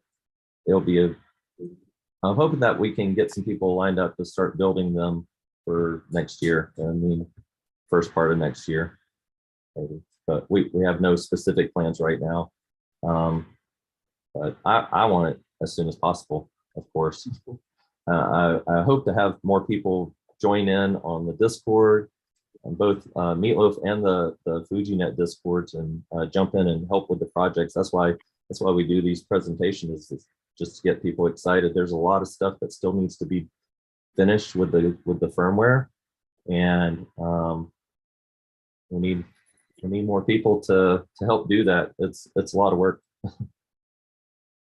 That's my other question is, how can the community help you and support you with your project?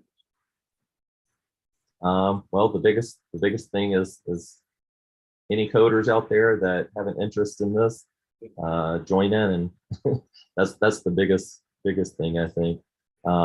If you know any, if there's anyone that is, I know that one of the resources that FujiNet had for building devices and selling them is no longer available. So we're looking for people that are interested in building and working with us to build and sell the devices through their website. I don't have the time to build a bunch of PCBs. I would rather spend my time working on the firmware, So those two things, helping with the firmware, helping get the hardware out there, to start, the bare minimum that you need to get going with things is an ESP32 module, preferably that Lowland D32 Pro, and a DIN 6 plug and some wire. That's all it takes to build the minimal version of this to get going with the firmware.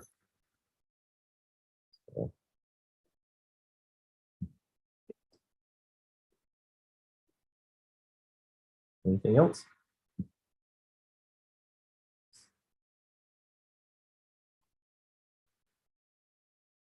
Okay, I think that's all. Okay, awesome. Well, thank you guys again. I appreciate it. Hope to be there next year if I can swing it. We'd love to have you. Yeah, thank you guys, and be sure to check out the GitHub and the Discord. We'd love to have y'all. So our final talk for today will be the Mimic with Blanco Rodic, and we'll be up in just a minute. Okay, awesome.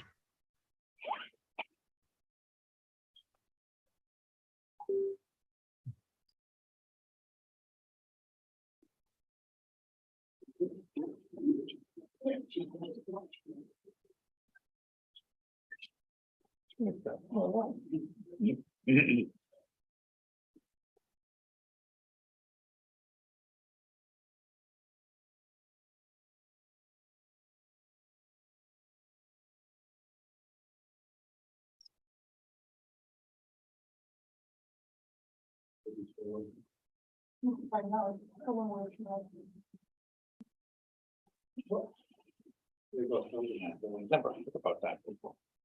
We don't know. Really. So yeah, it's one of those things. Which makes so handy. Yeah, and then there's changes now I do.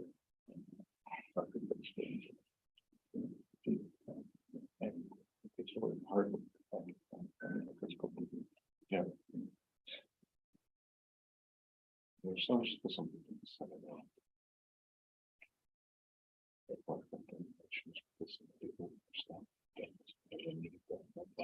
Yeah, but yeah, there's projects that do. All right. Hello, everyone. My name is Blanco Rodic. I'm behind the current Minimig development. During the day, I'm EasyDNS Chief Technology Officer. That's a DNS company here in Toronto. So check them out. Great DNS company, one of the best DNS companies in the world. If you need a DNS, these are the guys here locally in Toronto. Real tech support, real people, real data centers. I'm giving you tons of money, by the way, I'm just saying. Yes. If you're local, then you know, right? It's the best DNS company, so I must say that, even though it's mine, kind of. So to start with all this Minimig story, the whole saga started a long time ago. I mean, long time ago, it's considered 2005, long time ago. And I need to apologize for my voice. I'm talking for 2 days, I'm losing my voice, but hopefully you understand what I'm saying. So Minimig project started around January 2005, and it was a proof of concept by Dutch electrical engineer Dennis van Buren. That's a real genius behind the project, Dennis, who actually reverse engineered the Amiga chipset. He intended Minimig as the answer to the ongoing discussion within the Amiga community on implementing the Amiga custom chips using FPGA. And mind you, back then in 2005, FPGA technology it wasn't new, but it was becoming affordable. And, we all had these little development kits and, trying this and that. And here on the screen, you can see first Minimix ever made. You can see this Spartan 3 development kit, and then few prototype development board that Dennis made. You can see the 68000 CPU. I don't know if you can see the course. Yeah, here it is. This is the real 68000 CPU, believe it or not, just made by Freescale, so it's a little bit different in size, different package. It's missing few pins, but those pins are not really important for Minimix because they're all the peripheral control. So this one was a perfect fit. And then entire chipset is, of course, in the FPGA, and there's a port and a peak controller, which is this kind of system controller. This is right here that will load the FPGA core and kickstart everything, start up everything before Amiga becomes alive. Here you can see the first ASCII art of what Minimix is. We have VGA, PS2, CPU, FPGA, microcontroller, and this big that I just mentioned, flash and RAM. That's it. So a few things about FPGA, and I have a feeling I'm preaching to the choir. You guys pretty much know what FPGA is, but just for the sake of it, let's say it's a field programmable gate array. It's an integrated circuit designed to be configured by a customer or designer after manufacturing. Hence, the term field programmable, the FPGA configuration is generally specified using a hardware description language, HDL, similar to that used for an application-specific integrated circuits. Circuit diagrams were previously used to specify the configuration, but this is increasingly rare due to the advent of electronic design automation tools. So even if you're making or designing an ASIC part nowadays, you probably won't have those old plasticky things and draw all the logic circuits and the gates and so forth. You will use a very low or HDL. Minimix is not the only FPGA Amiga on the field, on the industry. You guys probably heard about Vampire for sure. There's some project there like Mr. Board, Mist, TD, Replay Board. This is actually Replay Board is quite interesting because this is the only one that does really have a physical CPU on the side. This is 68006, and it's very similar. Actually, that run a Minimix core. So, but this is unobtainium at the moment, long gone. And then you can find these FPGA boards. They're like drop-in replacements for your motherboards for an even 500 or 500, 1200 or whatever you have. So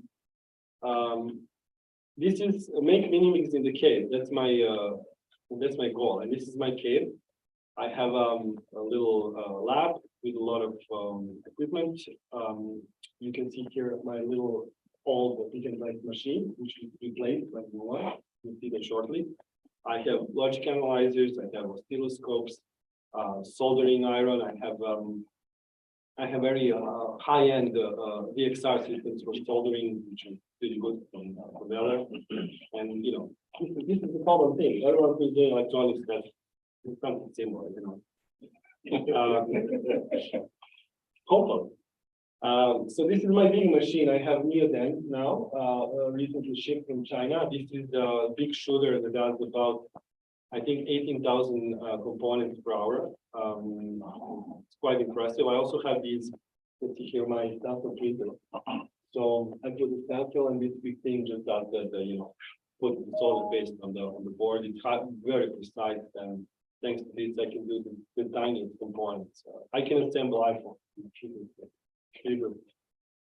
Although I still need to say this thing is still a Chinese machine, which is nothing wrong with that, as the Panasonic motors and everything else, but it's not in the same class as Samsung or the Yamaha.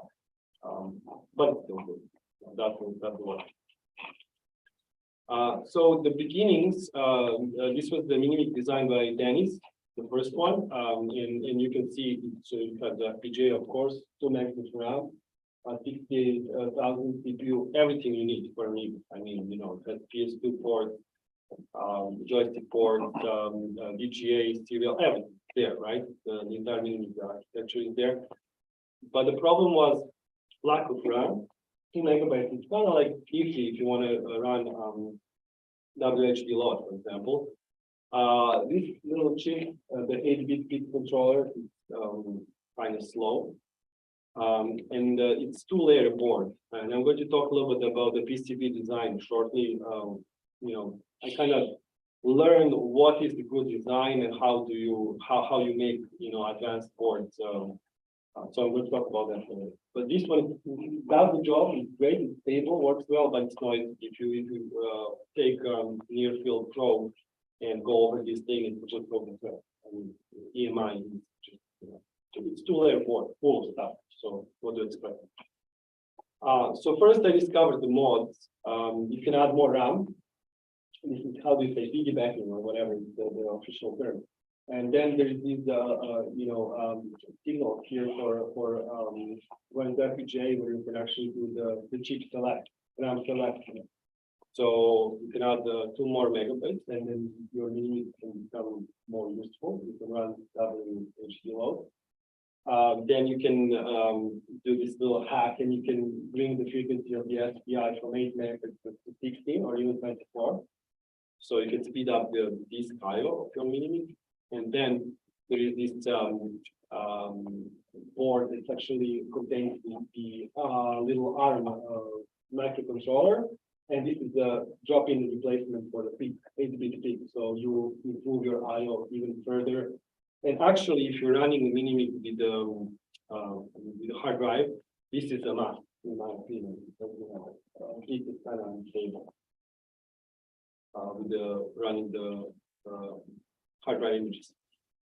So here you can see one fully loaded mini here in the corner. That's, you know, when you add all the modes, and you know, this is how this thing looks like. So then this is my first project. I decided to add the mods to the board. I mean, you know, mods are proven, working. Okay, let's make a new board in Altium that actually has all these components. And that was Minimic 1.3. I've added these terminal resistors here. Someone told me that that should be a good idea, but it wasn't. It's not really necessary. So I removed these arrays from here. After all, don't believe everything that other people say.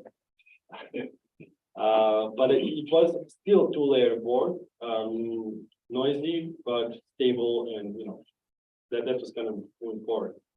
But then one day I got an email from Rennie Cousins. She is behind the Buffett project. She's working on this 68,000 CPU that can run about 1,000 MIPS. It's actually not really a CPU. It's ARM CPU that does this high-end emulation. I'm not really an expert for the subject. I think it's called PG or something like that. Just in time, but it's very accurate. And she said, "Hey, listen, I need a board where I can test Buffy. Can you just add a big 64 socket on your board, and you know I can run some tests." And then I did that exactly. But at the time, you see here, there's no level shifting. I mean, you know, you have these signal data lines and address lines going from FPGA directly into the socket without any signal shifting, because you are interfacing TTL levels to the CMOS, right? So 3.3 volts to 5 volts. But this was enough for her to test a few things, and you know, we can kind of, this was a proof of concept at the moment. And then what is the level shifting? Then I realized, okay, so you know, this 68,000 CPU from my Amiga is pretty much TTL level, right? I work with the 5 volts, and everything else that's modern electronics runs at 3.3, right? So they cannot talk to each other, obviously. So how do we make them talk to each other? Well, we use these things called level shifters, okay? And here you can see what is TTL, what is CMOS and other technologies. And basically you need to pay attention to a couple of things. VTC, which is your voltage applied to the integrated circuit. Then VIH, which is voltage input high. VIL, voltage input low, VOL, voltage output low, and VOH, voltage output high. And then there is this VT, which is the threshold. And this blue thing is kind of like a buffer between input and output, right? So you need to hit this section, you know, even if you're not hitting exact voltage, needs to be within a zone, right? For the circuit, for the integrated circuit to know if it's input or output, or, you know, what kind of signal you're transmitting. So this was the first PCB. I think this one was done in 4 layers, I think, maybe. I'm trying to remember, but it has here, you see the level shifters. And this one was done using CBTDs, which are actually not, they are level shifters, but not officially, they're bus transceivers, but they do level shifting. And these are very, very high performance, and lo and behold, it was working, you know. Actually not right away, because for me to work with the original CPU, you need to make some adjustments to the firmware, especially this little ARM controller. The firmware is kind of tricky. It will set up CPU in the turbo mode, which means 50 megahertz right away, and then it will go back to 7, even if it's set up for the normal mode. And in the meantime, your old 58,000 will go berserk on 50 megahertz, so just like say bye-bye. So, you know, tweaking the firmware a little bit, I figured out that it's possible, and this is the first board that was actually running all original 50,000 CPU with a modern FPGA. This is very similar. You see the difference. Either CBTDs, these are level shifters. I mean, there's no such a thing as official level shifters, but usually people say 74 ALVC series, which is 16-bit dual octal, dual supply translation transceiver. Difference with CBTDs, you actually here you have 2 voltage, 1.5, the other one 3.3. You're giving two inputs. Where here we're just giving one, the one that you want to shift. And then all the Linux, when everything was said and done, at the moment I figured, you know, we made some progress here. 1.6, 1.8, more ARM 32-bit controller, better I/O. You know, this fast API switch was on the board. But if you look at the max CPU clock, I was wondering why I cannot reach this 49 megahertz, you know, level with my new board. So it's kind of like it was a step backward, right? I had all these things improved. I have CBTDs, level shifting, but still my board couldn't reach the performance of the original one. And then I decided to change that. And how do you change that? You learn from the best. And the best, you know, the guys who are, you know, this person was working for everyone. You know, he was working for aerospace, defense, telecoms. His name is Rick Hartley. You maybe know his name. He's, you know, one of the best engineers, especially when it comes to the circuit boards. And this gentleman is sharing his knowledge. Like, you know, it's such a gift. It's an incredible gift. You can learn about the PCB design and details of him. You know, he's definitely a target. More than 60 years of experience. And then there is a reading list. What you need to learn first before you start designing your circuits, read Fast Circuit Boards by Ralph Morrison, then Signal and Power Integrity Simplified by Eric Bogatti. This name, Eric Bogatti, you'll see this guy all over the internet. He's definitely authority on the subject. And then high-speed signal propagation, and indeed it's advanced black magic. It's a stuff you want to read. Not that you need all that for mini. I mean, this is not high performance, you know, high frequency board, but there is something to be said. People usually say, well, this is in a range of 60 megahertz, right? Not really. Because your energy is actually in the rising and falling time of your signal, right? So if you look at it that way, you have enough energy here for about 2 years. So if you're talking about the crosstalk and interference and things like that, you know, signals coupling into different lines and so forth, you can do it even with a simple design like this. So look at the rising and falling time of your signals, then you'll realize what's going on. So question for everyone, where is the energy in the circuit? So I have a circuit here. Where is the energy? Is it in the voltage or in the current? Does anyone, would you like to give a guess? If you have like, you have a transmission line and then you have, something going on there, right? You have these, your data flowing in the transmission line. Where is the energy? Is it in the voltage or in the current? Is it in the current? In the current? So that's what Rick did to me. I was thinking, and I gave a similar answer, but it's neither. That's very interesting. So these things are quite quantum mechanical, and you'll see shortly why. PCB design is horrible, and you'll see why. I didn't know that.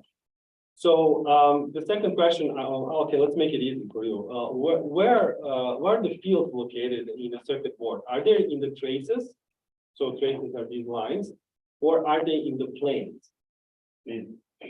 No, no, you got it. So where the hell are they? I mean, you have this thing, you have transmission line, right? You have a transmission line, and this transmission line is taking some signals, right? Where is the energy? Where is your data? Well, your data is in the field. We usually, as humans, we visualize the tracks as a track, and then some little balls of electrons, some particles are going there back and forth and whatnot, and that's your data. That's true. The electrons are certainly moving, but that's not where your energy and when your signal is. Your signal is in the field. So what the hell are these fields?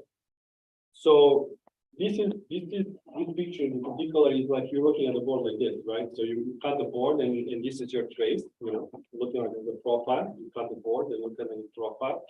So your signal is here between this trace and between your ground here, between your plane. So signal actually couples between the trace and the plane. And you have these like little bubble that's going off the field, going between these two elements. And that's why it's so messy, because these fields, they tend to couple everywhere. So if you have traces, they're close by, you have a crosstalk, they'll start coupling. If you don't have a ground plane close to your trace, they'll just go everywhere, in the air, and you'll get these, EMIs and stuff like that. Basically, transmission line has the two components. One is forward, and the second one is the return path. Forward is your trace, and your return path is the ground.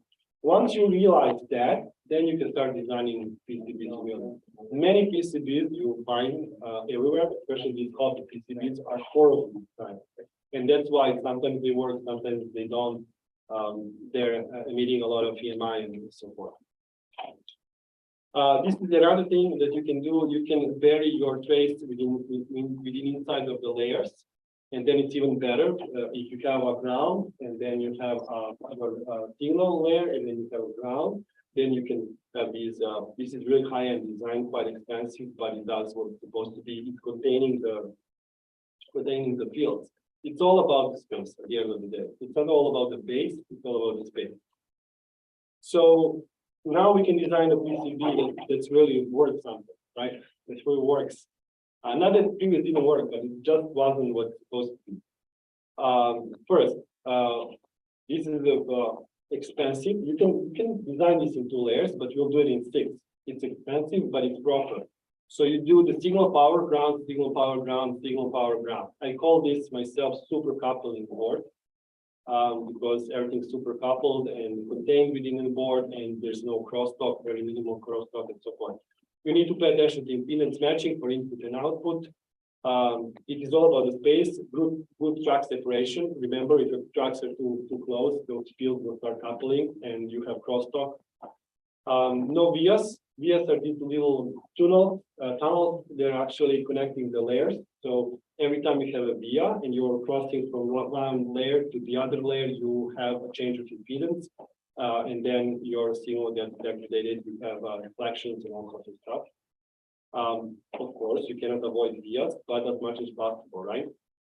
If you have vias, make sure you have a return path via that's next to the one that's connected to the ground. That's very important. Pay attention to differential pairs. Not that Minimic has many, it has 2, but that's also important.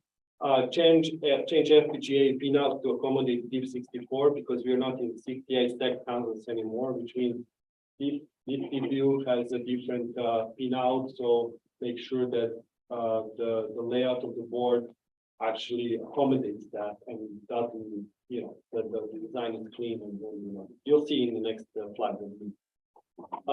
Then improve power decoupling, make sure the decups are close to the power pins, improve voltage regulation, meaning never had 5-volt regulation, now it has.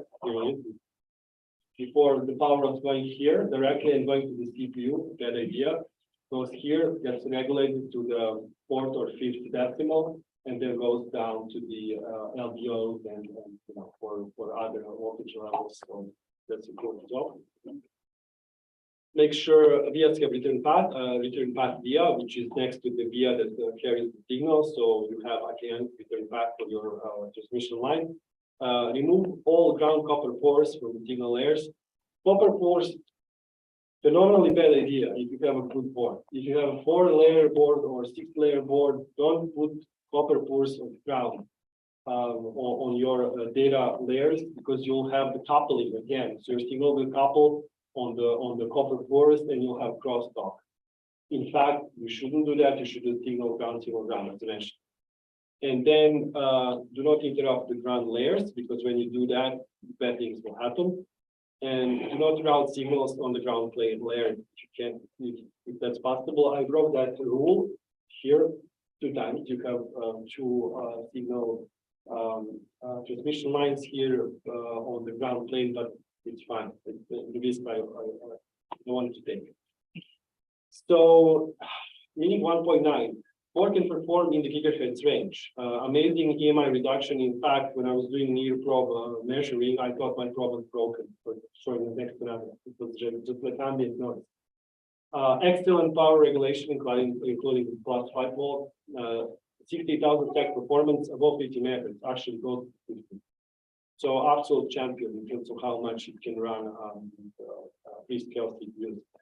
10 over 5, 030 storm, 020 accelerator, Motorola 68000, Motorola 68 HC 00, Motorola 60000 Tech 00 works, based on a proper design. And here you can see what I mean. Accommodate the pin layout. If you see now, you're looking at the D64 from 68000, right? Everything's fenced in red, right? You don't change the plane, everything is without the via, everything separated as much as possible, like it's clean, right? And also the distance, you can see difference between this here and here and here. It's all like minimum, it's all symmetrical, it's all mathematically calculated. And that's what makes the difference, right? Because longer your transmission line, the bigger the crosstalk. That's what it is. You want to keep it, as short as possible. And then here it is, the family album. 020 accelerator board works out of the box. You just slap it on the mini, boom. You can see the RAM on the accelerator card, you can see the CPU, just works fine. Yeah, PyStorm works, no problem. You can run any core, works just fine.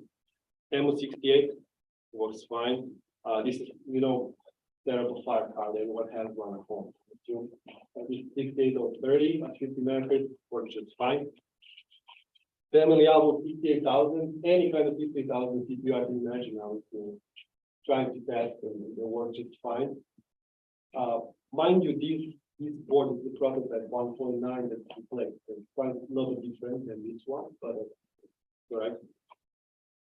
And then last thing was removing the boot ROM, because Minimic, when you power on Minimic, what happens, it will bring up FPGA and it will make sure that board is Amiga. And then Amiga will use this kickstart replacement called boot ROM to push the kickstart into RAM. And that actually breaks compatibility with most of the accelerator cards, because the accelerator boards have their own firmware expecting Amiga to be alive, but your Amiga is actually pushing the kickstart ROM into RAM. So that was replaced, and I must say with the announcement, we have a new chip for ECS called NIA.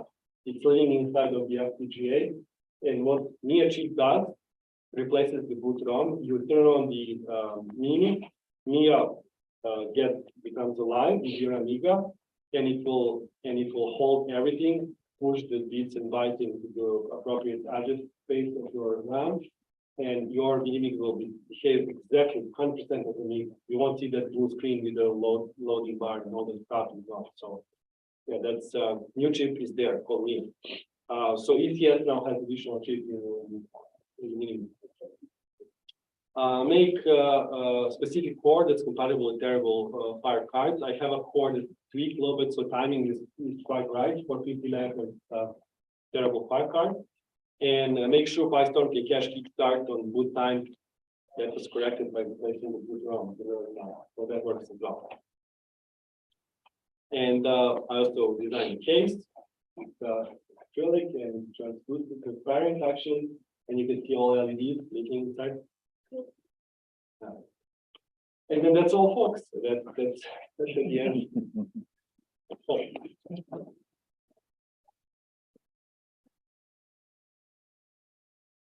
Any questions? Does it support the AGA? So that's a good question. First of all, this FPGA chip is it's not a large FPGA chip with some optimization. Maybe I can squeeze AGA there, but then there is a additional question of translation between 32-bit and 16-bit. So that will ask for additional coding.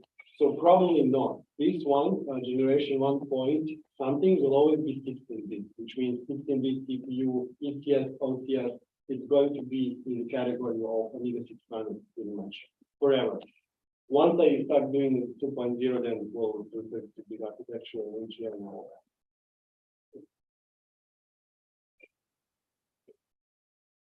So when do you think you're gonna start on that? Yeah, everyone was asking that. I already did, but the tool that we sold, it's not difficult because AGA core is done.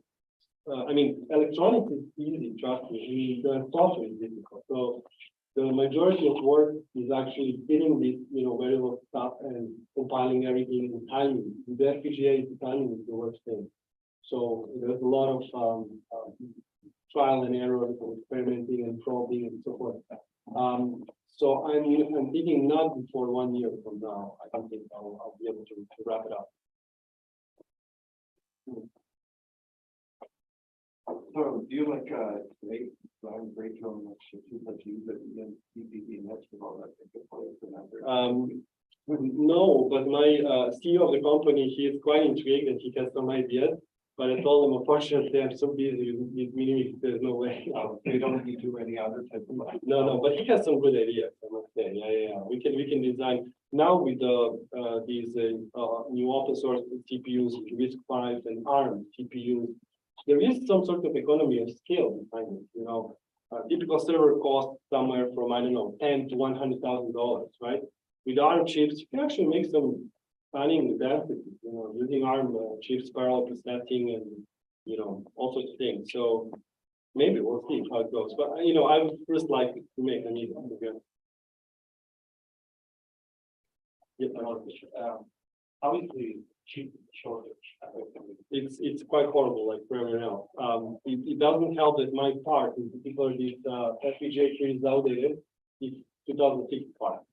And so the stock is low to start with, and then this horrible thing happened. So the price for this thing went from like $20 to $120. Just bonus. So it goes not just for FPGA, I must say, for everything you see on these boards. So really nice.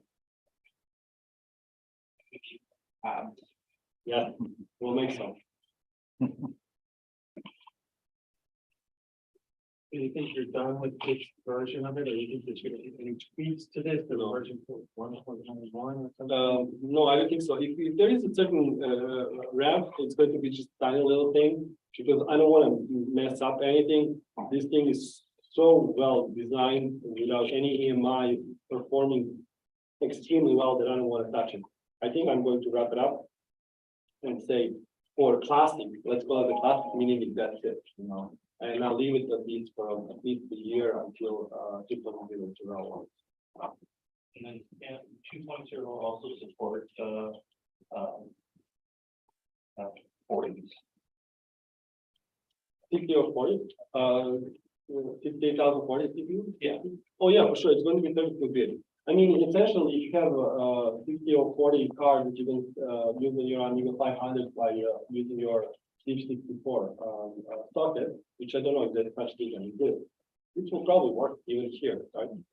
But I mean, the difference will be tremendous in terms of architecture because it's going to be based on Amiga AGR. It's going to be like 1200 or 4000 to start with. So, yeah, it will work.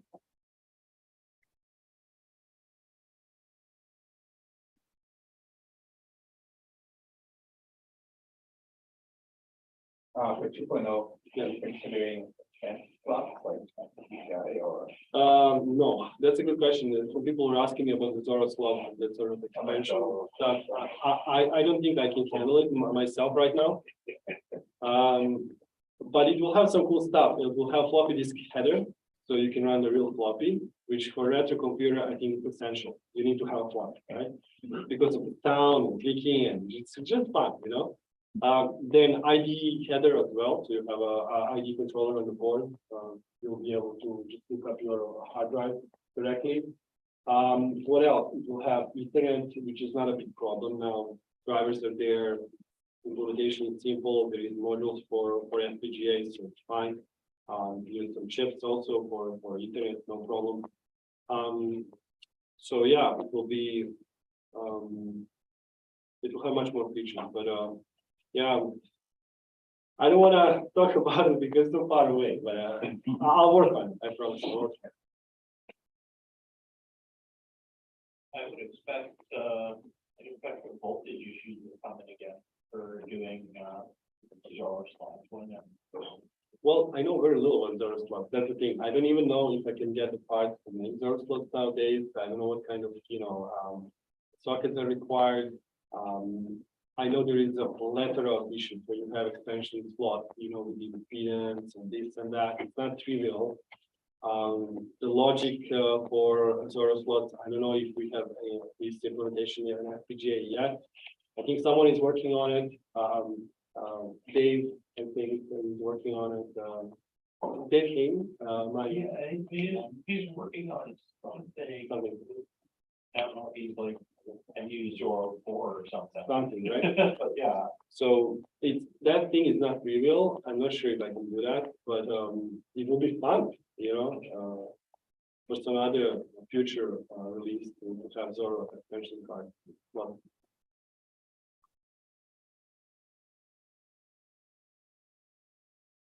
question. So first off, I think we should not talk about anything 2.0 yet. There's all the Osborne effect to kick in. And yes, people are just waiting for that. Yeah, maybe never is going to happen. Yeah. So what made you decide to get involved with this project? So as many things in life, I have a little bit of background in electronics from my previous work in Eastern Europe. Excuse me. But I started here a few years ago by discovering all these cheap fabs in China where you can order a PCB. And I remember thinking, this wasn't the case before. Like you cannot order just 6-layer board for next to nothing, and then design your own stuff and then the gate, the plug. So okay, so what we're going to do? Let's do Amiga, right? And then if you go on the internet, you can find Mini as an open source project, which I think it should be open source forever. At some point I'll release my work and make sure everyone has the access to it. Just not yet now because it's so much in development.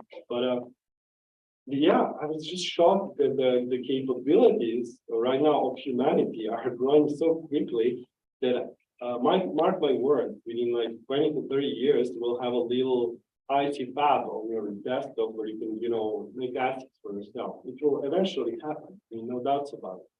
So, it's just I discovered the plan. That's what it is. Yeah.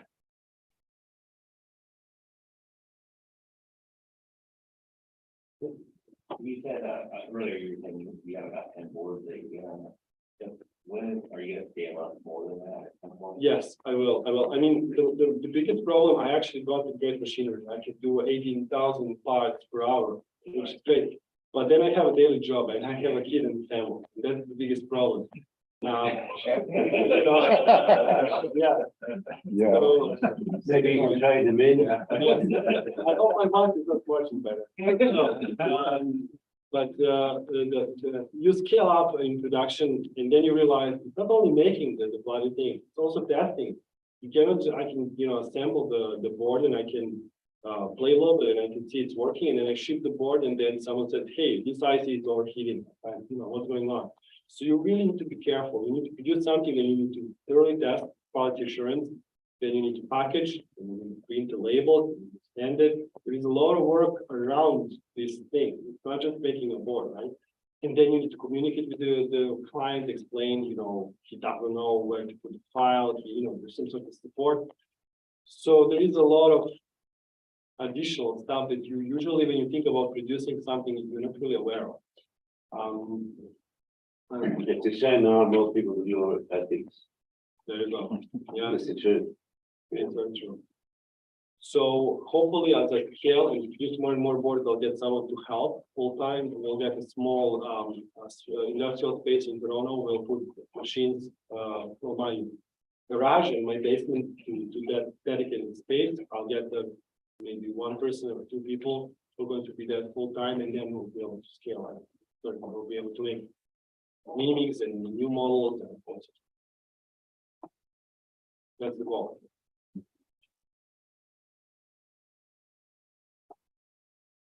Do you say a release date for the 1.9?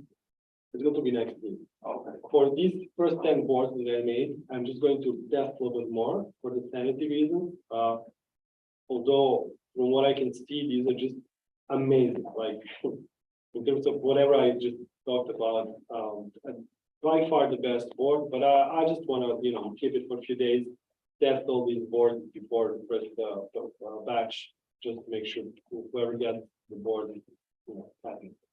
Have you got a lot of back orders? Incredible amount. I have emails, people sending emails saying, take my money and shut up, Seriously. Say all the- I get all the every- email. But, but the thing is, I also mentioned the whole process takes time and effort, and, yeah. It's pretty cool seeing, having played in the other room there. Right? Yeah. So, the cool factor about Mini comparing to other FPGA boards is the range. You can have your nostalgic feelings of having original CPU here, but you can go with the PyStorm and have Pentium 4 performance in high resolution and play, Quake on original Amiga chipset, right? Which is kind of cool. I think it's a great hobby because we all like to tinker with these things. We all like to measure performance. Like, what happens if I add, I don't know, 60 or 30 an hour for flow? Can I squeeze a little bit more from 16 flow, That sort of thing, that's the whole point. Because when you buy FPGA like Empire, which you really like, if you should buy that, that's a little closed box, which is not really compatible. It's kind of high end, but it doesn't give me this opportunity to, as an entity, to kind of experiment. So, Mini for that reason, I think it's more open. Well, you've certainly got a fan in me now, and I can assure you that I'll be spreading your gospel everywhere. No, I really mean that, because people like you that our community needs to encourage, we need to support it. Well, coming from the ex-director of Commodore UK, I mean, it's a big deal. I really feel privileged now. You need 5 new machines. That's right, yeah. So the goal, I don't know if you guys are aware of the fact, but in China, their cheap fabs, they're being discarded. They're just obsolete. We're talking now about 2 nanometers, 4 nanometers, 7 nanometers, but they're, machines, they're in the micron scale. No one is using those cheap fabs anymore, but there is a community of people who are interested in those sort of things. So importing one of those, lithography systems, cheap fabs here in Canada, they're obsolete for most of the people, but not for us. I think it's a good plan as well. So if we restart the production of, MOS chips and Amiga chipset and things like that, and imagine those, synthesizer chips for, you can buy a synthesizer, retro synthesizer that cost like a house now, because they're unobtainium. You cannot get them.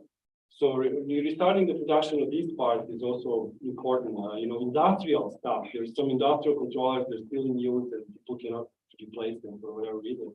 So there is a lot of seriousness in retro tech that should be considered. So I think in my opinion, whoever does this, the end goal should be something like that, you know, bring the clouds and start making ICs, because that's where it is, you know. Aside from FPGAs, FPGAs are cool, but ASIC circuitry has different values. And unites of all of us. You probably know what I'm talking about. You know, you don't have to deal with the interconnect, you can have just the logic you actually need, it's a lot faster. Yes, and if you reverse the part correctly, you have a regional. You know, there's something to be said about original Amiga chips that, you know, I'm willing to pay extra to get, you know, these and magnets and stuff that's not FPGA, but a real app, right? So I think that's also good.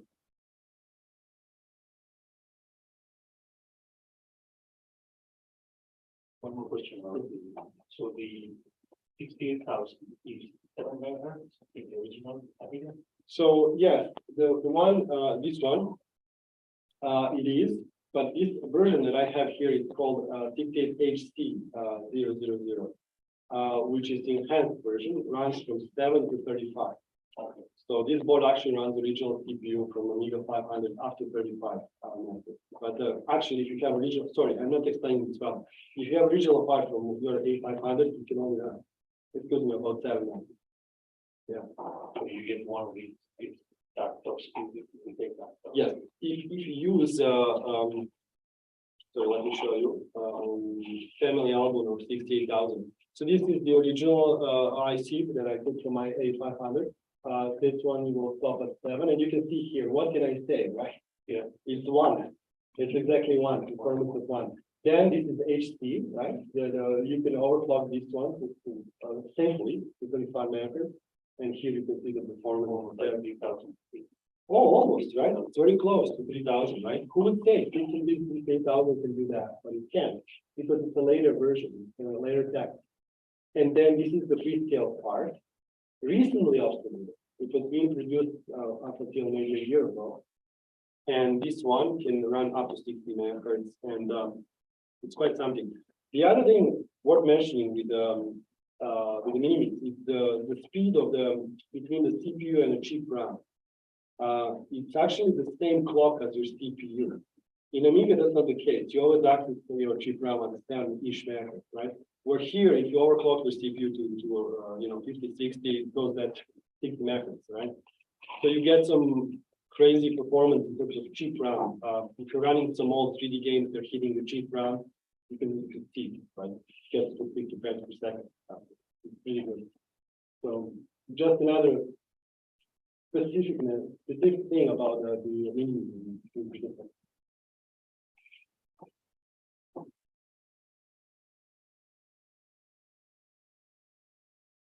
All set? Ladies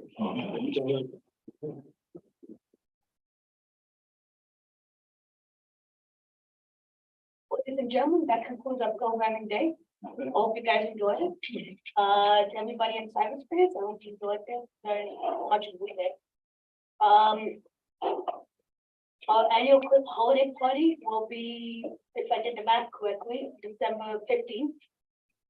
Again, it should be at the Alderwood United Church. Please check the website, please check Facebook, please check the Toronto CBM mailing list for details.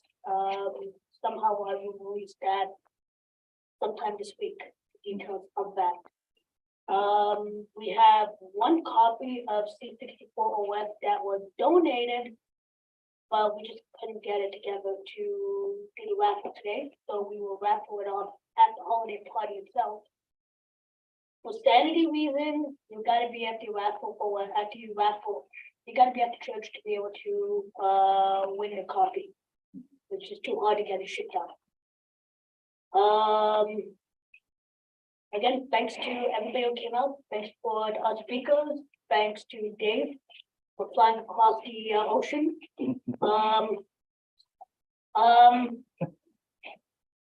And thanks to everybody who volunteered to help us together in any way, shape, or form. It's your club, it's your group. If the second you guys want, let somebody know. Kudos always accepted. If you have constructive criticism, please let somebody know as well. Constructive only, no griping. No, I've lost enough here. And see you next year.